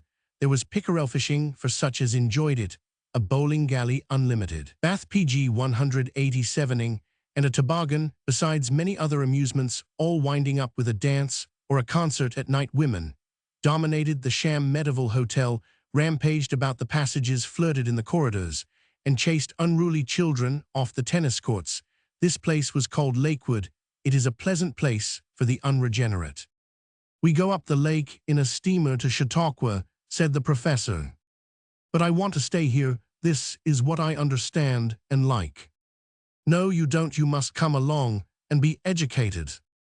All the shores of the lake, which is 18 miles long, are dotted with summer hotels, camps, boathouses, and pleasant places of rest. You go there with all your family to fish and to flirt. There is no special beauty in the landscape of tame, cultivated hills and decorous woolly trees, but good taste and wealth have taken the place in hand, trimmed its borders, and made it altogether delightful. The institution of Chautauqua is the largest PG 188 village on the lake. I can't hope to give you an idea of it, but try to imagine the Charlesville at Missouri magnified 10 times, and set down in the midst of hundreds of tiny little hill houses, each different from its neighbor, brightly painted and constructed of wood. Add something of the piece of dull, Dalhousie flavor with a tincture of missions, and the old Polytechnic Castle's self-educator and a Monday pop, and spread the result out flat on the shores of Nainital Lake, which you will please transport to the Dun. But that does not half describe the idea. We watched it through a wicket gate, where we were furnished with a red ticket, price 40 cents and $5. If you lost it, I naturally lost mine on the spot, and was fined accordingly. Once inside the grounds, on the paths that serpentined round the myriad cottages, I was lost in admiration of scores of pretty girls, most of them with little books under their arms, and a pretty air of seriousness on their faces. Then I stumbled upon an elaborately arranged mass of artificial hillocks, surrounding a mud PG 189 puddle, and a wormy streak of slime connecting it with another mud puddle. Little boulders, topped with square pieces of putty, were strewn over the hillocks, evidently with intention. When I hit my foot against one such boulder, painted Jericho, I demanded information in aggrieved tones. HSH, said the professor, it's a model of Palestina's Holy Land on to scale, and all that you know. 2 young people were flirting on the top of the highest mountain overlooking Jerusalem. The mud puddles were meant for the Dead Sea and the Sea of Galilee, and the twisting gutter was the Jordan. A small boy sat on the city saft and cast his line into Chautauqua Lake. On the whole, it did not impress me. The hotel was filled with women, and a large blackboard in the main hall set forth the exercises for the day. It seemed that Chautauqua was a sort of educational syndicate, cum hotel, cum very mild Rosherville. There were annually classes of young women and young men who studied in the little cot PG 190 tags for 2 or 3 months in the year, and went away to self-educate themselves. There were other classes who learned things by correspondence, and yet other classes made up the teachers. All these delights I had missed, but had arrived just in time for a sort of debauch of lectures, which concluded the 3 months' education.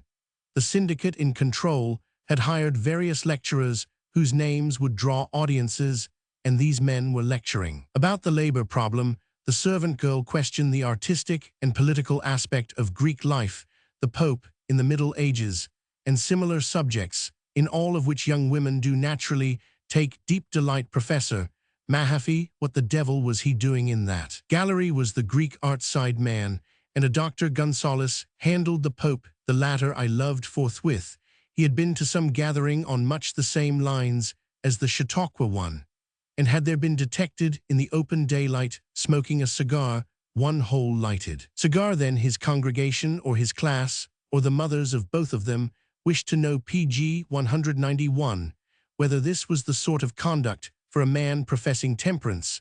I have not heard Dr. Gonzalez lecture, but he must be a good man. Professor Mahaffey was enjoying himself. I sat close to him at tiffin and heard him arguing with an American professor as to the merits of the American Constitution. Both men spoke that the table might get the benefit of their wisdom, whence I argued that even eminent professors are eminently human. Now, for goodness sake, behave yourself, said the professor. You are not to ask the whereabouts of a bar, you are not to laugh at anything you see, and you are not to go away and deride this institution.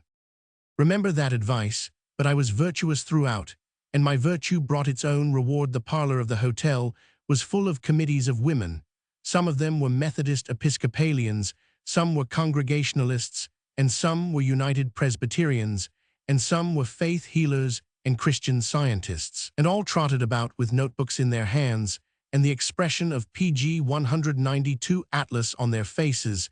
They were connected with missions to the heathen and so forth, and their deliberations appeared to be controlled by a male missionary.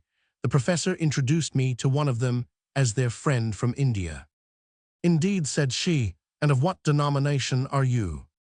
I live in India, I murmured. You are a missionary then? I had obeyed the professor's orders all too well. I am not a missionary, I said, with I trust a decent amount of regret in my tones. She dropped me, and I went to find the professor who had cowardly deserted me, and I think was laughing on the balcony. It is very hard to persuade a denominational American that a man from India is not a missionary. The home-returned preachers very naturally convey the impression that India is inhabited solely by missionaries. I heard some of them talking, and saw how all unconsciously they were hinting the thing which was not, but prejudice governs me. pg 193 Against my will, when a woman looks you in the face, and pities you for having to associate with heathen and idolater Sikh Sirdar of the north, if you please, Mohammedan gentlemen, and the simple-minded Jat of the Punjab, what can you do? The professor took me out to see the sights, and lest I should be further treated as a denominational missionary, I wrapped myself in tobacco smoke. This ensures respectful treatment at Chautauqua, an amphitheater capable of seating 5,000 people, is the central point of the show. Here the lecturers lecture, and the concerts are held, and from here the avenues start. Each cottage is decorated according to the taste of the owner, and is full of girls. The verandas are alive with them. They fill the sinuous walks. They hurry from lecture to lecture, hatless, and three under one sunshade. They retail little confidences. Walking arm in arm, they giggle for all the world like uneducated maidens, and they walk about and row on the lake with their very young men. The lectures are arranged to suit pg 194 all tastes. I got hold of one called The Eschatology of Our Savior. It set itself to prove the length, breadth, and temperature of hell from information garnered from the New Testament. I read it in the sunshine under the trees with these hundreds of pretty maidens pretending to be busy all round, and it did not seem to match the landscape. Then I studied the faces of the crowd. One quarter were old and worn. The balance were young, innocent, charming, and frivolous. I wondered how much they really knew or cared for the art side of Greek life or the Pope in the Middle Ages, and how much for the young men who walked with them, also what their ideas of hell might be. We entered a place called a museum. All the shows here are of an improving tendency, which had evidently been brought together by feminine hands. So jumbled were the exhibits, there was a facsimile of the Rosetta Stone, with some printed popular information, an Egyptian camel saddle miscellaneous truck from the Holy Land, another model of the same, photographs of Rome, pg 195, badly blotched, drawings of volcanic phenomena, the head of the pike that John Brown took to Harper's Ferry that time, His soul went marching on casts of doubtful value and views of Chautauqua, all bundled together, without the faintest attempt at arrangement, and all very badly labeled. It was the apotheosis of popular information. I told the professor so, and he said I was an ass, which didn't affect the statement in the least. I have seen museums like Chautauqua before, and well, I know what they mean. If you do not understand, read the first part of Aurora Lee Lectures on the Chautauqua Stamp. I have heard before people don't get educated that way. They must dig for it, and cry for it, and sit up o' nights for it. And when they have got it, they must call it by another name, or their struggle is of no avail. You can get a degree from this lawn tennis tabernacle of all the arts and sciences at Chautauqua. Mercifully, the students are womenfolk, and if they marry, the degree is forgotten. And if they become schoolteachers, PG 196, they can only instruct young America in the art of mispronouncing his own language. And yet so great is the perversity of the American girl that she can, scorning tennis and the allurements of boating, work herself nearly to death over the skittles of archaeology and foreign tongues, to the sorrow of all her friends. Late that evening, the contemptuous courtesy of the hotel allotted me a room in a cottage of quarter-inch planking, destitute of the most essential articles of toilette furniture. 10 shillings a day was the price of this shelter, for Chautauqua is a paying institution.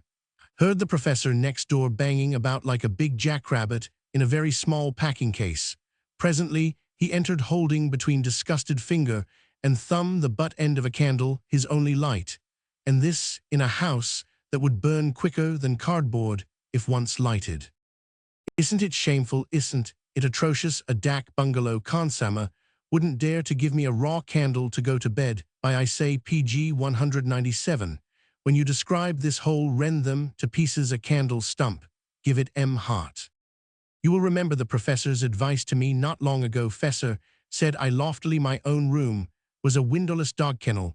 This is unseemly. We are now in the most civilized country on earth, enjoying the advantages of an institution which is the flower of the civilization of the 19th century, and yet you kick up a fuss over being obliged to go to bed by the stump of a candle. Think of the Pope in the Middle Ages. Reflect on the art side of Greek life. Remember the Sabbath day to keep it holy, and get out of this. You're filling 2/3 of my room. Apropos of Sabbath, I have come across some lovely reading, which it grieves me that I have not preserved. Chautauqua, you must know, shuts down on Sundays with awful severity. An eminent clergyman has been writing to the papers about the beauties of the system. The stalls that dispense terrible drinks of moxie-typhoidal milkshakes and sulfuric PG 198 acidin limebread soda water are stopped. Boating is forbidden. No steamer calls at the jetty, and the nearest railway station is 3 miles off. And you can't hire a conveyance. The barbers must not shave you, and no milkman or butcher goes his rounds. The reverend gentleman enjoys this. He must wear a beard. I forget his exact words, but they run, and thus, thank God, no one can supply himself on the Lord's day with the luxuries or conveniences that he has neglected to procure on Saturday. Of course, if you happen to linger inside the wicket gate freely, Chautauqua is a close preserve. Over Sunday, you must bow gracefully to the rules of the place. But what are you to do with this frame of mind?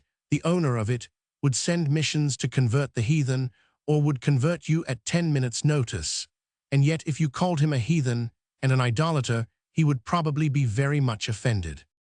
Oh, my friends, I have been to one source of the river of missionary enterprise, and the waters thereof are bitter as hate narrow. PG 199.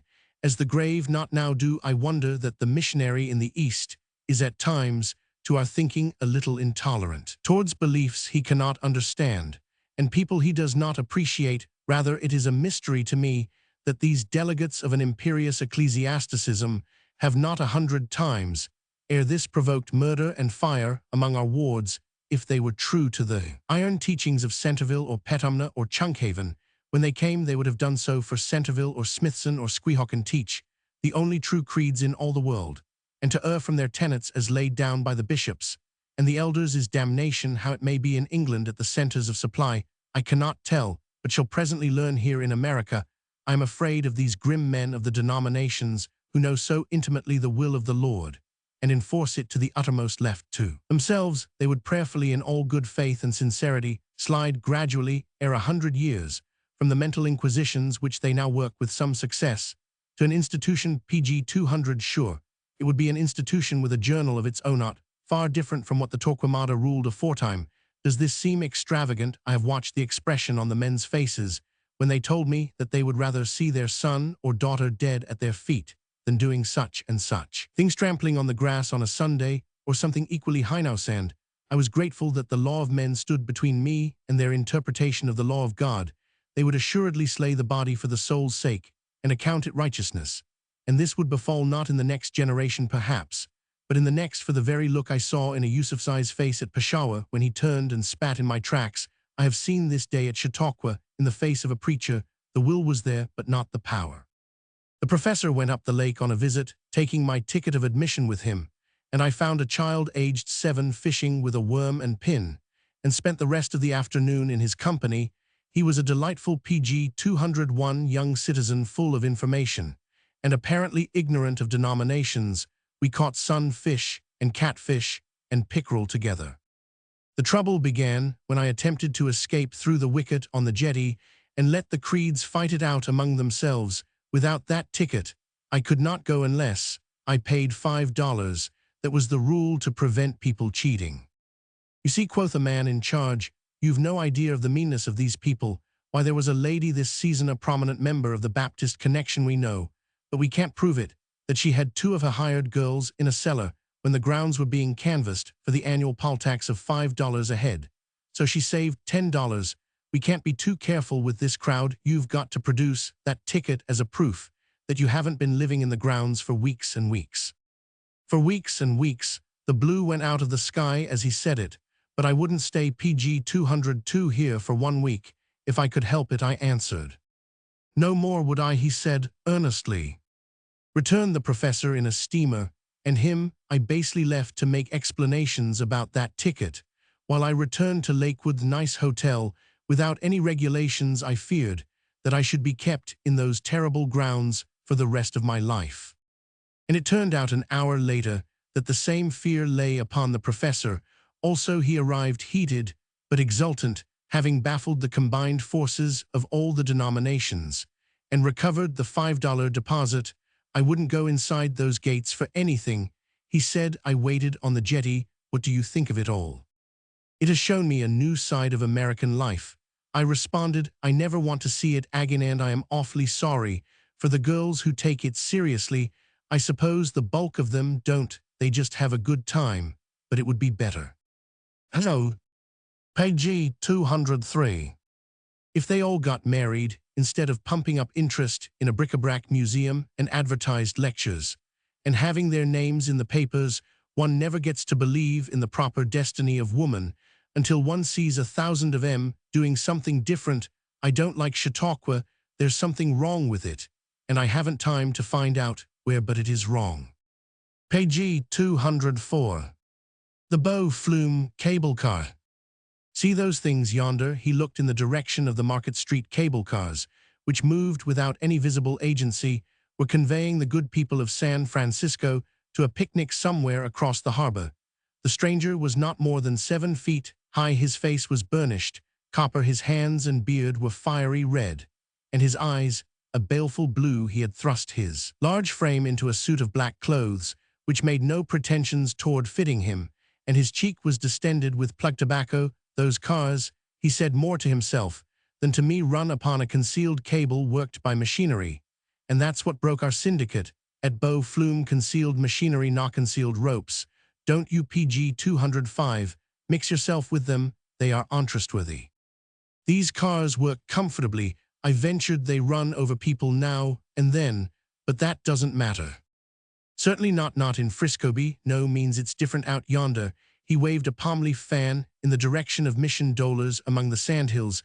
Then, without a moment's pause, and in a low and melancholy voice, he continued, young feller, all patent machinery is a monopoly, and don't you try to bust it or else it will bust you. 'Bout 5 years ago, I was at Bow Flume in town, way back yonder beyond the Sacramento. I ran a saloon there with O'Grady Howlin'. O'Grady so called on account of the noise he made When intoxicated, I never christened my saloon any Hysondin name, but owing to my happy trick of firing out men who was too full of bug juice and disposed to be promiscuous in their dealings, the boys called it the Wake Up and Git Bar. O'Grady, my partner, was an unreasonable inventorman, PG 206. He invented a check on the whiskey barrels that wasn't no good, except letting the whiskey run off at odd times and shutting down when a man was most thirstiest. I remember half Bow Flume City firing their six-shooters into a cask-end bourbon at that which was refusing to run on account of O'Grady's patent double-check tap. But that wasn't what I started to tell you about, not by a long ways. O'Grady went to Frisco when the Bow Flume Saloon was booming. He a good time in Frisco case.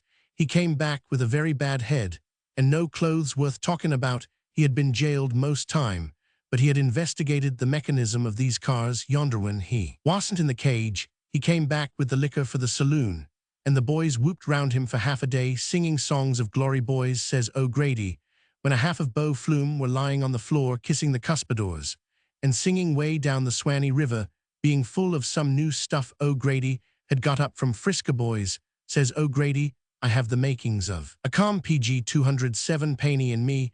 You know, the road from this saloon to Bow Flume is bad and most perpendicular. That was the exact state of the case. Bow Flume City was 300 feet above our saloon. The boys used to roll down and get full, and any that happened to be sober rolled them up again. When the time came to get some dropped into the cannon, that waybed pairs mostly. You see, a man held all the hill Bow Flume was built on, and he wanted $40,000 for a 4 to 5 by 100 lot o' ground. We kept the whiskey, and the boys came down for it. The exercise disposed them to thirst. Boys, says O'Grady, as you know, I have visited the great metropolis of Frisco. Then they had drinks all round for Frisco. Had been jailed a few while enjoying the sights. Then they had drinks all round for the jail that held O'Grady, but he says I have a proposal to make more drinks on account of the proposal. I have got a hold of the idea of those Frisco cable cars, some of the idea I got in Frisco. PG 208 the rest I have invented, says O'Grady. Then they drank all round for the invention. I am coming to the point. O'Grady made a accompanied drunkest I ever saw to run a cable car on the Frisco model, from Wake Up and Git Saloon to Bow Flume. The boys put in about $4,000, for Bow Flume was squirling gold. Then there's nary shanty there now. O'Grady put in $4,000 of his own, and I was roped in for as much. O'Grady desired the concern to represent the resources of Bow Flume. We got a car built in Frisco for $2,000, with an elegant bar at one and nickel-plated fixings and ruby glass. The notion was to dispense liquor en route. A Bow Flume man could put himself outside 2 drinks in a minute and a half. The same not being pressed for urgent business, the boys graded the road for love, and we run a rope in a little trough. In the middle that rope ran swift, and any blame fool that had his foot cut off fooling in the middle of the road might ha' found salvation by using our PG 209 Bow Flume Palace car. The boys said that was square. O'Grady took the contract for building the engine to wind the rope. He called his show a mulate, was a crossbreed between a thrashing machine and an elevator ram. I don't think he had followed the Frisco patterns. He put all our dollars into that blamed barroom on the car, knowing what would please the boys best. They didn't care much about the machinery so long as the car hummed. We charged the boys $1 a head per trip, 1 free drink included. That paid like paradise.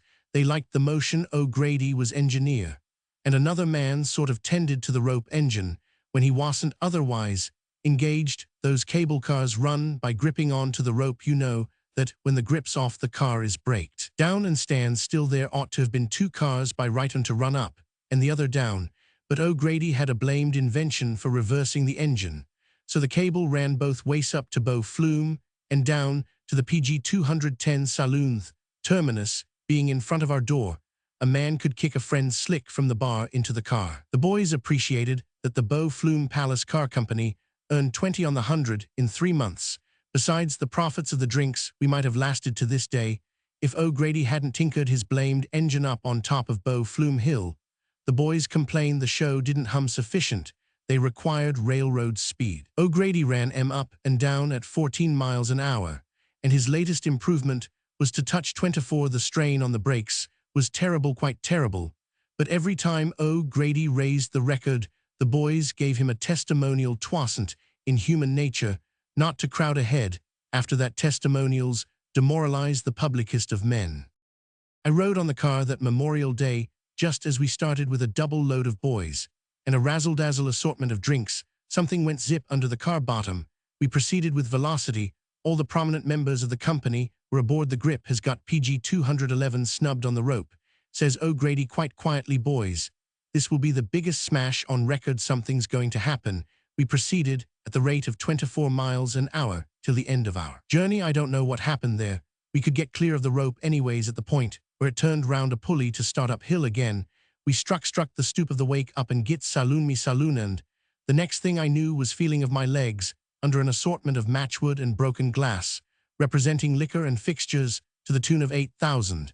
The car had been flicked through the saloon, bringing down the entire roof on the floor. It had then bucked out into the firmament, describing a parabola over the bluff at the back of the saloon, and was lying at the foot of that bluff 300 feet below like a busted kaleidoscope. All nickel shavings and bits of red glass. O'Grady and most of the prominent members of the company were very dead, and there wasn't enough left of the saloon to pay for a drink. PG 212.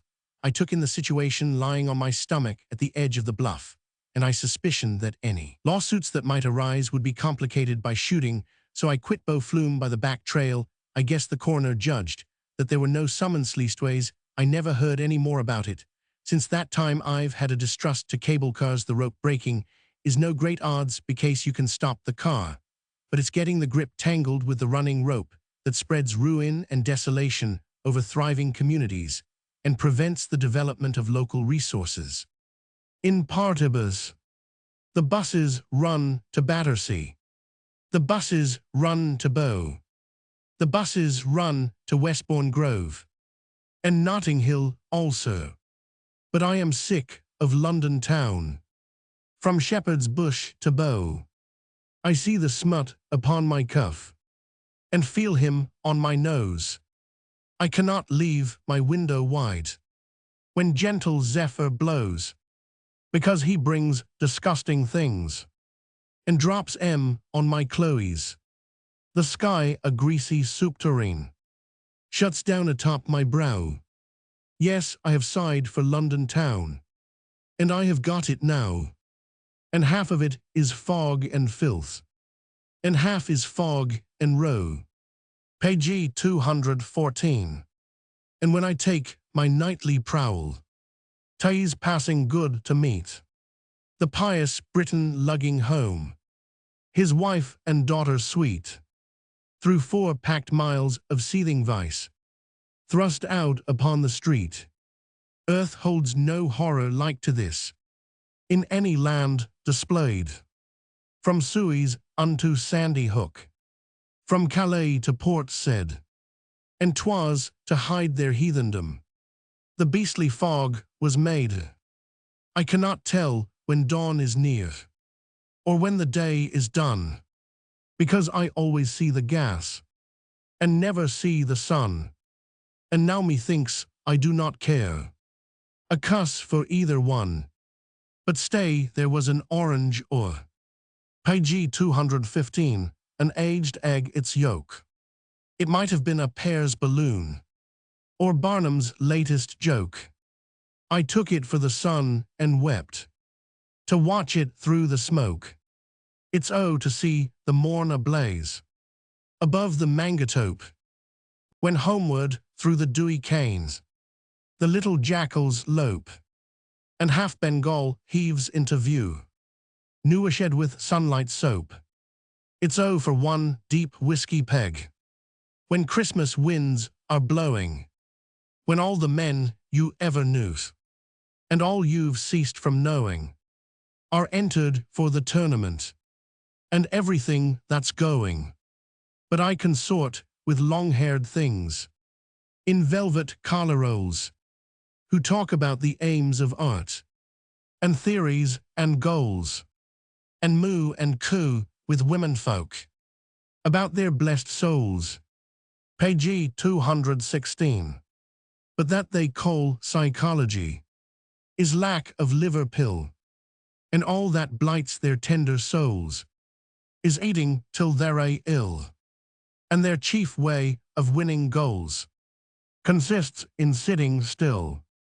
It's to meet an army man, set up and trimmed and taught, who does not spout hashed libraries, or think the next man's thought, and walks as though he owned himself, and hogs his bristles short.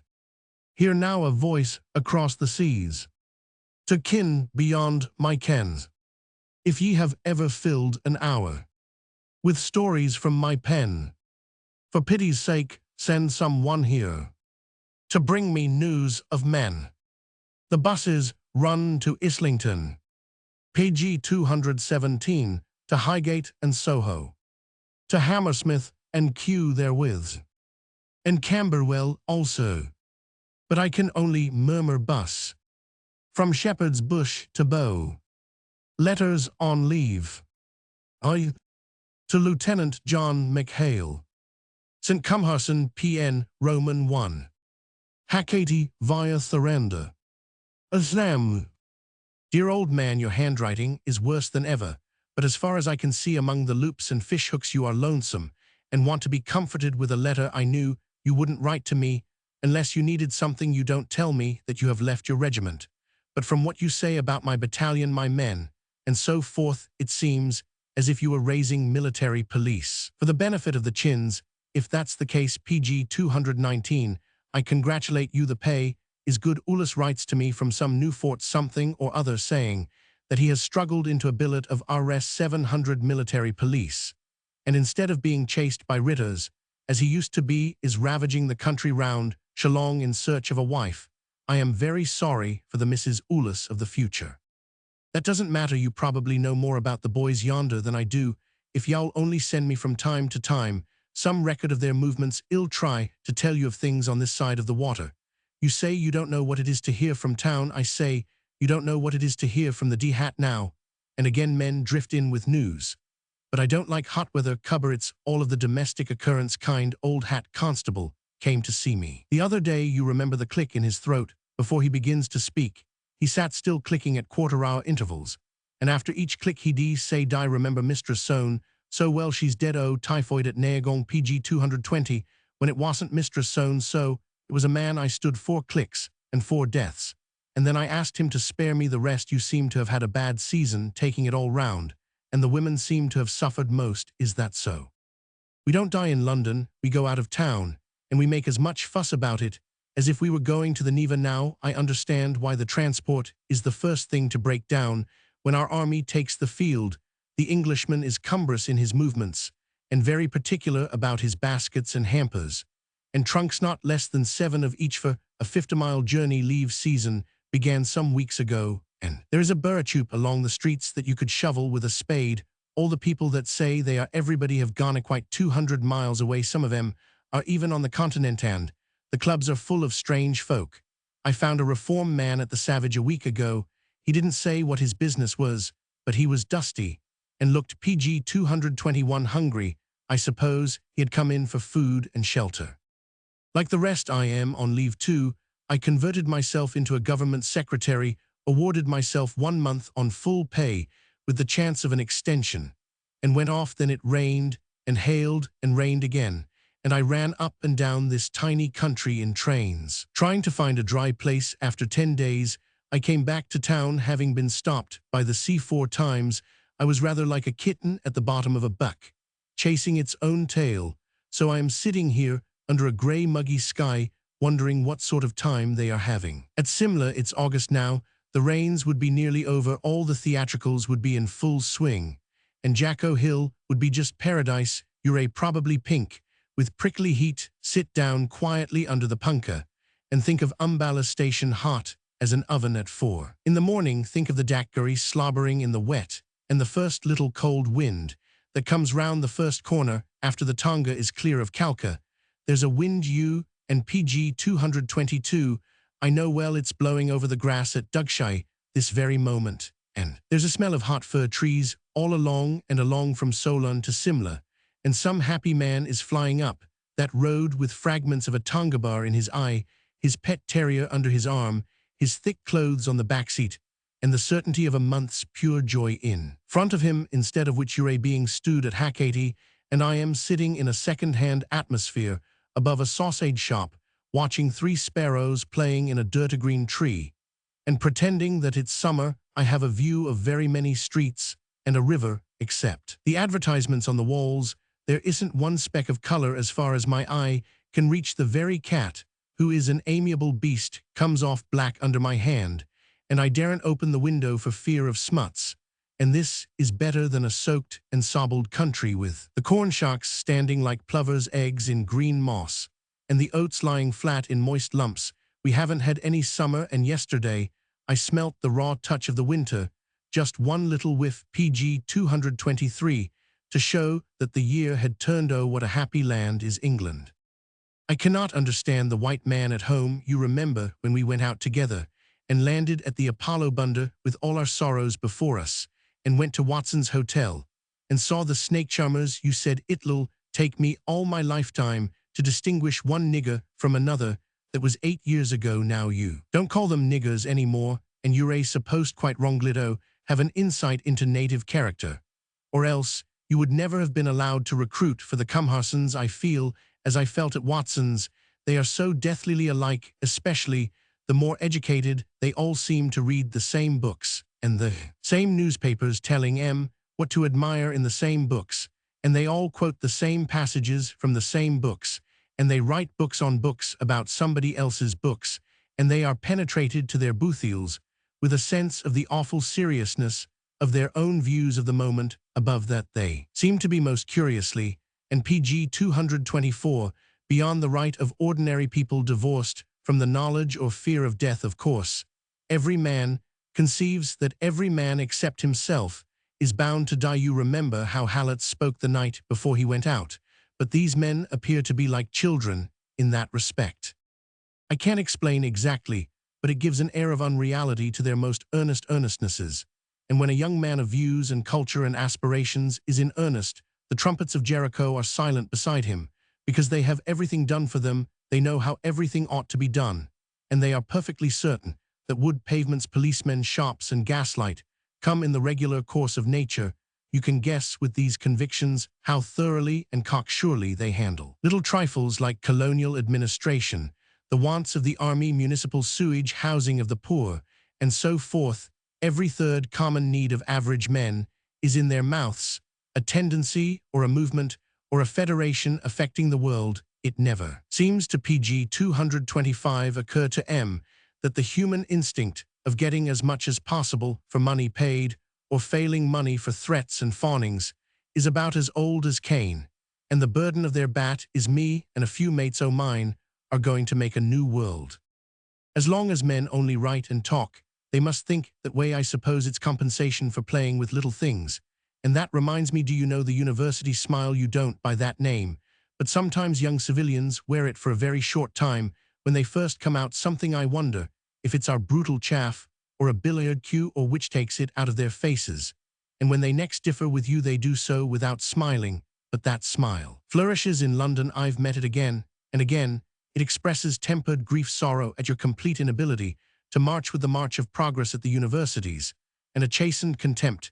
There is one man who wears it as a garment. He is frivolously young, not more than 35 or 40, and all these PG 226 years, no one has removed that smile. He knows everything about everything on this earth, and above all, he knows all about men under any and every condition of life. He knows all about the aggressive militarism of you and your friends.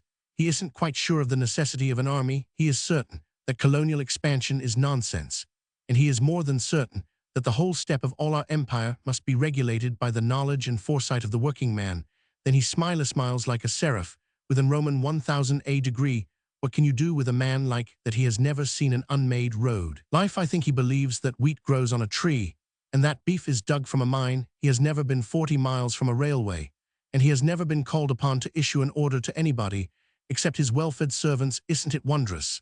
And there are battalions and brigades of these men in town, removed from the fear of want, living until they are 70 or 80, sheltered, fed, drained, and admin PG 227 istered, expending their vast leisure in talking and writing.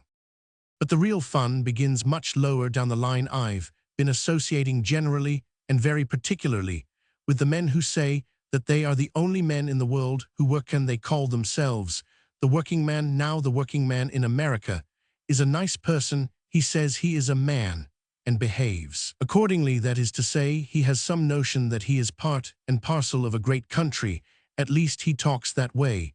But in this town, you can see thousands of men meeting publicly on Sundays to cry aloud that everybody may hear that they are poor downtrodden helots. In fact, the poor workingmen at their clubs and pubs. The talk is the same. It's the utter want of self-respect that revolts. My friend, the tobacconist, has a cousin who is apparently sound in mind and limb, aged 23, clear-eyed and upstanding. He is a skibbo by trade, a painter of sorts. He married at 20, and he has 2 children. He can spend 3/4 of an hour talking about PG 228, his downtrodden condition. He works under another Rajmistry who has saved money and started a little shop of his own.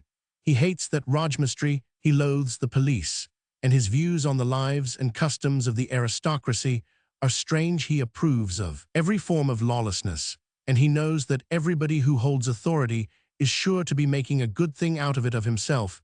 As a citizen, he never thinks of himself as an Ishmael. He thinks a good deal. He is entitled to 8 hours work a day, and some time off said time to be paid for. He is entitled to free education for his children, and he doesn't want no bloomin' clergyman to teach 'em. He is entitled to houses especially built for himself, because he pays the bulk of the taxes of the country. He is not going to emigrate, not he. He reserves to himself the right of multiplying as much as he pleases. The streets must be policed for him, while he demonstrates immediately under my window, by the way, for 10 consecutive hours.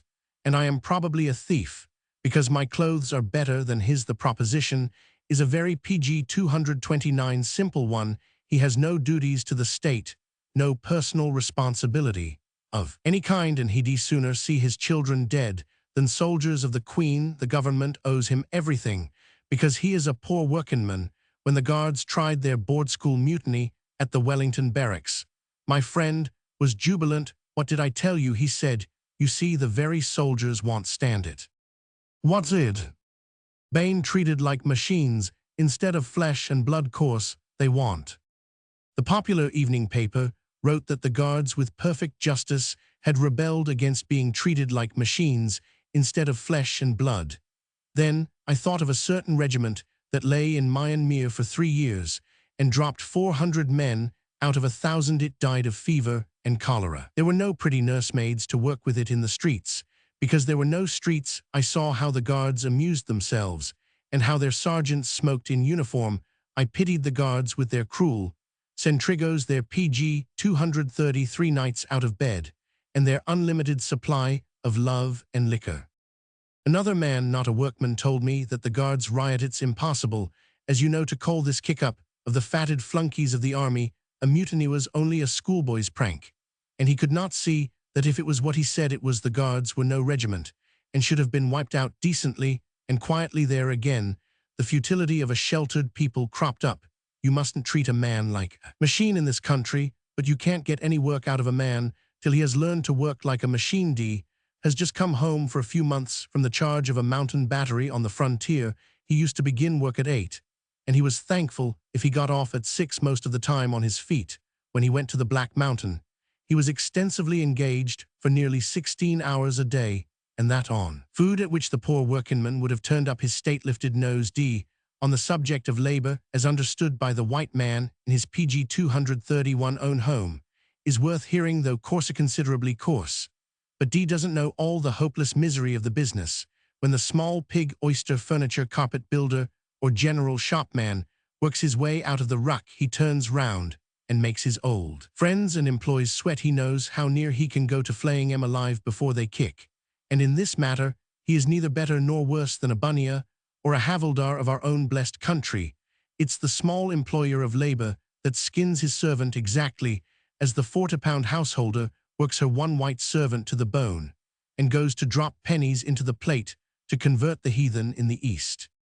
Just at present, as you have read, the person who calls himself the poor working man I saw kicking fallen men in the mud by the docks last winter has discovered a real fine new original notion, and he is working it for all he is worth, he calls it. The solidarity of labor bundabast, but it's cast effer 1,000 years old cast of menuith old shets, PG 232 Mahajan's Guildtoll's excommunication, and all the rest of it, all things considered there isn't anything much older than castate, began with the second generation of man on earth, but to read the advance papers on the subject, you'd imagine it was a revelation from heaven. The real fun will begin as it has begun, and ended many times before in the cast of skilled labor that's the poor working men are pushed up and knocked about by the lower and unrecognized castes, who will form castes of their own, and outcast on the decision of their own punchats, how these castes will scuffle and fight among themselves, and how astonished the Englishman will be. He is naturally lawless, because he is a fighting animal, and his amazingly sheltered condition has made him inconsequent. I don't like inconsequent lawlessness. I've seen it down at Bow Street at the docks, by the GPO, and elsewhere. Its chief home, of course, is in that queer place called the House of Commons, but no one goes there who isn't forced PG 233 by business. It's shut up at present, and the persons who belong to it are loose all over the face of the country. I don't think, but I won't swear that any of them are spitting at policemen. One man appears to have been poaching, others are advocating various forms of murder and outrage, and nobody seems to care. The residue talk, just heavens how they talk, and what wonderful fictions they tell, and they firmly believe, being ignorant of the mechanism of government, that they administer the country. In addition, certain of their newspapers have elaborately worked up a famine in Ireland that could be engineered by 2 deputy commissioners and 4 average stunts into a woe and a calamity that is going to overshadow the peace of the nation. Evan. The empire, I suppose, they have their own sense of proportion, but they manage to keep it to themselves very successfully. What do you, who have seen half a countryside in deadly fear of its life, suppose that this people would do if they were chucked and gabrieled, if they really knew PG 234 what the fear of death and the dread of injury implied, if they died very swiftly indeed, and could not count their futile lives enduring beyond next sundown? Some of the men from Uri, mean our part of the world, say that they would be afraid and break and scatter and run. But there is no room in the island to run. The sea catches you midwaist at the 3rd step. I am curious to see if the cholera, of which these people stand in most lively dread, gets a firm foothold in London. In that case, I have a notion that there will be scenes and panics. They live too well here, and have too much to make life worth clinging. Talk clubs and shop fronts and gas and theaters, and so forth, things that they affect to despise and whereon, and whereby they live like leeches. But I have written enough. It doesn't exhaust the subject, but you won't be grateful for other epistles. De Vita, of the Puna irregular moguls, will have it that they are a tidioty people. He says that all their visible use is to produce loans for the colonies and men to be used up in developing India. IP 235. Honestly believe that the average Englishman would faint if you told him it was lawful to use up human life for any purpose, whatever he believes that it has to be developed and made beautiful for the possessor, and in that belief talkatively perpetrates cruelties that would make Torquemada jump in his grave. Go to Alipur if you want to see. I am off to foreign parts 40 miles away to catch fish for my friend, the charcat, also to shoot a little bird if I have luck. Yours, Rudyard Kipling. Roman 2. To Captain J. McHale. St. Cumharson, N. Roman 1. Hakati via Thoranda. Captain Sahib Bahadur, the last pie gives me news of your step, and I'm more pleased about it than many. You've been cavalry PG 236 quick in your promotion 8 years, and your company Allahu, but it must have been that long lean horsehead of yours that looks so wise, and says so little, that has imposed upon the authorities. My best congratulations. Let out your belt 2 holes, and be happy as I am not. Did I tell you in my last about going to walking in search of a grave? The dust, and the grime, and the grey, and the sausage shop told on my spirits to such an extent that I solemnly took a train and went grave hunting through the necropolis called the necropolis. I wanted an eligible, entirely detached site in a commanding position 6 by 3 and bricked throughout. I found it, but the only drawback was that I must go back to town to the head office to buy it, one doesn't go to town to haggle for tomb space, so I deferred the matter and went fishing all the same. There are very nice graves at Woking, and I shall keep my eye on one of them. Since that date, I seem to have been in 4 PG 237 or 5 places, because there are labels on the bag. One of the places was Plymouth, where I found half a regiment at field exercises on the Hoe. They were practicing the attack in 3 lines, with the mixed rush at the end, even as it is laid down in the drill book. And they charged subduedly across the Hoe.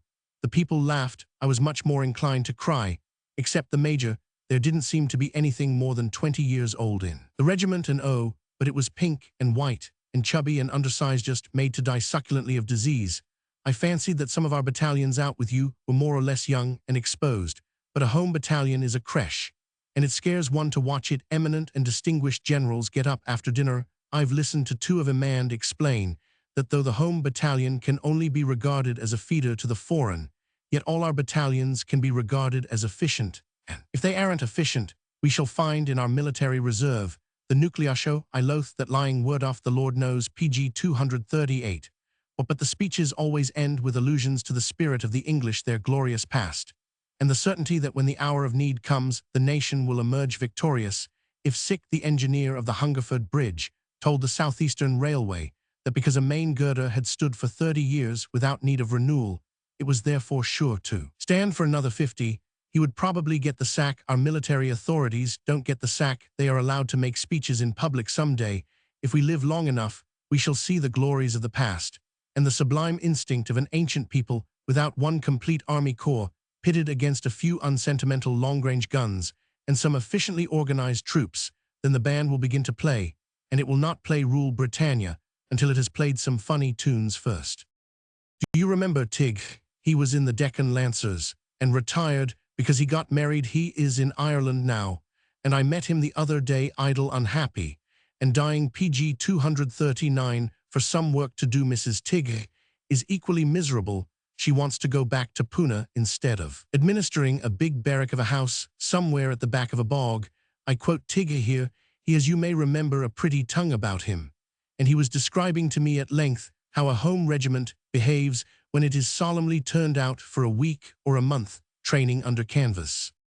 About 4 in the morning, me dear boy, they begin pitching their tents for the next day for hours to pitch it, and the tent ropes a howlin' tangle when all's said and sworn. Then they tie their horses with strings to their big toes and go to bed in hollows and caves in the earth till the rain falls and the tents are flooded. And then, me dear boy, the men and the horses and the ropes and the vegetation of the country cuddle each other till the morning for the company's sake. And next day, it all begins again. Just when they are beginning to understand how to camp, they are all put back into their boxes, and half of them have lung disease. Page 240. What is the use of snarling and grumbling? The matter will adjust itself later on, and the one nation on earth that talks and thinks most of the sanctity of human life will be a little astonished at the waste of life, for which it will be responsible in those days. My captain, the man who can command seasoned troops and have made the best use of those troops, will be sought after and petted, and will rise to honor. Remember the Hackety when next you measure the naked recruit. Let us revisit calmer scenes. I've been down for 3 perfect days to the seaside. Don't you remember what a really fine day means? A milk-white sea as smooth as glass, with blue-white heat haze hanging over it. One little wave talking to itself. On the sand, warm shingle, 4 bathing machines, cliff in the background, and half the babies in Christendom paddling and yelling. It was a queer little place, just near enough to the main line of traffic to be overlooked from morning till night. There was a baby, an Allendorfian baby with whom I fell madly in love. She lived PG 241 down at the bottom of a great white sunbonnet, talked French and English in a clear bell-like voice. And of such I fervently hope will the kingdom of heaven be. When she found that my French wasn't equal to hers, she condescendingly talked English and bade me build her houses of stones and draw cats for her through half the day. After I had done everything that she ordered, she went off to talk to someone else.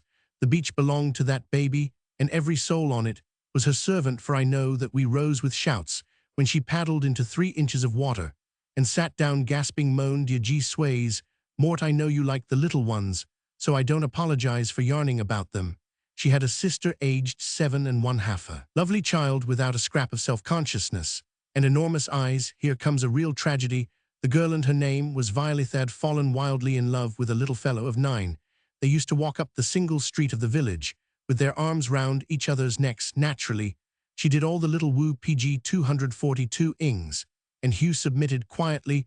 Then devotion began to pall, and he didn't care to paddle with Violet hereupon. As far as I can gather, she smote him on the head and threw him against a wall. Anyhow, it was very sweet and natural, and Hugh told me about it when I came down. She's so unrulable. He said I didn't hit her back, but I was very angry. Of course, Violet repented, but Hugh grew suspicious. And at the psychological moment, there came down from town a destroyer of delights and a separator of companions in the shape of a tricycle. Also there were many little boys on the beak road, shouting, romping little chaps who said, "Come along, hullo," and used the wicked word beastly. Among these, Hugh became a person of importance and began to realize that he was a man who could say beastly and come on with the best of them. He preferred to run about with the little boys on wars and expeditions, and he wriggled away when Violet put her arm round his waist. Violet was hurt and angry, and I think she PG 243 slapped Hugh. Relations were strained when I arrived, because one morning Violet, after asking permission, invited Hugh to come to lunch, and that bad Spanish-eyed boy deliberately filled his bucket with the cold seawater and dashed it over Violet's pink ankles. Joking apart, this seems to be about the best way of refusing an invitation that civilization can invent. Try it on your colonel. She was madly angry for a moment, and then she said, "Let me carry you up the beach cause of the shingles in your toes." This was divine, but it didn't move Hugh, and Violet went off to her mother. She sat down with her chin in her hand, looking out at the sea for a long time very sorrowfully. Then she said, and it was her first experience, "I know that Hugh cares more for his horrid bicycle than he does for me, and if he said he didn't, I wouldn't believe him.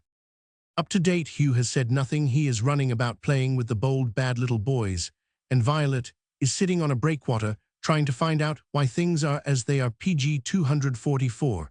It's a nice tale, and tales are scarce these days. Have you noticed how small and elemental is the stock of them at the world's disposal? Men foregathered at that little seaside place and manlike exchange stories. They were all the same stories one had heard them in the East with Eastern variations, and in the West with Western extravagances. Tacked on only one thing seemed new, and it was merely a phrase used by a groom in speaking of an ill-conditioned horse. "No, sir, he's not ill in a manner o' speaking, but he's, so to speak, generally unfriendly with his innards as a usual thing. I entrust this to you as a sacred gift. See that it takes root in the land. Unfriendly with his innards as a usual thing. Remember, it's better than labored explanations in the reins, and I fancy it's raw. And now, but I had nearly forgotten, we're a nation of grumblers, and that's why other people call Anglo-Indians bores. I write feelingly, because M, just home on long leave, has for the second time sat on my PG 245 voted head for 2 hours simply and solely for the purpose of swearing at the Accountant General. He has given me the whole history of his pay prospects and promotion twice over, and in case I should misunderstand, wants me to dine with him and hear it all for the third time. If M would leave the AG alone. He is a delightful man, as we all know, but he's loose in London now, buttonholing English friends and quoting leave and pay codes to them. He wants to see a member of Parliament about something or other, and I believe he spends his nights rolled up in a resign on the stairs of the India Office, waiting to catch a secretary. I like the India Office. They are so beautifully casual and lazy, and their rooms look out over the Green Park, and they are never tired of admiring the view now. And then a man comes in to report himself, and the secretaries and the undersecretaries and the chapresses play battledore and shuttlecock with him until they are tired. Some time since, when I was better, more serious and earnest than I am now, I preached PG 246, a jihad up and down those echoing corridors, and suggested the abolition of the India Office and the purchase of a £4 American revolving bookcase to hold all the documents on India that were of public value or could be comprehended by the public. Now I am more frivolous, because I am dropping gently into that grave at Woking, and yet I believe in the bookcase. India is bowed down with too much dufter as it is, and the House of Correction, Revision, Division, and Supervision cannot do her much good. I saw a committee or a council file in the other day. Only one desirable tale came to me out of that office. If you've heard it before, stop me. It began with a cutting from an obscure Welsh paper. I think a manor gardener went mad, announced that Lord Cross was the Messiah, and burned himself alive. On a pile of garden refuse, that's the first part I never could get at the second, but I am credibly informed that the work of the India office stood still for 3 weeks, while the entire staff took counsel how to break PG 247, the news to the Secretary of State. I believe it still remains unbroken. Decidedly leave in England is a disappointing thing. I've wandered into 2 stations since I wrote the last nothing, but the labels on the bag remain, and a memory of a weighing in at an East End fishing club that was an experience I foregathered with a man on the top of a bus, and we became great friends because we both agreed that gorga tackle for pike was only permissible in very weedy streams. He repeated his views, which were my views, nearly 10 times, and in the evening invited me to this weighing-in at say rooms of the Lee and Chertsey Piscatorial Anglers' Benevolent Brotherhood. We assembled in a room at the top of a public house, the walls ornamented with stuffed fish and water birds, and the anglers came in by 2s and 3s, and I was introduced to all of them as the gentleman I met just now. This seemed to be good enough for all practical purposes. There were 10 and 5 PG 248 shilling prizes, and the affable and energetic clerk of the scales behaved as though he were weighing in for the Lucknow races. The take of the day was £1 15 ounces of dace, and roach about 20 fingerlings, and the winner, who is in charge of a railway bookstall, described minutely how he had caught each fish. As a matter of fact, roach fishing in the Lee and Thames is a fine art. Then there were drinks, modest little drinks, and they called upon me for a sentiment. You know how things go at the sergeant's messes, and some of the lodges. In a moment of brilliant inspiration, I gave free fishing in the parks, and brought down the whole house. Saw free fishing for coarse fish in the Serpentine, and the Green Park water would hurt nobody and do a great deal of good to many. The stocking of the water. But what does this interest you? The Englishman moves slowly. He is just beginning to understand that it is not sufficient to set apart a certain amount of land for a lung of London, and to turn people into it with their get along and play on PG 249.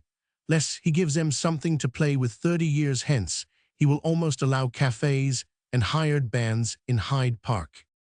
To return for a moment to the fish club, I got away at 11, and in darkness and despair had to make my way west for leagues and leagues across London. I was on the Mile End Road at midnight, and there lost myself, and learned something more about the policeman. He is haughty in the East, and always afraid that he is being chaffed. I honestly only wanted sailing directions to get homeward. One policeman said, "Get along, you know your way as well as I do." And yet another, "You go back to the country where you come from, you ain't doing no good air." It was so deadly true that I couldn't answer back, and there wasn't an expensive cab handy to prove my virtue and respectability. Next time I visit the Lee and Chertsey affabilities, ill find out something about trains. Meantime, I keep holiday dolefully. There is not anybody to play with me. They have all gone away to their own places. Even the infant, who is PG 250 generally, the idlest man in the world, writes me that he is helping to steer a Tenton yacht in Scottish seas. When she heels over too much, the infant is driven to the op side. And she writes herself, the infant's host says, "Isn't this bracing, isn't this delightful?" And the infant, who lives in dread of a chill bringing back his Indian fever, has to say yees and pretend to despise overcoats. Voila, this is a cheerful world. Rudyard Kipling. Page 251. The Adoration of the Mage. This is a slim, thin little story, but it serves to explain a great many things. I picked it up in a four-wheeler, in the company of an eminent novelist, a pink-eyed young gentleman who lived on his income, and a gentleman who knew more than he ought, and I preserved it thinking it would serve to interest you. It may be an old story, but the GWKTHO, whom, for the sake of brevity, we will call Captain Kidd, declared that his best friend had heard it himself. Consequently, I doubted its newness more than ever, for when a man raises his voice and vows that the incident occurred opposite his own club window, all the listening world know that they are about to hear what is vulgarly called a cracker.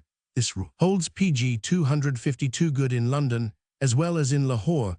When we left the house of the highly distinguished politician who had been entertaining us, we stepped into a London particular, which has nothing whatever to do with the story, but was interesting from the little fact that we could not see our hands before our faces. The black, brutal fog had turned each gasjet into a pinprick of light visible only at 6 inches range. There were no houses, there were no pavements, there were no points of the compass. There were only the eminent novelist, the young gentleman, with the pink eyes, Captain Kidd, and myself holding each other's shoulders in the gloom of Tophet. Then the eminent novelist delivered himself of an epigram. "Let's go home," said he. "Let us try," said Captain Kidd, and incontinently fell down an area into somebody's kitchen yard, and disappeared into chaos. When he had climbed out again, we heard a something on wheels swearing, even worse than Captain Kidd, was all among the PG 253 railings of a square, so we shouted, and presently a four-wheeler drove gracefully on to the pavement. "I am trying to get home," said the cabby, "but if you gents make it worth, while though heaven knows, 'ow we ever shall guess off a crown apiece might, and anyhow, I want promise anywheres in particular."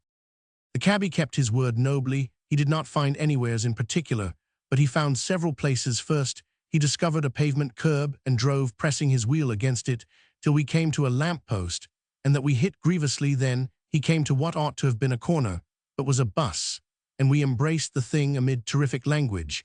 Then he sailed out into nothing at all blank fog, and there he commended himself to heaven and his horse to the other place, while the eminent novelist put his head out of the window and gave directions. I begin to understand now why the eminent novelist's villains are so lifelike, and his plots so obscure. He has a marvelous breadth of speech, but no PG 254 ingenuity in directing the course of events. We drove into the island of refuge near the Brompton Oratory just when he was telling the cabby to be sure and avoid the Regent's Park Canal. Then we began to talk about the weather and Mr. Gladstone. If an Englishman is unhappy, he always talks about Mr. Gladstone. In terms of reproof, the eminent novelist was a socialistic neo-plastic unionistic demagogue radical of the extreme left, and that is the latest novelty of the thing yet invented. He withdrew his head to answer Captain Kidd's arguments, which were forcible. "Well, y'all admit he's all sorts of a madman," said Captain Kidd sweetly. "He's a saint," said the eminent novelist, "and he moves in an atmosphere that you and those like you cannot breathe." "Yes, I always said it was a pretty thick fog. Now I know it's as thick as this one. I say we're on the pavement again. We shall be in a shop in a minute," said Captain Kidd. But I wanted to see the eminent novelist PG 255 fight, so I reintroduced Mr. Gladstone while the cab crawled up a wall. "It's not exactly a wholesome atmosphere," said Captain Kidd, when the novelist had finished speaking. "That reminds me of a story, perfectly true story, in the old days, before he went off his chump." "Ya," said the eminent novelist, wrapping himself in his Inverness. "When off his nut, he used to consort a good deal with his friends on his own side, visit no, and deliver addresses out of their own bedroom windows, and steal their postcards, and generally be friendly. Well, one man he stayed with had a house, a country house, no, and in the garden there was a path which was supposed to divide Kent and Surrey or some counties.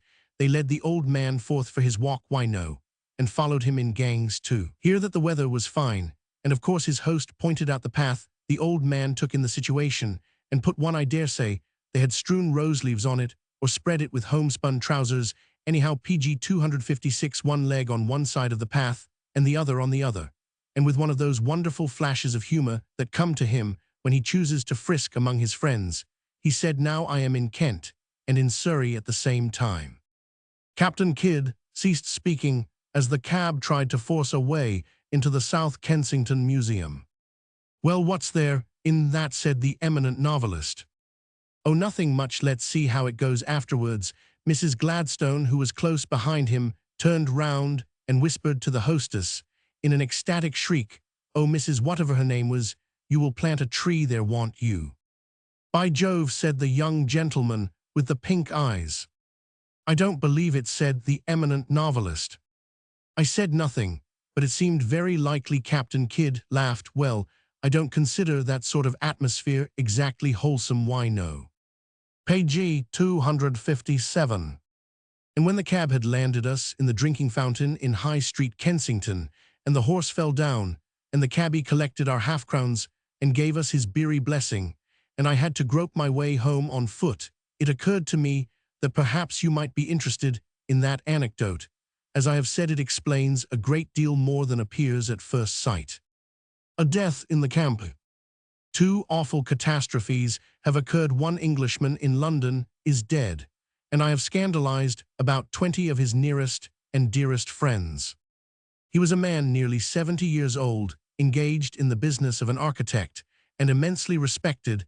That was all I knew about him till I began to circulate among his friends in these parts, trying to cheer them up and make them forget the fog. "Hush," said a man, "and his wife, don't you know? He died yesterday of a sudden attack of pneumonia. Isn't it shocking?" "Yes," said I vaguely, "awfully shocking. Has he left his wife provided for?" "Oh, he's very well off indeed, and his wife is quite old, but just think, it was only in the PG 259 next street. It happened, then I saw that their grief was not for Strangeways deceased, but for themselves." "How old was he?" I said. "Nearly 70, or maybe a little over." About time for a man to rationally expect such a thing as death, I thought, and went away to another house where a young married couple lived. "Isn't it perfectly ghastly?" said the wife. "Mr. Strangeways died last night." "So I heard," said Roman. "One, well, he had lived his life." "Yes, but it was such a shockingly short illness. Why, only 3 weeks ago he was walking about the street," and she looked nervously at her husband, as though she expected him to give up the ghost at any minute. Then I gathered, with the knowledge of the length of his sickness, that her grief was not for the late Mr. Strangeways, and went away thinking over men and women I had known who would have given 1,000 years in purgatory for even a week, wherein to arrange PG 260 their affairs, and who were anything but well off. I passed on to a third house full of children, and the shadow of death hung over their heads, for father and mother were talking of Mr. Strangeways' end. "Most shocking," said they. "It seems that his wife was in the next room when he was dying, and his only son called her, so she just had time to take him in her arms before he died. He was unconscious at the last. Wasn't it awful?" When I went away from that house, I thought of men and women without a week wherein to arrange their affairs, and without any money, who were anything but unconscious at the last, and who would have given 1,000 years in purgatory for one glimpse at their mothers, their wives, or their husbands. I reflected how these people died, tended by hirelings and strangers, and I was not in the least ashamed to say that I laughed over Mr. Strangeways' death as I entered the house of a brother in his craft. "Heard of Strangeways' death?" said he. "PG 261, most hideous thing. Why, he had only a few days before got news of his designs being accepted by the Bergen Cathedral. If he had lived, he would have been working out the details now with me, and I saw that this man's fear also was not on account of Mr. Strangeways, and I thought of men and women who had died in the midst of wrecked work. Then I sought a company of young men, and heard them talk of the dead. That's the second death among people I know within the year, said one. Yes, the second death, said another. I smiled a very large smile. And you know, said a third, who was the oldest of the party, they've opened the new road by the head of Tresillian Road, and the wind blows straight across that level square from the parks. Everything is changing about us. He was an old man, I said. Ye's more than middle-aged, said they. And he outlived his reputation. Page 262. Oh no, or how would he have taken the designs for the Bergen Cathedral? Why, the very day he died. Yes, said Roman 1, he died at the end of a completed work's design, finished, his prize awarded. Yes, but he didn't live too. And his illness lasted 17 days of 24 hours each. Yes. And he was tended by his own kith and kin, dying with his head on his wife's breast, his hand in his only son's hand, without any thought of their possible poverty to vex him. Are these things so? Ye's said they. Wasn't it shocking? Shocking, I said. Get out of this place, go forth, run about, and see what death really means. You have described such dying as a god might envy, and a king might pay half his ransom to make certain of. Wait till you have seen men, strong men of 35, with little children, die at 2 days' notice, penniless and alone, and seen it not once, but 20 pg 263 times wait, till you have seen the young girl die within a fortnight of the wedding, or the lover within 3 days of his marriage, or the mother 60, little minutest before her son can come to her side wait, till you hesitate before handling your daily newspaper for fear of reading of the death of some young man that you have dined with, drank with, shot with, lent money to, and borrowed money from, and tested to the uttermost still you dare not hope for the death of an old man. But when you are strongest, count up the tale of your acquaintances and friends, wondering how many will be alive 6 months hence. Wait till you have heard men calling in the death hour on kin that cannot come, till you have dined with a man one night and seen him buried on the next. Then you can begin to whimper about loneliness and change and desolation. Here I foamed at the mouth. And do you mean to say, drawled a young gentleman, that there is any society in which that sort of holocaust goes on? Page 264. I do, said Roman 1, it's not society, it's life, and they laughed. But this is the old tale of Pharaoh's chariot wheel and flying fish.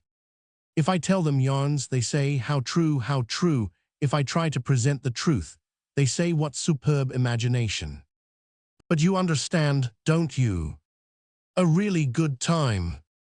There are times when one wants to get into pajamas and stretch and loll and explain things. Generally, this is one of those times.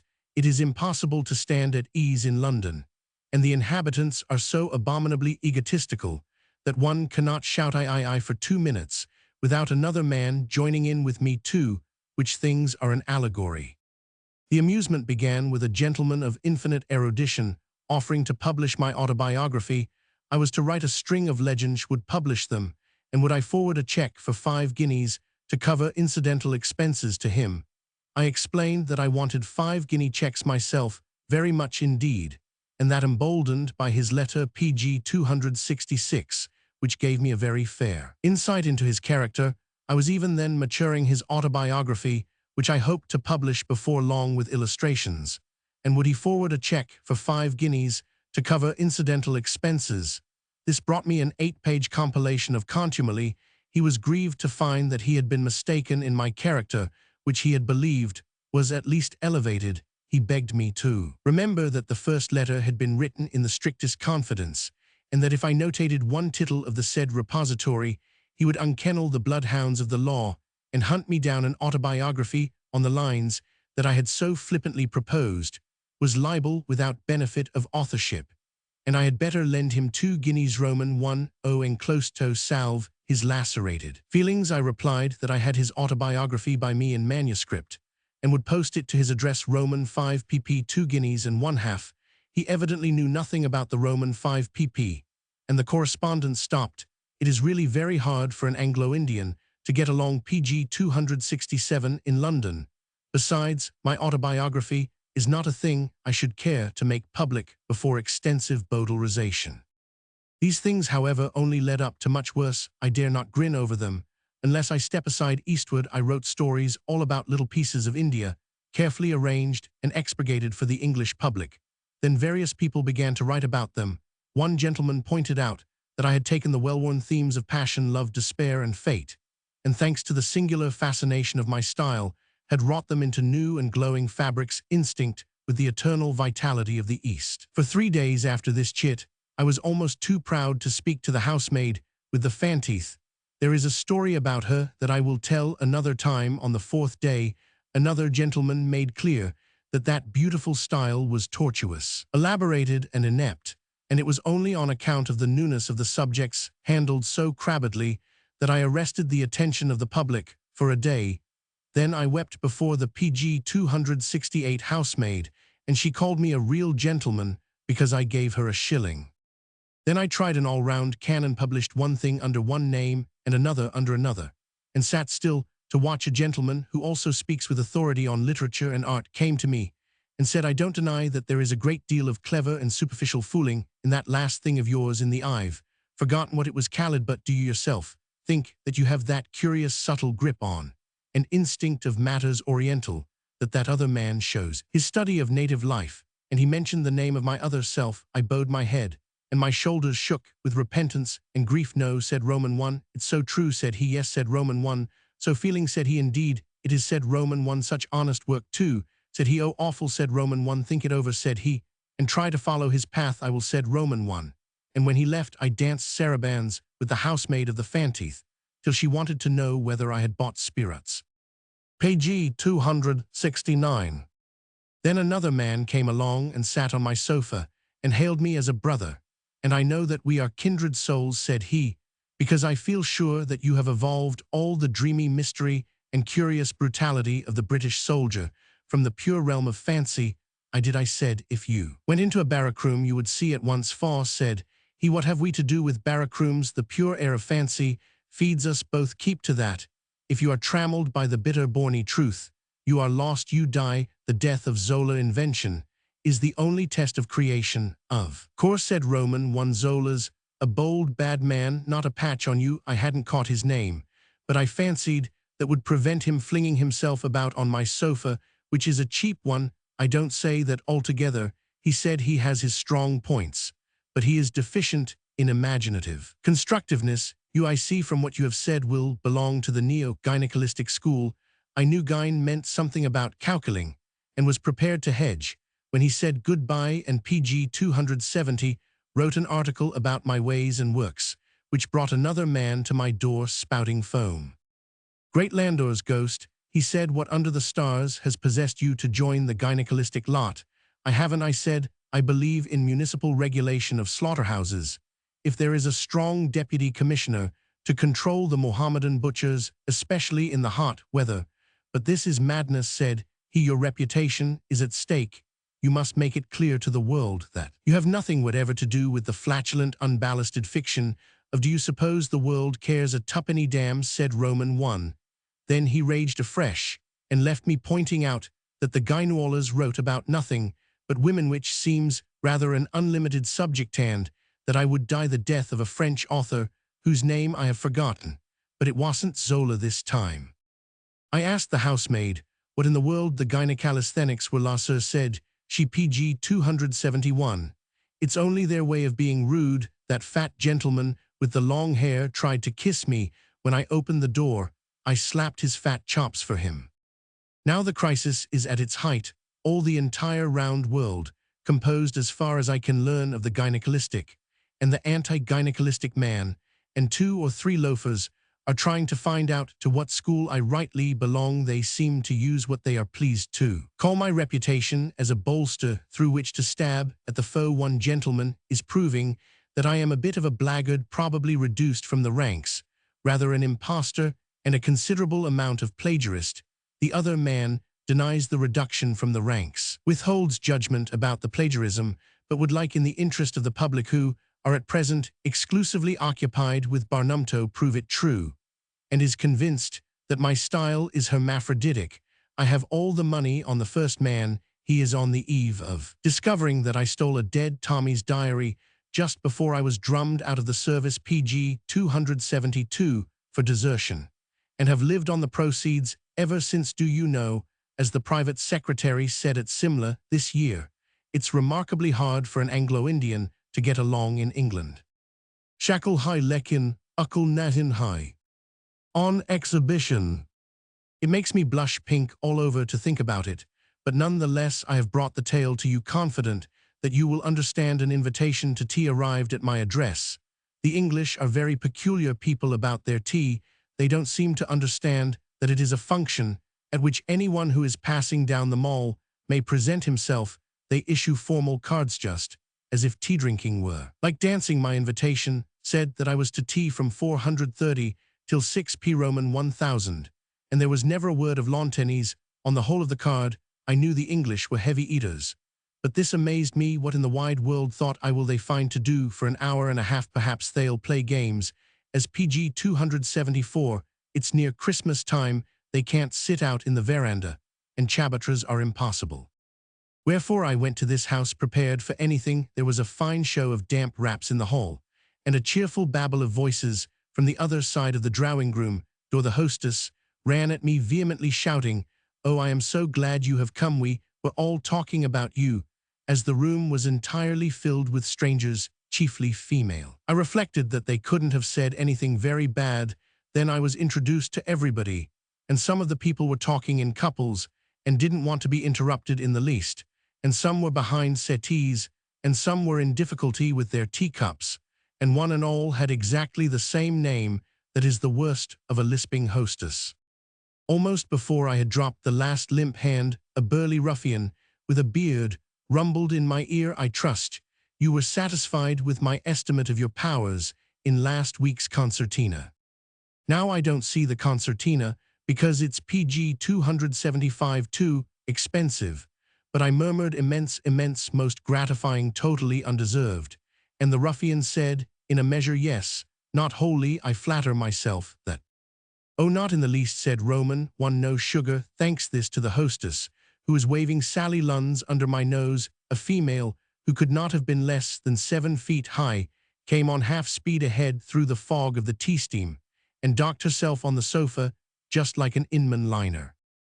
"Have you ever considered," said she, "the enormous moral responsibility that rests in the hands of one who has the gift of literary expression in my own case? But you surely know my collaborator." A much huger woman arrived cast anchor and docked herself on the other side of the sofa.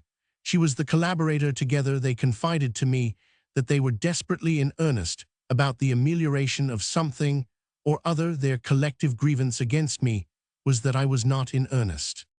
"We have studied your work, Sol," said the PG 276 5004 master, "and we cannot believe that you are in earnest." "Oh no," I said hastily, "I never was." Then I saw that that was the wrong thing to say, for the 8000-ton Palace Cunarder signaled to the sister ship, saying, "You see, my estimate was correct."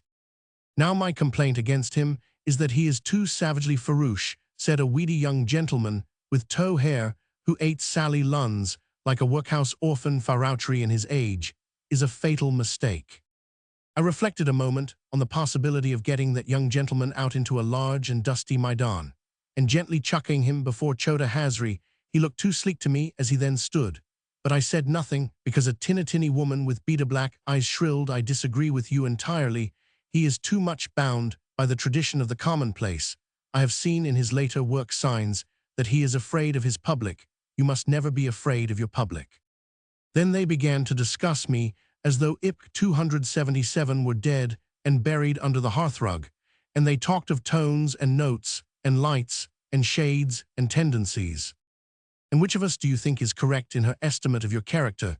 said the tinny woman, when they had made me out a giddy Lothario, be a savage C, a pre-Raphaelite angel D, co-equal and co-eternal, with half a dozen gentlemen, whose names I had never heard, E flippant F, penetrated with pathos G, an open atheist H, a young man of the Roman Catholic faith, with a mission in life. I smiled idiotically and said I really didn't know. Then a man entered whom I knew, and I fled to him for comfort. "Have I missed the fun?" he asked, with a twinkle in his eye. I explained, snorting, what had befallen. I said, he quietly, "You didn't go the right way to work. You should have stood on the hearthrug," and fired off epigrams. That's what I did, after I had written down PG 278 in the doldrums, and was fed with crumpets in consequence. A woman plumped down by my side and twisted her hands into knots, and hung her eyes over her cheekbones. I thought it was too many muffins, till she said, "Tell me, oh, tell me, was such and such in such a one of your books? Was he real? Was he quite real? Oh, how lovely, how sweet, how precious." She alluded to that drunken ruffian Mulvaney who would have driven her into fits had he ever set foot on her doorstep in the flesh. I caught the half of a wink in my friend's eye as he removed himself and left me alone to tell fibs about the evolution of Private Mulvaney. I said anything that came uppermost, and my answers grew so wild that the woman departed. Then I heard the hostess whispering to a girl, a nice, round, healthy English maiden, "Go and talk to him." She said, "Talk to him about his books." I gritted my teeth and waited till the maiden was close at hand, and about to begin. There was a lovely young man at the end of the room, PG 279, sucking a stick, and I felt sure that the maiden would much have preferred talking to him. She smiled prefatory. "It's hot here," I said. "Let's go over to the window," and I plumped down on a three-seated settee with my back to the young man, leaving only one place for the maiden. I was right. I signaled up the man who had written down in the doldrums, and talked to him as fast as I knew how when he had to go, and the young man with him. The maiden became enthusiastic, not to say gushing, but I knew that those compliments were for value received. Then she explained that she was going out to India to stay with her married aunt, wherefore she became as a sister unto me on the spot. Her mamma did not seem to know much about Indian outfits, and I waxed eloquent on the subject. It's all nonsense, I said, to fill your boxes with things that can be made just as well in the country. What you want are walking dresses and dinner dresses, as good as ever you can get, and gloves tinned up, and odds, and PG 280 ends of things, generally all the rest, unless you're extravagant the Darcy can make in the veranda. Take underclothing for instance. I was conscious that my loud and cheerful voice was ploughing through one of those ghostly silences that sometimes fall upon a company. The English only wear their outsides in company. They have nothing to do with underclothing. I could feel that without being told, so the silence cut short the one matter in which I could really have been of use. On the pavement, my friend who wrote down in the doldrums was waiting to walk home with me. What in the world does it all mean? I said. Nothing, said he. You've been asked there as a small deputy lion to roar in place of a much bigger man. You growled, though. I should have done much worse if I'd known. I grunted. Ah, said he, you haven't arrived at the real fun of the show. Wait till they've made you jump through hoops and your turn's over, and you can sit PG 281 on a sofa and watch the new men being brought up and put through their paces. You've nothing like that in India. How do you manage your parties? And I thought of smooth-cut lawns in the gloaming and tables spread under mighty trees, and men and women, all intimately acquainted with each other, strolling about in the lightest of raiment, and the old dowagers criticizing the badminton, and the young men in riding boots making rude remarks about the claret cup, and the host circulating through the mob, and saying "Ha, Piggy," or "Bobby," or "Flatnose," as the nickname might be, "have another peg," and the hostess soothing the bashful youngsters and talking kitmatkers with the judge's wife, and the last new bride hanging on her husband's arm and saying, "Isn't it almost time to go home, Dickie dear?" and the little fat owls chuckling in the bougainvilleas, and the horses stamping and squealing in the carriage drive, and everybody saying the most awful things about everybody else, but prepared to do anything for anybody else. PG 282, just the same, and I gulped a great gulp of sorrow and homesickness. You wouldn't understand, said I to my friend. Let's go to a pothouse where cabbies call and drink something. The Three Young Men. London in the fog. Curiouser and curiouser, as Alice in Wonderland said, when she found her neck beginning to grow each day under the smoke, brings me new and generally unpleasant discoveries. The latest are most on my mind. I hasten to transfer them to yours. At first, and several times afterwards, I very greatly desired to talk to a 13th subalternate, because he or I would have anything valuable to say to each other. But just because he was a subaltern, I wanted to know all about that evergreen polypony that can turn on a sixpence, and the second-hand second charger, that by a series of perfectly unpreached PG 284 dented misfortunes just failed to win the Calcutta Derby. Then, too, I wished to hear of many old friends across the sea, and who had got his company, and why, and where the new generals were going next cold weather, and how the commander-in-chief had been enlivening the Simla season. So I looked east and west and north and south, but never a 13th subaltern broke through the fog, except unseen. He had grown a 59 cot down, and wore a tall hat and frock coat, and was begging for coppers from the horse guards. By the way, if you stand long enough between the mounted centrist men, who look like reflectors stolen from Christmas trees, you will presently meet every human being you ever knew in India. When I am not happy, that is to say, once a day I run off and play on the pavement in front of the horse guards, and watch the expressions on the gentlemen's faces as they come out. But this is a digression. After some days I grew lonelier and lonelier. Every hour I went away to the other end, PG 285 of the town, and catching a friend said, "Lend me a mana young man to play with. I don't feel happy. I want rousing. I have liver." And the friend said, "Ah, yes, of course. What you want is congenial society. Something that will stir you up a fellow mind. Now let me introduce you to a thoroughly nice young man.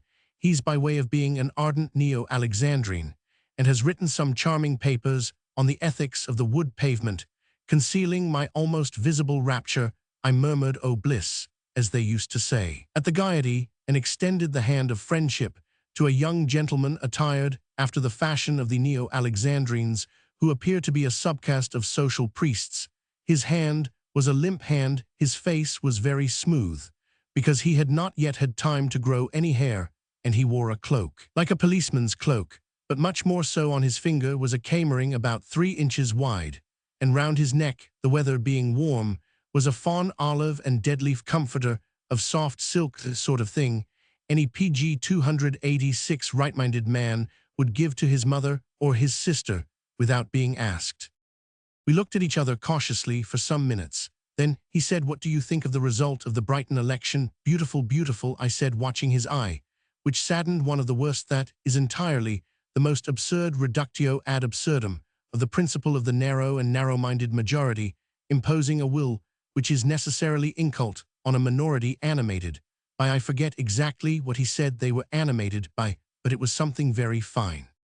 When I was at Oxford, he said, Howard of Exeter spoke, as one speaks of Smith of a sea, always inculcated at the Union. By the way, you do not know, I suppose, anything of the life at Oxford? No, I said, anxious to propitiate, but I remember some boys once who seduced an eka and a pony into a major's tent at a camp of exercise, laced up the door, and let the major fight it out with the horse. I told that little incident in my best style, and was 3 parts through it, PG 287, before I discovered that he was looking pained and shocked.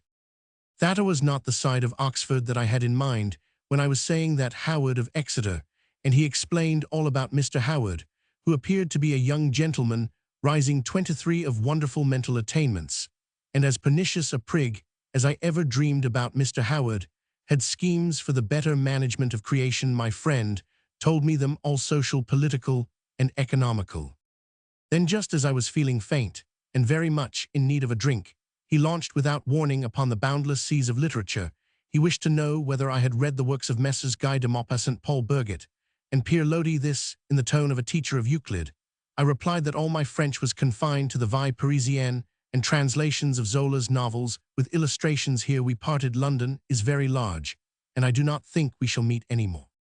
I thanked our mutual friend for his kind PG 288ness, and asked for another young man to play with. This gentleman was even younger than the last, but quite as cocksure. He told me, in the course of half a cigar, that only men of mediocre caliber went into the army, which was a brutalizing profession, that he suffered from nerves and an uncontrollable desire to walk up and down the room and sob, that was too many cigarettes, and that he had never set foot out of England, but knew all about the world from his own theories, thought Dickens coarse, Scott jingling, and meretricious, and had not by any chance read the novels of Messrs. Guy de Maupassant, Paul Birget, and Pierre Lodi.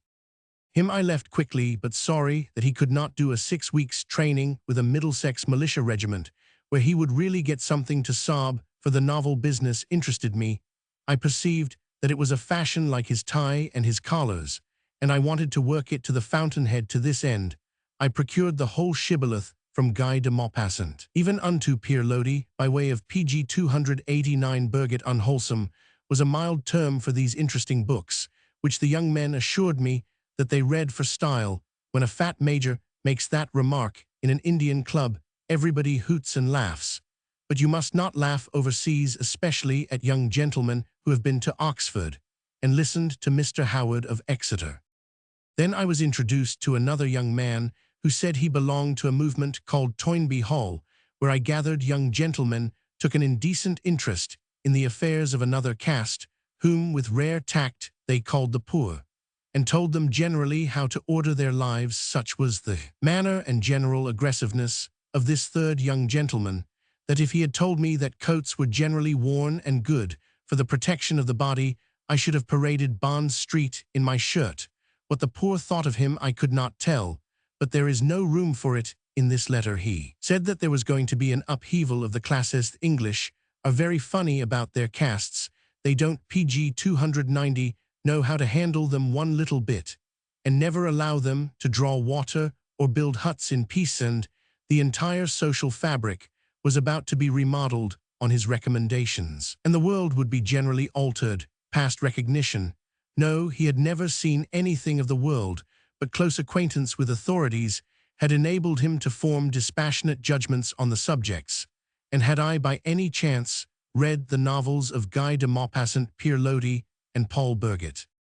It was a mean thing to do, but I couldn't help it. I had read I put him on, so to speak, far back in Paul Birgit, who is a genial sort of writer. I pinned him to one book. He could not escape from Paul Birgit. He was fed with it, till he confessed, and he had been quite ready to point out its beauties, that we could not take much interest in the theories put forward in that particular book. Then I said, get a dictionary, and read him, which severed our budding friendship. Thereafter I sought our mutual friend, and PG 291 walked up and down his room sobbing, or words to that effect. Good gracious, said my friend, is that what's troubling you now? I hold the ravaging rights over half a dozen fields, and a bit of a wood. You can pot rabbits there in the evenings sometimes, and anyway you get exercise. Come along. So I went. I have not yet killed anything, but it seems wasteful to drive good powder and shot after poor little bunnies when there are so many other things in the world that would be better for 1.5 ounces of number 5 at 60 yards, not enough to disable, but just sufficient to sting and be pricked out with a penknife. I should like to wield that penknife. My great and only. Whether MacDougall or MacDoodle be his name, the principle remains the same. As Mrs. Nickleby said, the gentleman appeared to hold authority in London, and by virtue of his position preached or ordained that music halls were vulgar, if not improper. Subsequently, I gathered that the gentleman was inciting his associates to shut up certain music halls on the ground of the vulgarity aforesaid, and I saw with my own eyes that unhappy little managers were putting notices into the corners of their programs, begging the audience to report each and every impropriety that was pitiful, but it excited my interest. Now to the upright and impartial mind which is menial the diversions of heathen. PG 293 Domwich is the British air of equal ethnological value, and it is true that some human beings can be more vulgar in the act of discussing etchings, editions of luxury, or their own emotions than other human beings employed in swearing at each other across the street.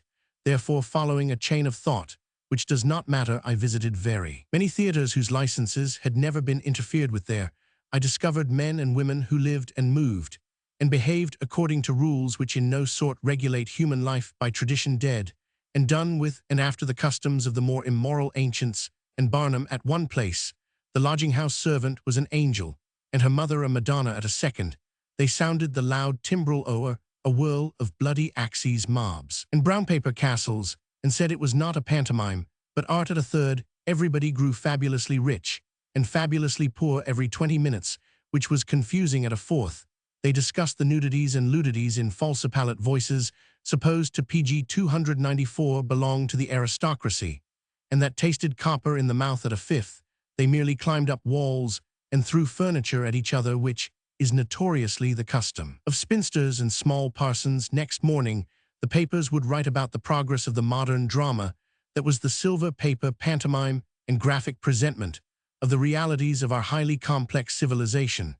That was the angel housemaid. By the way, when an Englishman has been doing anything more than unusually pagan, he generally consoles himself with over-civilization. It's the Martia Toner Vesdir note in his equipment. I went to the music halls, less frequented ones, and they were almost as dull as the plays, but they introduced me to several elementary truths. Ladies and gentlemen in eccentric, but not altogether unsightly costumes, told me that, if I got drunk, I should have a head next morning, and perhaps be fined by the magistrate. B, that if I flirted promiscuously, I should probably get into trouble. C, that I had better tell my wife everything. PG 295, and be good to her, or she would be sure to find out for herself, and be very bad to me. D, that I should never lend money or fight with a stranger, whose form I did not know. My friends, if I may be permitted to so call them, illustrated these facts with personal reminiscences, and drove them home with kicks and prancings. At intervals, circular ladies in pale pink and white would low to their audience to the effect that there was nothing half so sweet in life as love's young dream, and the billycock hats would look at the foreign 11 penny bonnets, and they saw that it was good and clasped hands on the strength of it. Then other ladies with shorter skirts would explain that when their husbands stagger home tight, about two, and can't light the candle, we take the broom handle and show 'em what women can do. Naturally, the billycocks, seeing what might befall, thought things over again, and you heard the bonnets murmuring softly under the PG 296 clink of the lager glasses, "Not me, Bill, not me now. These things are basic and basaltic truths.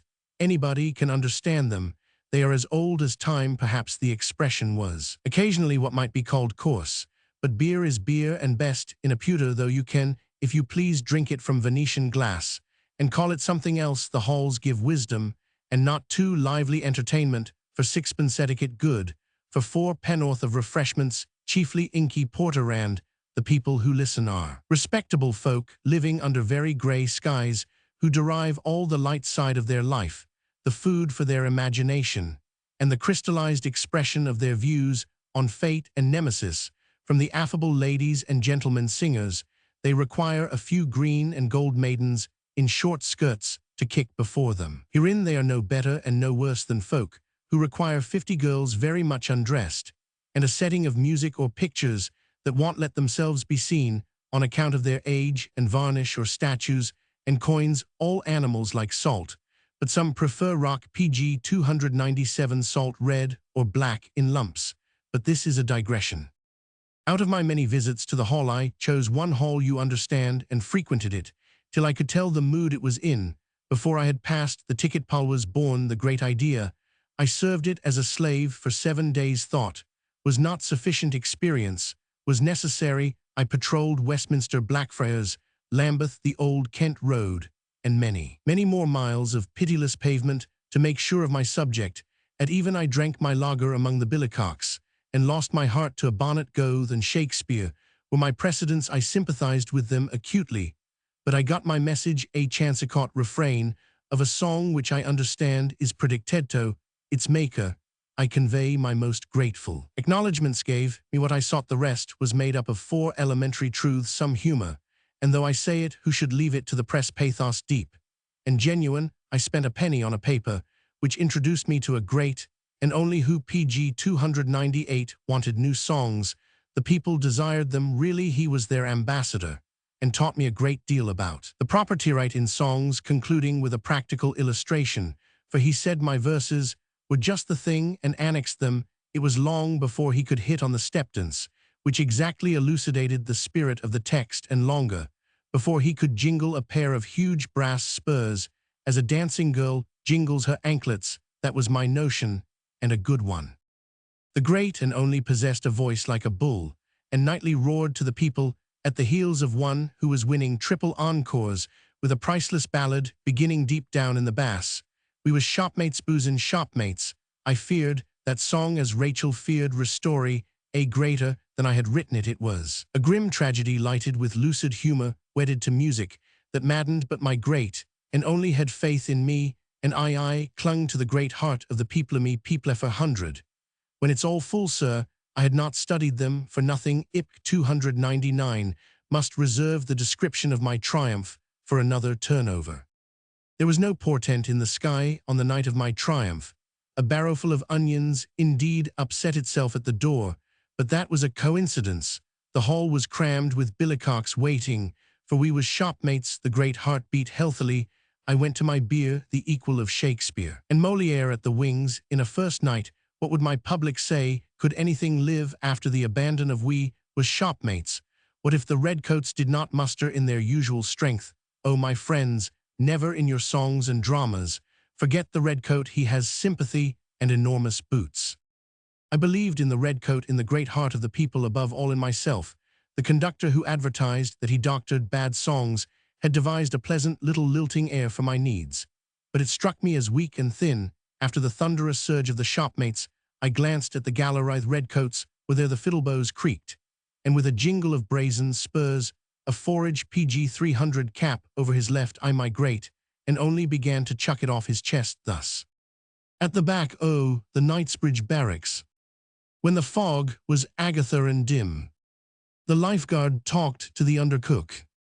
And the girl she talked to Roman 999. Twitter-little lum-tum-tum, said the violins.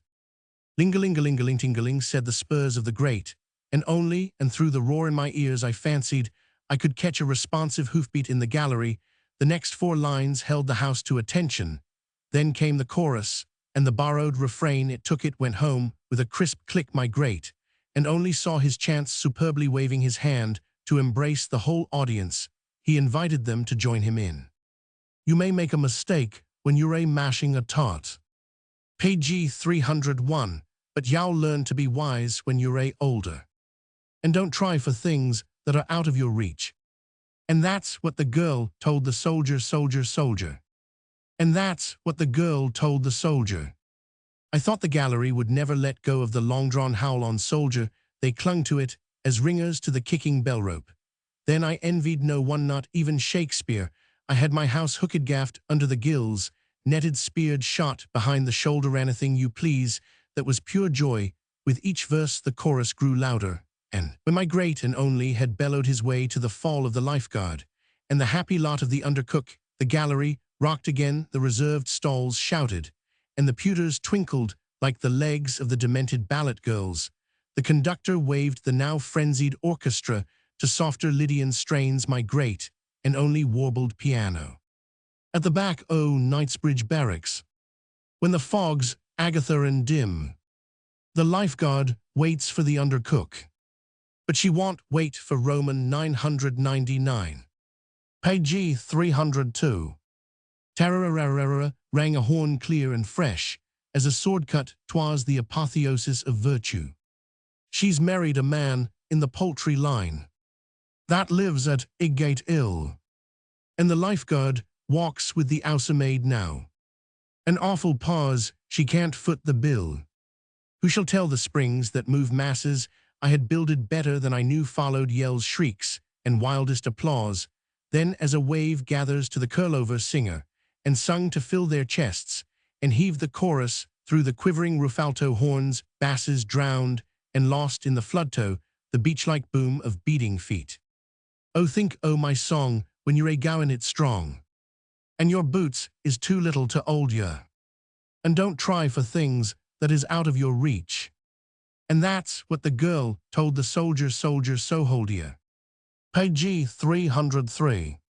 Ow hi you wahup few hu pewit bang wang crra rash.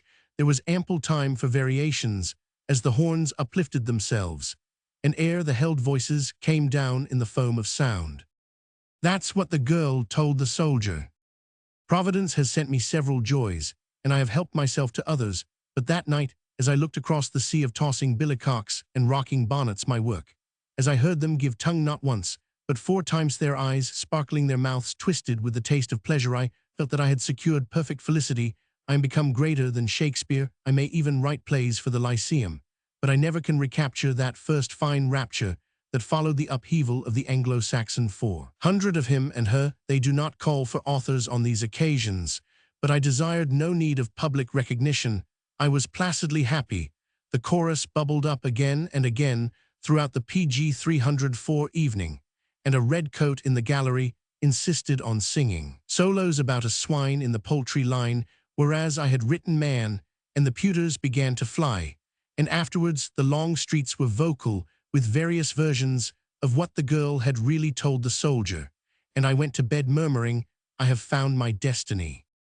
But it needs a more mighty intellect to write the songs of the people someday. A man will rise up from Bermondsey, Battersea, or Bow, and he will be coarse, but clear-sighted, hard, but infinitely and tenderly humorous, speaking the people's tongues steeped in their lives, and telling them in swinging, urging, dinging verse what it is that their inarticulate lips would express. He will make them songs, such songs, and all the little poets who pretend to sing to the people will scuttle away like rabbits for the girl, which, as you have seen, of course, is wisdom, will tell that soldier, which is Hercules bowed under his labors, all that she knows of life and death and love. And the same, they say, is a vulgarity. The betrayal of confidences. That was its real name, and its nature was like unto it. But what else could I do? You must judge for me. They brought a card, the housemaid, with the fanteeth held it gingerly between black finger and blacker thumbend.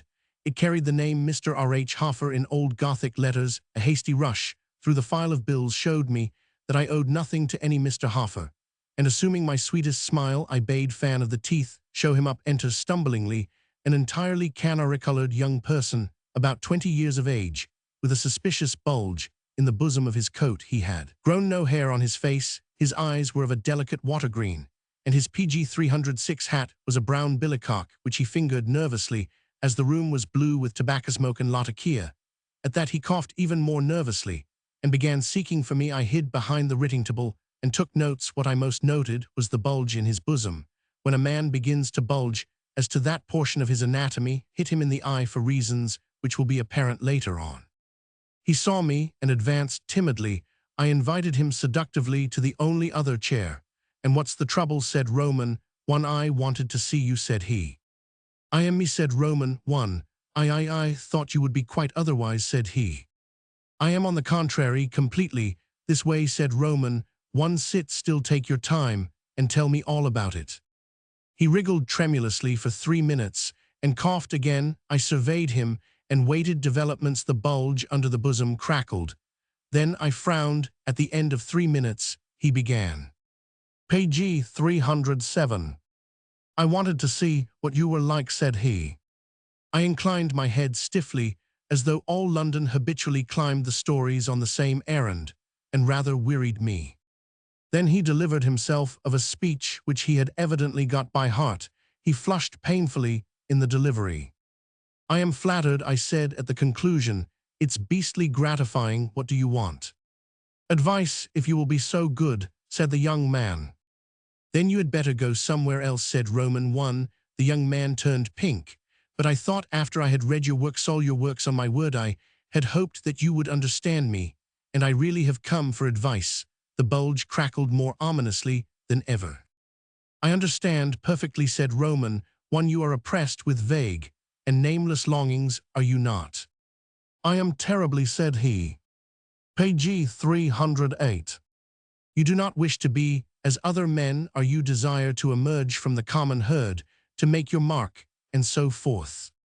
"Yes," said he in an Austrican whisper, "that is my desire." "Also," said I, "you love excessively in several places, at once cooks, housemaids, governesses, schoolgirls, and the aunts of other people." "But one only," said he, and the pink deepened to beetroot. "Consequently," said I, "you have written much, you have written verses."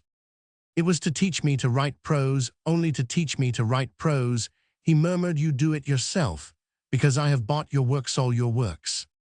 He spoke as if he had purchased dunghills en bloc. "We will waive that question," I said loftily. "Produce the verses." "They aren't exactly verses," said the young man, plunging his hand into his bosom.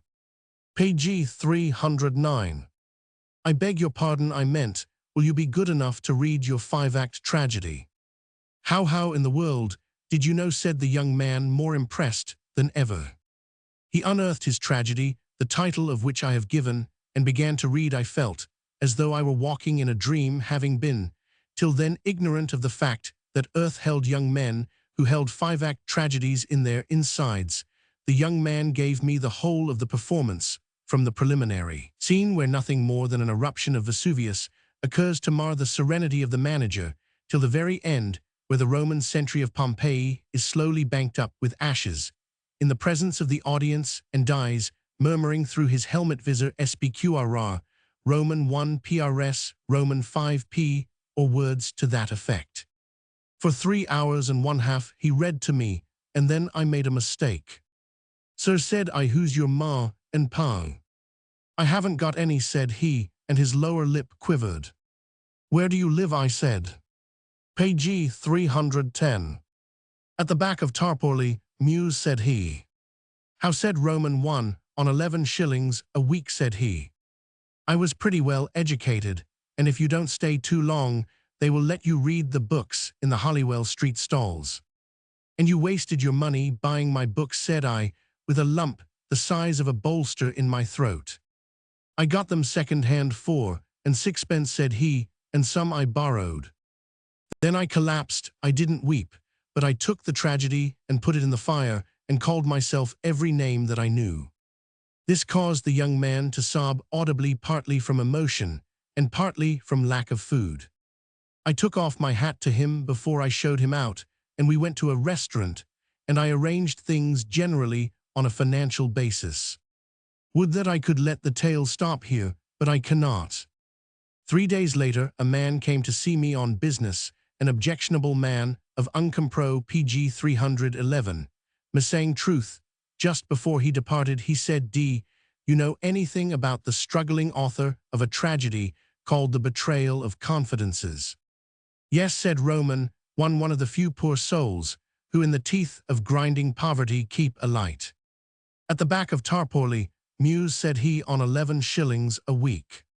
"On the mischief," said Roman 1, "he didn't happen to tell you that he considered you the finest, subtlest, truest, and so forth of all the living, so forths did he.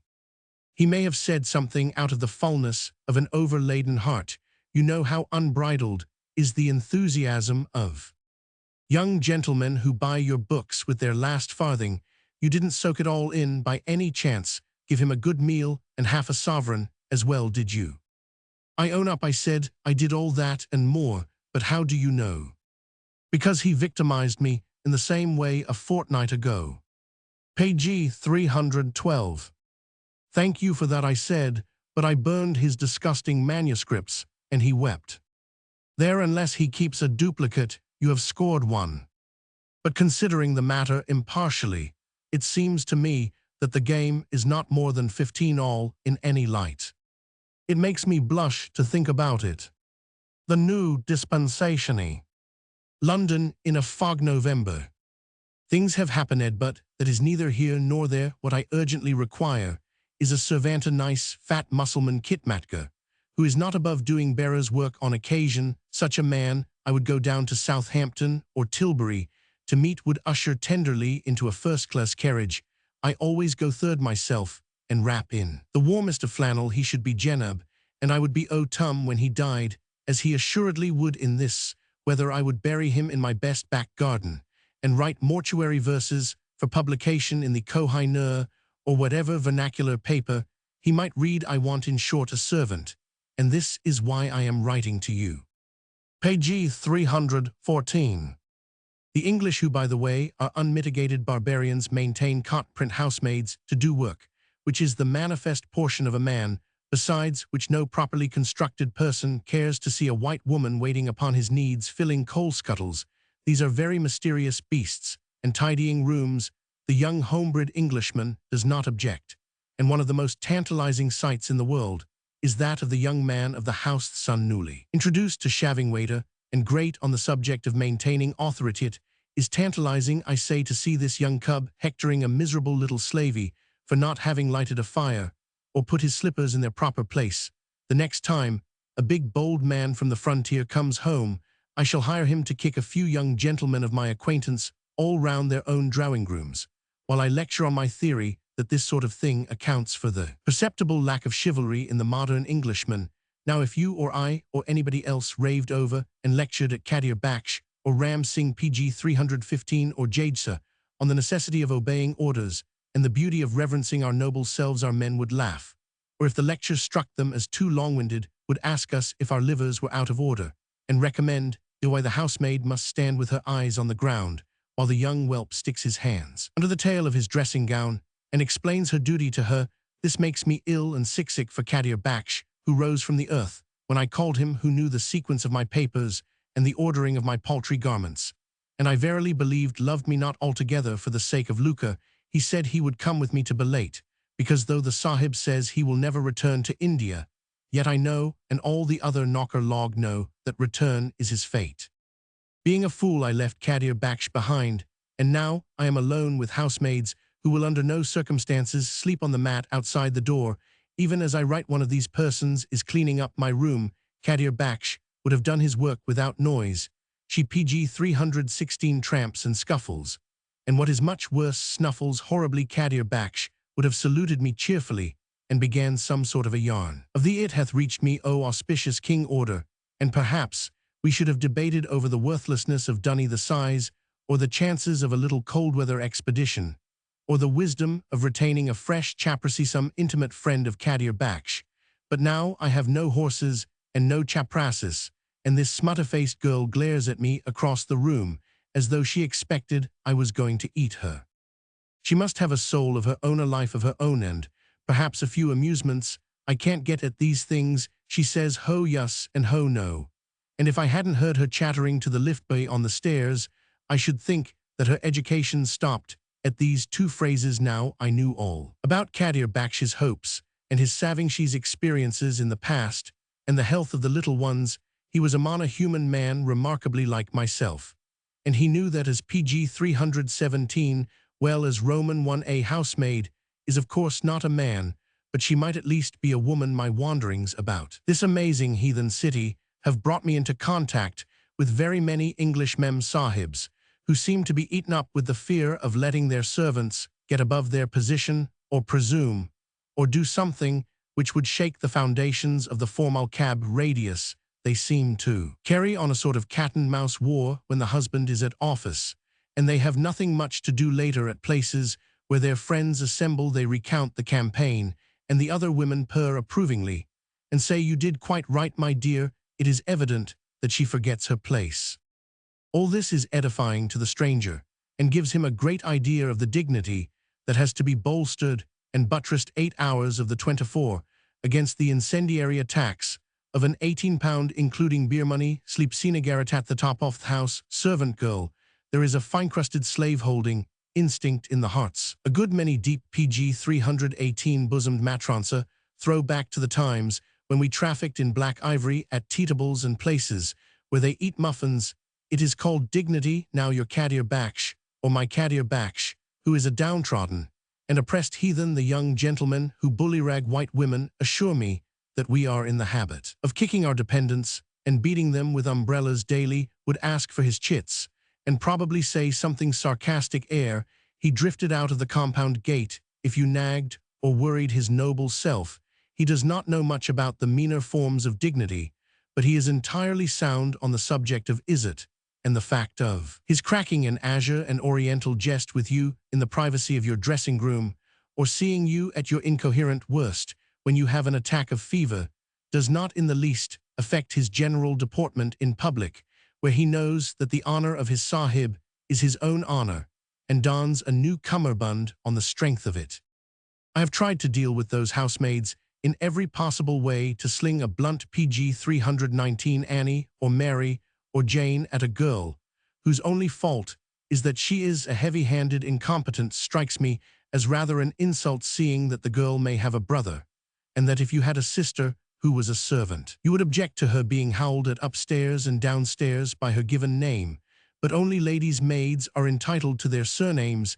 They are not nice people as a caste, and they regard the housemaids as the chammer regards the mater. Consequently, I have to call these girls by their Christian names, and cock my feet up on a chair when they are cleaning the grate, and pass them in the halls in the morning, as though they didn't exist. Now the morning salutation of your Kadir Baksh, or my Kadir, is a performance which Turvedrop might envy.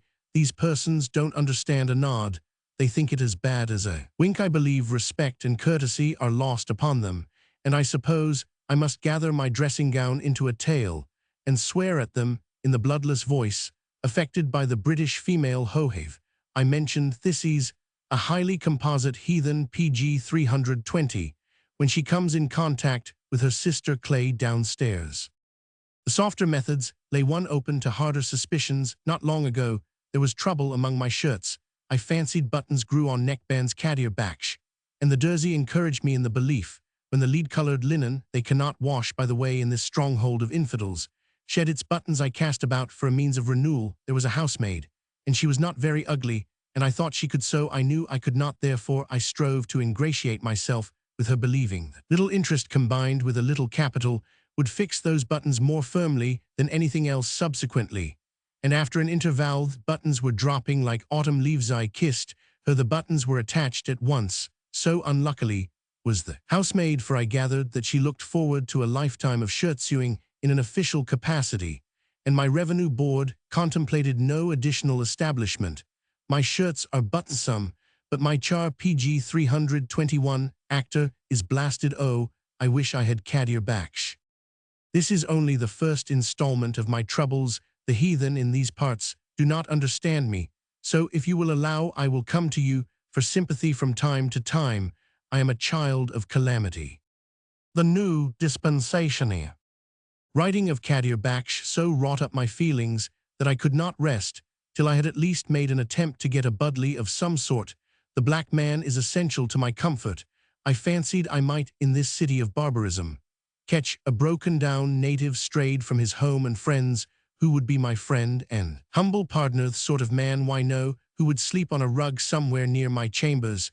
I have 40 things to tell you about chambers, but they come later and generally look after my things in the intervals of labor. I would talk to him in his own tongue, and we would go abroad together and explore London. Do you know the Albert docks, the Brit PG 323-ish India steamers go thence to the Sunshine? They sometimes leave a lascar or two on the wharf. And in fact, the general tone of the population thereabouts is brown and umber. I was in no case to be particular. Anything dusky would do for me so long as it could talk Hindustani and sew buttons. I went to the docks and walked about generally among the railway lines and packing cases till I found a man selling toothcombs, which is not a paying trade. He was ragged even to furriness and very unwashed. But he came from the East. What are you? I said, and the look of the missionary that steals over me in moments of agitation deluded that toothcomb man into answering, Sar, I am native Kilistan, but he put 5 more syllables into the last word. There is no Christianity in the docks worth a toothcomb. I don't want your beliefs. I want your jot, said Roman. One, I am Tamil, said he, and my name is Ramaswamy. It was an awful thing to lower oneself to PG 324, the level of a colonel of the Madras army, and come down to being tended by a Ramaswamy, but beggars cannot be choosers. I pointed out to him that the toothcomb trade was a thing lightly to be dropped, and taken up he might injure his health by a washing, but he could not much hurt his prospects by coming along with me and trying his hand at bearer's work. Could he work? Oh yes, he didn't mind work. He had been a servant in his time, several servants in fact. Could he wash himself?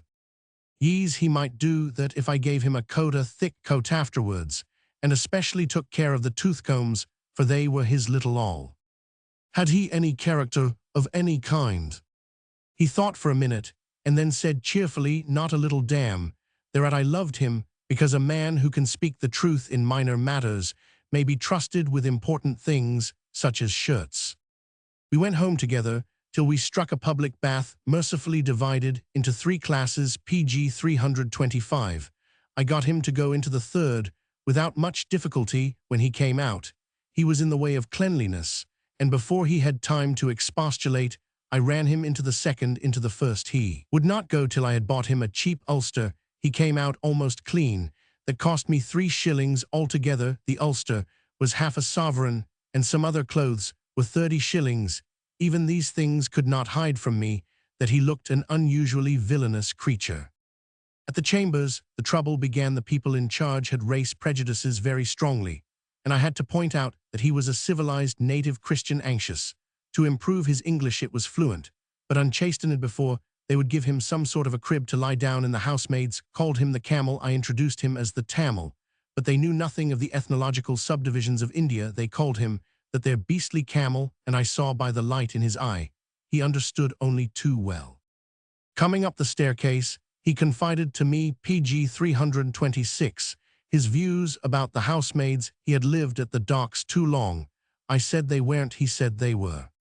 Then I showed him his duties, and he stood long in thought before the wardrobe. He evidently knew more than a little of the work, but whenever he came to a more than unusually dilapidated garment, he said, no good for you, I take.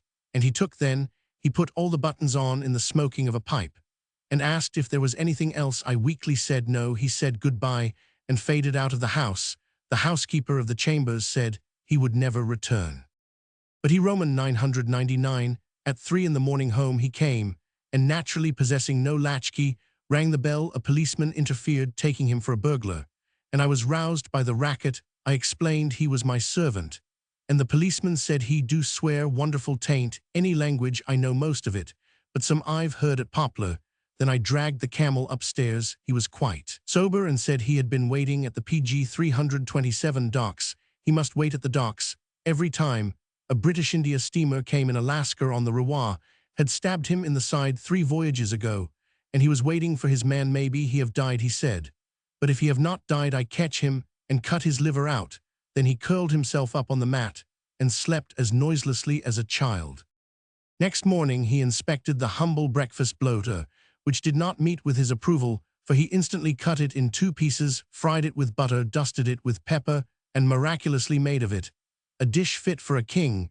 When the shock-headed boy came to take away the breakfast things, he counted every piece of crockery into his quaking hand, and said, "If you break one damn thing, I cut your damn liver out, and fly him with butter." Consequently, the housemaid said they were not going to clean the rooms as long as the camel abode within. The camel put his head out of the door, and said they need not. He cleaned the rooms with his own hand, and without noise filled my pipe, made the bed, filled a pipe for himself, PG 328, and sat down on the hearthrug while I worked. When thought carried him away to the Lascar of the Ruwa, he would brandish the poker or take out his knife and whet it on the brickwork of the grate. It was a soothing sound to work to. At 1 o'clock, he said that the chayabassa would be in, and he must go. He demanded no money, saw that my tiffin was served, and fled. He returned at 6 o'clock, singing a hymn. A Lascar on the chayabassa had told him that the Ruwa was due in 4 days, and that his friend was not dead, but ripe for the knife. That night he got very drunk while I was out, and frightened the housemaids. All the chambers were in an uproar, but he crawled out of the skylight on the roof, and sat there till I came home. In the dawn he was very penitent. He had misarranged his drink, the original intention being to sleep it off on my hearthrug, but a housemaid had invited a friend up to the chambers to look at him, and the whispered comments and giggles made him angry. All next day he was restless, but attentive. He urged PG 329 me to fly to foreign shores and take him with me. When other inducements failed, he reiterated that he was a native Christian, and whetted his knife more furiously than ever. "You do not like this place. I do not like this place. Let us travel damn quick. Let us go on the sea." I cooked blotters. I told him this was impossible, but that if he stayed in my service, we might later go abroad and enjoy ourselves.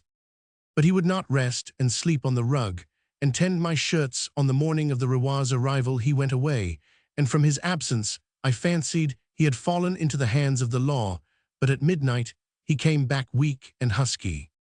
"Have got him," said he simply, and dragged his ulster down from the wall, wrapping it very tightly round him. "Now I go away."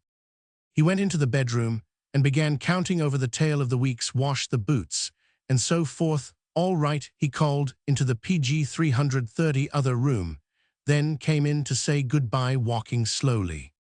"What's your name, Marster?" said he. I told him. He bowed and descended the staircase painfully. I had not paid him a penny, and since he did not ask for it, counted on his returning at least for wages.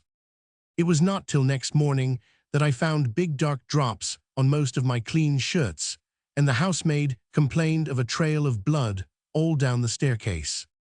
The camel had received payment in full from other hands than mine. The last of the stories. Wherefore I perceive that there is nothing better than that a man should rejoice in his own works, for that is his portion. Ec Roman 3:22. Kench with a long hand, lazy one, I said to the punkah coolie. "But I am tired," said the coolie. "Then go to Jehannam and get another man to pull," I replied, which was rude, and when you come to think of it, unnecessary. "Happy thought, go to Jehannam," said a voice at my elbow. I turned and saw seated on the edge of my bed a large and luminous devil. "I am not afraid," I said. "You're an illusion bred by too much tobacco and not enough sleep. If I look at you steadily for a PG 332 minute, you will disappear. You are an ignes fatuus." "Fatuous yourself," answered the devil blandly. "Do you mean to say you don't know me?" He shriveled up to the size of a blob of sediment on the end of a pen, and I recognized my old friend, the devil of discontent, who lived in the bottom of the ink pot, but emerges half a day after each story has been printed with a host of useless suggestions for its betterment. "Oh, it's you, is it?" I said. "You're not due till next week. Get back to your ink pot." "Hush," said the devil. "I have an idea." Too late as usual, I know your ways. No, it's a perfectly practicable one you're swearing at, the coolie suggested.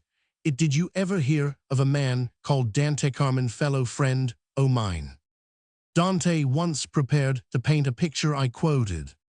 Yes, I inspired that notion, but never mind, are you willing to play Dante to my Virgil? I can't guarantee a nine-circle inferno, PG 333, any more than you can turn out a cantoed epic. But there's absolutely no risk, and it will run to 3 columns at least. But what sort of hell do you own? I said. I fancied your operations were mostly above ground. You have no jurisdiction over the dead. Sainted leopardy rapped the devil, resuming natural size. Is that all you know? I am proprietor of one of the largest hells in existence, saith limbo of lost endeavor, where the souls of all the characters go. Characters? What characters? All the characters that are drawn in books, painted in novels, sketched in magazine articles, thumbnailed in feuilletons, or in any way created by anybody and everybody who has had the fortune or misfortune to put his or her writings into print. That sounds like a quotation from a prospectus. What do you herd characters for? Aren't there enough souls in the universe?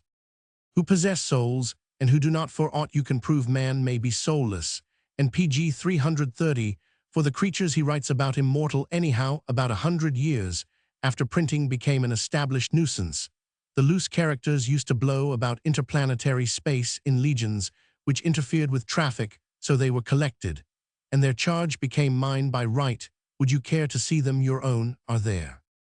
That decides me, but is it hotter than northern India? On my devildom, no, put your arms round my neck and sit tight, I am going to dive. He plunged from the bed headfirst into the floor.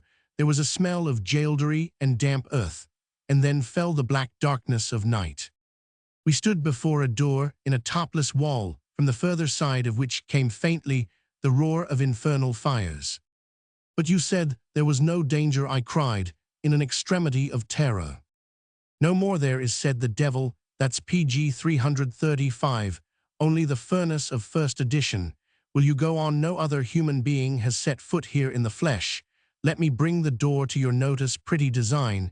Isn't it a joke of the master's?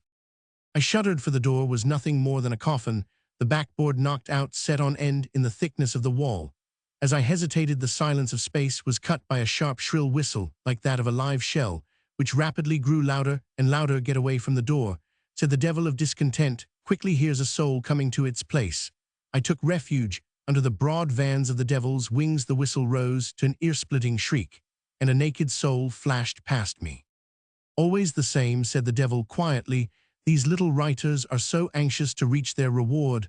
I don't think he likes hissin', though a yell of despair reached my ears, and I shuddered afresh. Who was he? I asked. Hackwriter for a pornographic firm in Belgium, exporting to London. Yowl, PG 336. Understand presently, and now well, go in, said the devil. I must apologize for that creature's rudeness. He should have stopped at the distance signal for line clear. You can hear the souls whistling there now. Are they the souls of men? I whispered. Yes, right, men. That's why they are so shrill and querulous. Welcome to the limbo of lost endeavor. They passed into a domed hall more vast than visions could embrace, crowded to its limit by men, women, and children.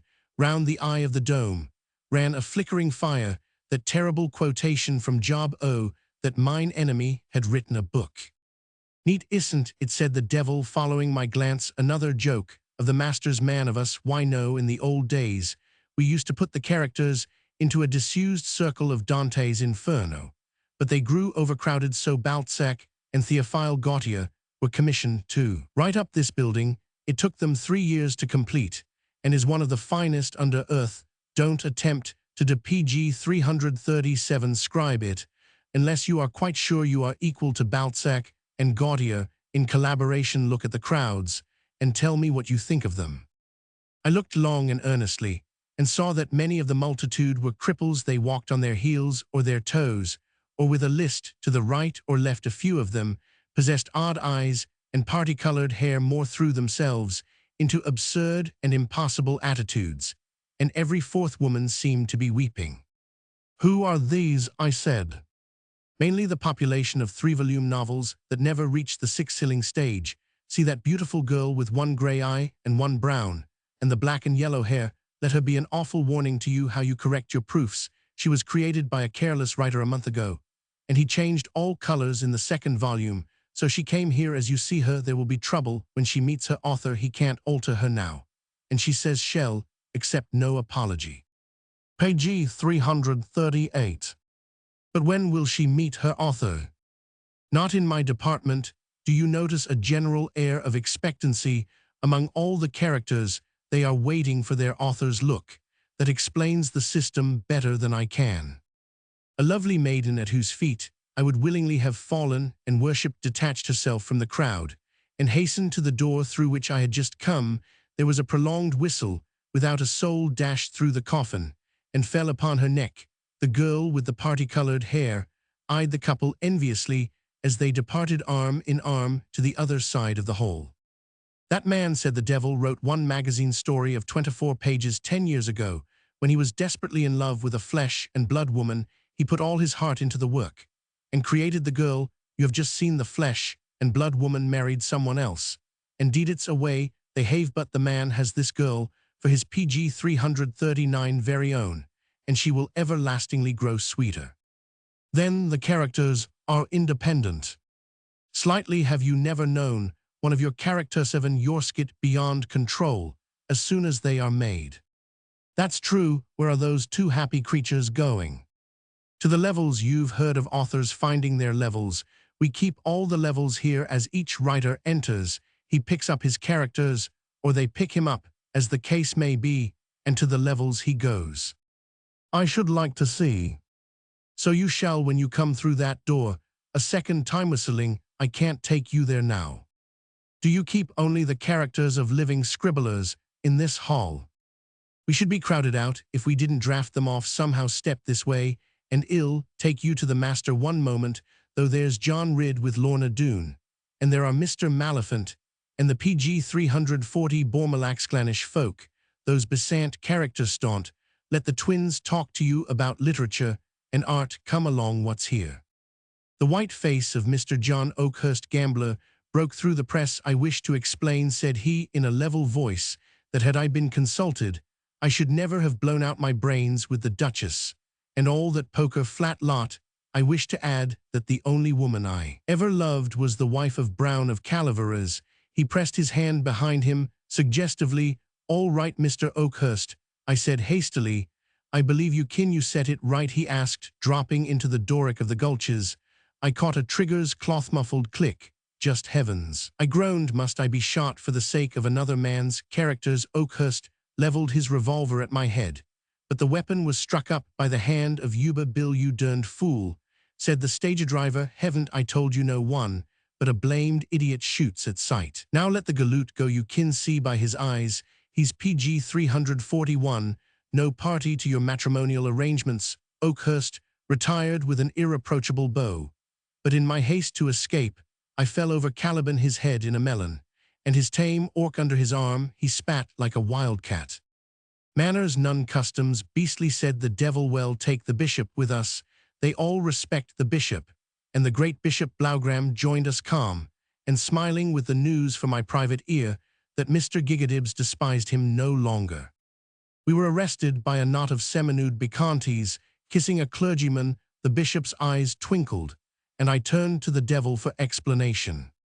That's Robert Elsmaruhat's left of him, said the devil. Those are French feuilleton women and scourings of the opera comique. He has been lecturing M, and they don't like it. He lectured me, said the bishop, with a bland smile. He has been a nuisance ever since he came here. By the holy law of proportion, he had the audacity to talk to the master, called him a pot-bellied bar, PG 342 Barian. That is why he is walking so stiffly now, said the devil. Listen, Marie Pigeonier is swearing deathless love to him on my word. We ought to segregate the French characters entirely. By the way, your regiment came in very handy for Zola's importations. My regiment, I said. How do you mean? You wrote something about the Tyneside tail twisters, just enough to give the outline of the regiment, and of course it came down here 1,080 strong. I told it off in hollow squares. to pen up the Raugon Macquart series. There they are I looked, and saw the Tyneside tail twisters ringing an inferno of struggling, shouting, blaspheming men and women in the costumes of the Second Empire. Now and again, the shadowy ranks brought down their butts on the toes of the crowd, inside the square, and shrieks of pain followed. You should have indicated your men more clearly. They are hardly up to their work, said the devil. If the Zola tribe in PG 343 crease, I'm afraid I shall have to use up your 2 companies of the Black Tyrone and 2 of the Old Regiment. I am proud, I began. Go slow, said the devil. You won't be half so proud in a little while, and I don't think much of your regiments anyway, but they are good enough to fight the French. Can you hear Coupeau raving in the left angle of the square? He used to run about the hall seeing pink snakes, till the children's storybook characters protested, come along. Never since Caxton pulled his first proof, and made for the world a new and most terrible god of labor, had mortal man such an experience as mine, when I followed the devil of discontent through the shifting crowds below the motto of the dome, a fewer, very few off. The faces were of old friends, but there were thousands whom I did not recognize, men in every conceivable attire, and of every possible nationality, deformed by intention or the impotence of creation, that could not create a blind, unclean, heroic, mad sinking under the PG 344 weight of remorse, or with eyes made splendid by the light of love and fixed endeavor, women fashioned in ignorance and mourning the errors of their creator life, and thought at variance with body and soul, perfect women, such as walk rarely upon this earth, and horrors that were women only because they had not sufficient self-control to be fiends, little children fair as the morning, who put their hands into mine and made most innocent confidences, loathsome, lank-haired infant saints, curious as to the welfare of my soul, and delightfully mischievous boys, generaled by the irrepressible Tom Sawyer, who played among murderers, harlots, professional beauties, nuns, Italian bandits, and politicians of state. The ordered peace of Arthur's court was broken up by the incursions of Mr. John Wellington Wells, and Dagonet the jester found that his antics drew no attention so long as the dealer in magic and spells, taking Tristram's harp, sang patter songs to the round table, while a Zulu impi headed by Alan Quatermain wheeled and shouted in sham PG 345 fight for the pleasure of little Lord Fauntleroy. Every century and every type was jumbled in the confusion of one colossal fancy ball, where all the characters were living their parts. I look long, said the devil. You will never be able to describe it, and the next time you come you won't have the chance. Look long, and look at goods passing with a maiden of the Zoo. Vendi must have suggested the idea. Look at their legs. I looked, and for the second time noticed the lameness that seemed to be almost universal in the limbo of lost endeavor. Brave men and stalwart to all appearance had one leg shorter than the other, some paced a few inches above the floor, never touching it, and others found the greatest difficulty in preserving their feet at all. The stiffness and labored gait of these thousands was pitiful to witness. I was sorry for them. I told the devil as much. Said he reflectively, that's the world's work, rather cockeye, ain't it? They do everything but stand on their feet. You PG 346 could improve them, I suppose. There was an unpleasant sneer in his tone, and I hastened to change the subject. I am tired of walking, I said. I want to see some of my own characters, and go on to the master, whoever he may be afterwards. Reflect, said the devil. Are you certain, though, you know how many they be? Nah, but I want to see them, that's what I came for. Very well, don't abuse me. If you don't like the view, there are 51 of your make up to date, and it's rather an appalling thing to be confronted with 51 children. However, here's a special favorite of yours. Go and shake hands with her. A limp-chanted, staring-eyed doll was hurtling towards me with a strained smile of recognition. I felt that I knew her only too well. If indeed she were she, keep her off, devil, I cried, stepping back. I never made that. She began to weep, and she began to cry, Lord, ha' mercy on me.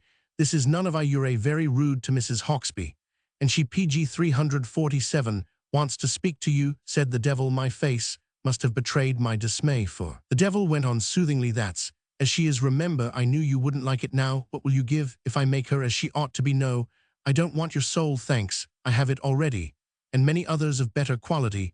will you, when you write your story, own that I am the best and greatest of all the devils? The doll was creeping nearer. Yes, I said hurriedly, anything you like, only I can't stand her in that state. Y'all have to when you come next again. Look, no connection with Jekyll and Hyde. The devil pointed a lean and inky finger towards the doll, and low, radiant, bewitching with a smile of dainty malice, her high heels clicking on the floor like castanets, advanced Mrs. Hawksby as I had imagined her in the beginning. Ah, she said, you are here so soon, not dead yet. That will come meantime. 1,000 congratulations. And now what do you think of me? She put her hands on her PG 348 hips, revealed a glimpse of the smallest foot in Simla, and hummed, just look at that, just look at this, and then y'all see I am not amiss. Shall use exactly the same words when you meet her next time, said the devil warningly. You dowered her with any amount of vanity. If you left out excuse me a minute, ill fetch up the rest of your menagerie. But I was looking at Mrs. Hawksby. Well, she said, am I what you expected? I forgot the devil and all his works, forgot that this was not the woman I had made, and could only murmur rapturously, by Jove, you are a beauty. Then incautiously, and you stand on your feet. Good heavens, said Mrs. Hawksby, would you at my time of life have me stand on my head? She folded her arms and looked me up and down. I was grinning. Imbecile woman was so alive. Talk, I said absently. I want to hear you talk. I am not used to being spoken to like a coolie. She replied, never mind. I said that may PG 349 be for outsiders, but I made you and I've a right. You have a right you made me, my dear sir. If I didn't know that we should bore each other so inextinguishably hereafter, I should read you an hour's lecture. This instant you made me, I suppose. You will have the audacity to pretend that you understand method. You ever understood me, oh man, foolish man, if you only knew. Is that the person who thinks he understands us? Lou, drawled a voice at her elbow. The devil had returned with a cloud of witnesses, and it was Mrs. Mallow who was speaking. I've touched 'em all up, said the devil, in an aside. You couldn't stand 'em raw, but don't run away with the notion that they are your work. I show you what they ought to be. You must find out for yourself how to make 'em so. Am I allowed to remodel the batch-up above? I asked anxiously. Litera scripta, man it, that's in the Delec PG 350 tuss.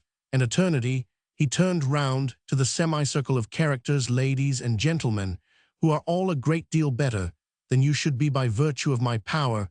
Let me introduce you to your maker. If you have anything to say to him, you can say it. What insolence, said Mrs. Hawksby between her teeth.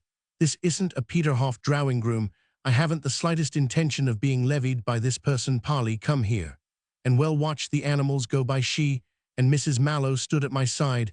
I turned crimson with shame, for it is an awful thing to see one's characters in the solid. Well, said Gilead P. Beck as he passed, I would not be you at this precise moment of time, not for all the isle in the universal earth. No, sir, I thought my dinner party was solskjærin, but it's mush and milk to your circus. Let the good work go on. I turned to the company and saw that they were men and women standing upon their feet, as folks should stand again. I forgot the devil who stood apart and sneered. From the PG 351 distant door of entry, I could hear the whistle of arriving souls. From the semi-darkness at the end of the hall came the thunderous roar of the furnace of first edition, and everywhere the restless crowds of characters muttered and rustled like wind-blown autumn leaves. But I looked upon my own people and was perfectly content as man could be. I have seen you study a new dress, with just such an expression of idiotic beatitude, whispered Mrs. Mallow to Mrs. Hawksby. Hush, said the latter, he thinks he understands. Then to me, please trot them out. Eternity is long enough in all conscience, but that is no reason for wasting it. Proceed, or shall I call them up? Mrs. Vansithen, Mr. Bolt, Mrs. Bolt, Captain Curl, and the Major. The European population in Kashima in the Dosari Hills. The actors in the Wayside comedy moved towards me. Saw with delight that they were human. So you wrote about us, said Mrs. Bolt, about my confession to my husband and my hatred of that Vansithen woman. Did you think, PG 352, that you understood? Are all men such fools? That woman is bad form, said Mrs. Hawksby, but she speaks the truth. I wonder what these soldiers have to say. Gunner Barnabas and Private Shacklock stopped, saluted, and hoped I would take no offense if they gave it as their opinion that I had not got them down quite right, I gasped. A spurred hussar succeeded his wife on his arm. It was Captain Gadsby, and Minnie, and close behind them swaggered Jack Mafflin, the brigadier general, in his arms, had the cheek to try to describe our life. Had you said Gadsby carelessly harm s'pose? He understood Minnie. Mrs. Gadsby raised her face to her husband, and murmured, I'm sure he didn't, Pip, while poor dear Mama, still in her ridding habit, hissed, I'm sure he didn't understand me, and these also went their way.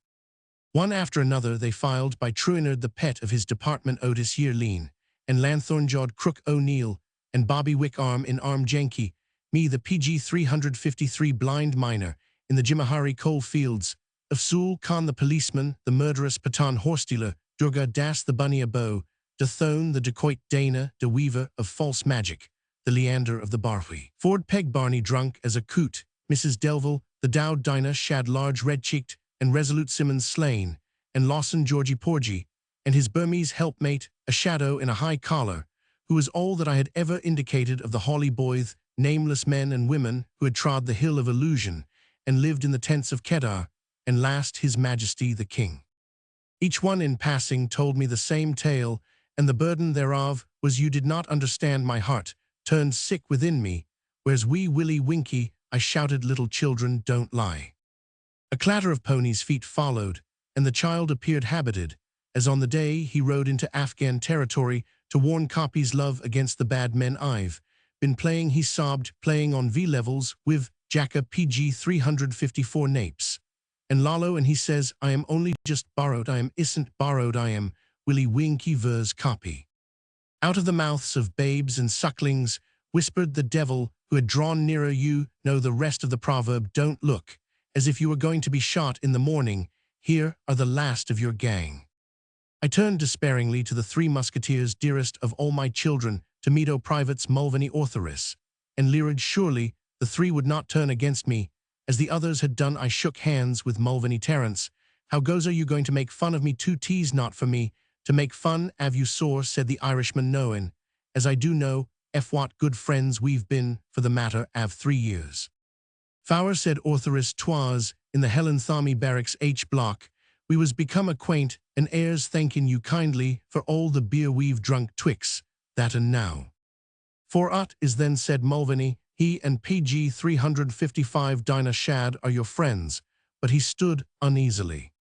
But what I said, savin your presence, sore, and it's more than unwillin' I am to be hurtin'. You did not understand, on my soul and honor, sore.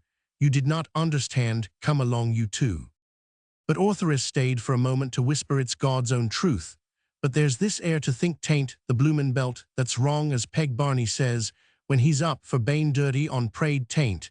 The bloomin' belt, sir, it's the bloomin' pipe clay. Ere I could seek an explanation, he had joined his companions. For a private soldier, a singularly shrewd man, said Mrs. Hawksby, and she repeated Orthoris' words, the last drop filled my cup, and I am ashamed to say that I bade her be quiet in a wholly unjustifiable tone. I was rewarded by what would have been a notable lecture on propriety, had I not said to the devil, change that woman to a DD doll, PG 356 again, change M, all back, as they were as they are, I am sick of them. Poor wretch, said the devil of discontent, very quietly, they are changed. The reproof died on Mrs. Hawksby's lips, and she moved away Marionetta fashion, Mrs. Mallow trailing after her. I hastened after the remainder of the characters, and they were changed indeed, even, as the devil had said who kept at my side. They limped and stuttered and staggered and mouthed and staggered round me till I could endure no more. So I am the master of this idiotic puppet show, am I said, bitterly watching Mulvaney, trying to come to attention by spasms.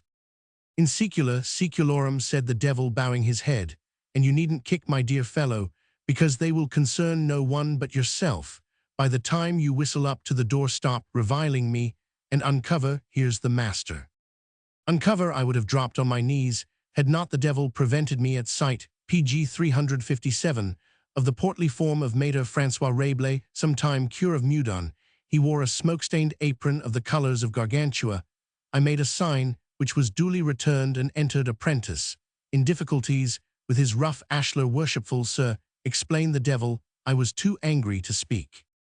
Said the master, rubbing his chin, Are those things yours, even so worshipful, sir? I muttered, praying inwardly that the characters would at least keep quiet. While the master was near, he touched one or two thoughtfully, put his hand upon my shoulder, and started by the great bells of Notre Dame. You are in the flesh, the warm flesh, the flesh. I quitted so long, and you fret, and behave unseemly because of these shadows. Listen now, I would give my 3 panurge gargantua and pantagruel for 1 little hour of the life that is in you, and I am the master. But the words gave me no comfort. I could hear Mrs. Mallow's joints cracking her. It might have been merely her stays. Page 358. Worshipful sir, he will not believe that, said the devil who live by shadows. Lust for shadows tell him something more to his need.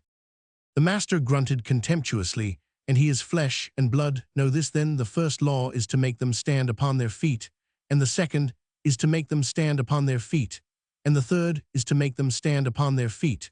But for all that Trajan is a fisher of frogs, he passed on, and I could hear him say to himself, 1 hour own minutiae of life in the flesh, and I would sell the great perhaps thrice over. Well, said the devil, you've made the master angry. Seen about all there is to be seen, except the furnace of first edition. And as the master is in charge of that, I should avoid it now. You'd better go, you know what you ought to do. I don't need all hells. Pardon me, better men than you have called this paradise. All hell, I said, and the master to tell me. Page 359. What I knew before. What I want to know is how. Go and find out, said the devil. We turned to the door, and I was aware that my characters had grouped themselves at the exit. They are going to give you an ovation. Think oh that now, said the devil. I shuddered and dropped my eyes, while 51 voices broke into a wailing song, whereof the words, so far as I recollect, ran. But we brought forth and reared in hours of change, alarm, surprise. What shelter to grow ripe is ours, what leisure to grow wise. I ran the gauntlet, narrowly missed collision with an impetuous soul. I hoped he liked his characters when he met them, and flung free into the night, where I should have knocked my head against the stars, but the devil caught me. The brain fever bird was fluting across the grey dewy lawn, and the punkah had stopped. Page 360. Again, go to Jehannam and get another man to pull, I said drowsily. Exactly, said a voice from the ink pot. Now the proof that this story is absolutely true lies in the fact that there will be no other to follow it.